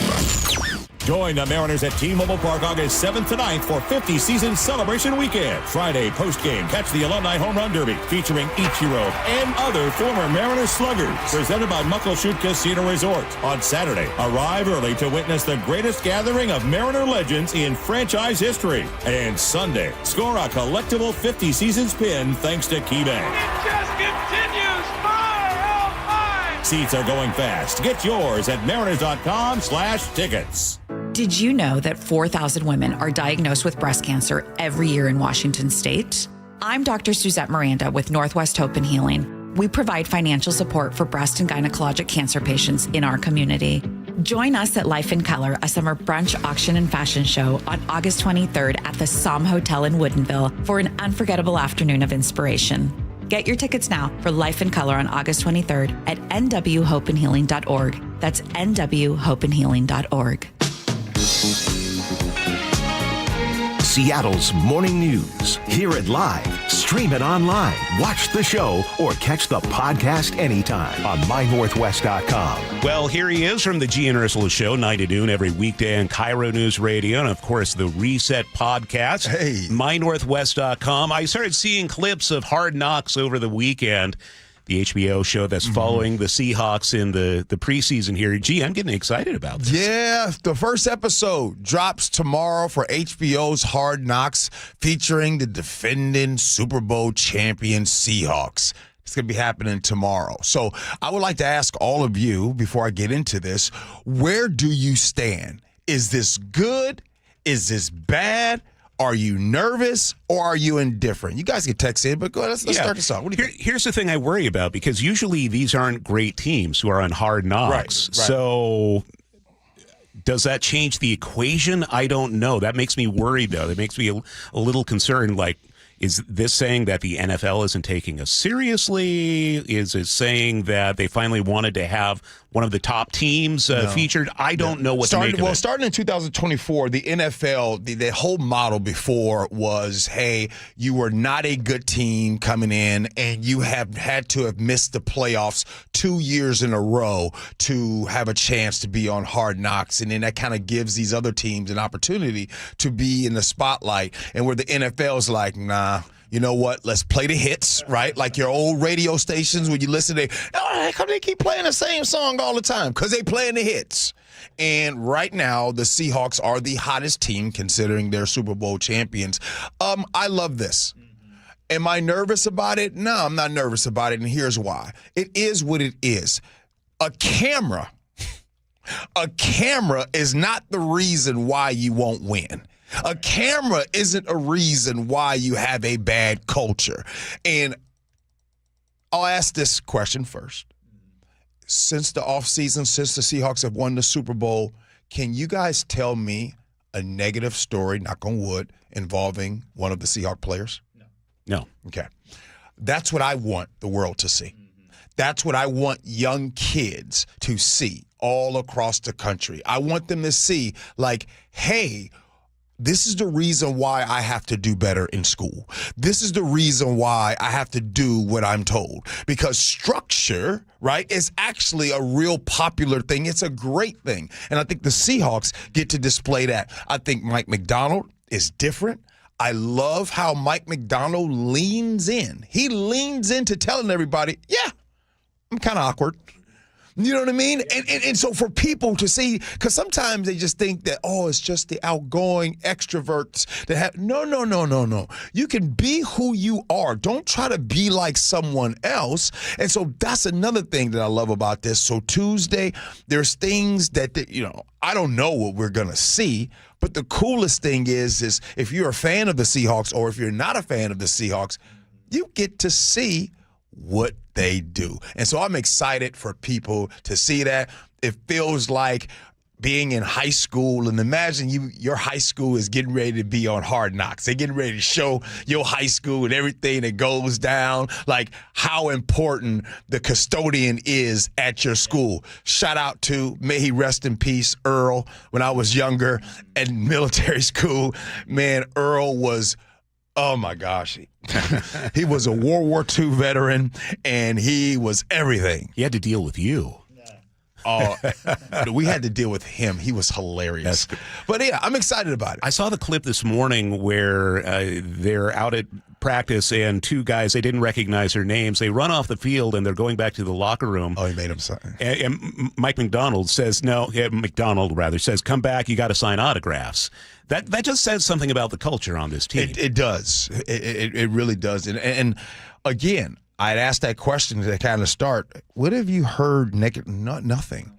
And the thing is that I have been so used to over the years, right? Like this is 23. This is the 24th season, and I'm going into being connected with the Seattle Seahawks. And over the years, there was always just some, like normal things, like, oh, I don't like that person and that person. I don't get any of that with this current regime in Seahawks. I mean, maybe they do, but boy, they protect the team and they don't share it with anyone. So, and I believe that that's how it's supposed to be. If there is a settlement or a contract that happens and it's supposed to be under lock and key, they don't put the details out like less than 24 hours after a resignation, right? That happens as well. So, you know what I mean? Like you have real leadership that has happened. And by the way, since leadership has been on display here in Seattle, or I should say lack thereof, I'm sure grateful for Hard Knocks, because now, right, the city of Seattle gets to be represented and get shown what real leadership is about, like real understanding and communication, right? You're going to see how Mike McDonald communicates with everyone and doesn't default to, well, that's not my understanding. I wonder if he would be considered, after he's coached the Seahawks for many, many years, brought us to 18, 20 Super Bowls, Mayor Mike McDonald. What do you think? Has a ring to it, right? Don't do it. Don't do it. G's got right. Coming up on the G and Ursula Show, 9 to noon here on KIRO News Radio. Sully, take it away. Well, we've cleared the right lane, but everybody's still there off on the right shoulder on southbound 5 at 44th in Linwood. And so we still have a really sizable backup that goes all the way back to the Mill Creek interchange. So give yourself an extra 15 minutes on that drive from Everett into Seattle. It's still up at an elevated hour and 20. It's about an hour and 10 from Everett to Bellevue as things are getting better, getting away from Linwood. Still pretty slow through Canyon Park, but nothing you can't handle. Lake bridges are fine. Federal Way to Seattle's under 40 minutes, which is great. Under 40 as well from Puyallup to Renton. Renton to Bellevue is about 35. Still dealing with a pretty sizable backup now in Fife, even though the crash that we're dealing with there at 54th is on the off-ramp, not actually on the freeway, but there's enough going on there that causing a distraction. And as Charlie mentioned just a little bit ago, they've resolved that standoff situation in the Bonnie Lake area. All the roads around it down to South Costco, there by South Prairie Road, have reopened, so that's positive. KIRO News Radio Real-Time Traffic, I'm Chris Sullivan. Heat and smoke on the way with highs in the upper 80s to low 90s tomorrow through Thursday. KIRO News Radio meteorologist Ted Biener will join the G and Ursula Show coming up to talk about it. You're listening to KIRO News Radio. Choke Points with Chris Sullivan. With Choke Points, we try to answer listeners' questions. It can be as simple as a neighborhood stop sign, or it can be as big as the budget for transportation. I don't care. I'll find the answer for you. It's really easy to get a hold of me at mynorthwest.com. We have a direct link there that gets right to me. You can also do it in the app. You can hit me up on the text line. Choke Points, presented by Carter Subaru. Tuesdays and Thursdays on KIRO News Radio 97.3 FM, KIRO FM, and HD1, Tacoma, Seattle. Progressive knows it ain't easy navigating the open plains of home insurance, but there is one man who can help tame that wild herd of options. The Home Quote Explorer. Note, Progressive's Home Quote Explorer is not a real person, but an online tool that lets you compare home insurance. He's the type of fella who helps you decide on the right insurance, even if it ain't with him. Again, not a person, just an online tool that helps you find great home coverage. A real pioneer. Okay, fine. Just do the thing. Progressive Casualty Insurance Company affiliates and third-party insurers. Comparison rates not available in all states or situations. Everywhere you look, things are getting more expensive. But at Consumer Cellular, we're lowering the price for those 50 and up. Now you can get unlimited everything for just $35 a line. That's $35 a month for unlimited talk, text, and data. Switch to the carrier ranked #1 in network coverage and customer satisfaction and get unlimited everything for just $35 a month. Call 1-888-FREEDOM or visit Consumer Cellular online or in-store today. Price includes $5 credit for auto pay and e-billing. Taxes and fees apply. Data speeds reduced after 35 gigabytes. Rankings done by 2025 ACSI survey. A lot of businesses are gearing up for a busy summer, and that means choosing a bank with the accounts, tools, and services you need to be successful. The right bank can make a big difference, right, Brad? It sure can, Dave. And WaFd Bank can help with business checking, loans, credit cards, and so much more. WaFd Bank is also an SBA preferred lender of choice, so you can grow with confidence. Yeah, but what about when you need help with something? Is there a real person who's available and who knows how to help? Absolutely. Our friendly and knowledgeable local bankers are ready and waiting to help you with whatever your business might need. From day one, our bankers get to know you and your business to build a strong foundation for future success. This especially helps when it's time to apply for loans and to spot gaps in your business operations, so we can recommend the services that would be most helpful. Which is exactly why we say WaFd has you covered. To learn more, visit wafedbank.com or stop by your local branch. Discover why they were awarded Best Bank 3 years in a row. WaFd Bank, built for business. Member FDIC, loans subject to credit approval. Hi, I'm Dr. Shelley Flace with today's tip for kids from the American Academy of Pediatrics. Kids are full of energy, but keeping them active in their teen years can be a challenge. Aim for an hour of physical activity every day. If they like sports, that's a great place to start. Keep the focus on fun, not winning, and encourage your child to do a variety of activities. If your child isn't meeting that 60-minute goal, gradually increase their activity in ways they enjoy. For more, talk with your pediatrician or visit healthychildren.org. Everyone always asks me, what were your top reasons for choosing Advanced Hair? Well, allow me to share, along with some details, on, get this, their once-a-year summer savings event. Okay, first off, Advanced Hair stands by the results, and I'm living proof those results are second to none. With Advanced Hair, your own natural hair is guaranteed to grow. Secondly, Advanced Hair combines top-rated physicians with modern technology, creating a concierge quality experience that blew away my expectations. And lastly, Advanced Hair's Advanced FUE begins regrowing your own natural hair the very next day. It is quick, simple, and easy. Now, if you have a flexible schedule this summer and you've been waiting for that special savings opportunity, well, it's here. Advanced Hair's Summer Savings Event will get you the most hair for your dollar. It's their best offer ever. For details to schedule your free consultation, call 425-449-8185. One-day treatment, life-changing results. Your new hair is guaranteed to grow. Before and after pictures at advancedhair.com. Guys, your testosterone level impacts your energy, drive, weight, hair loss, and even ED. Revive Men's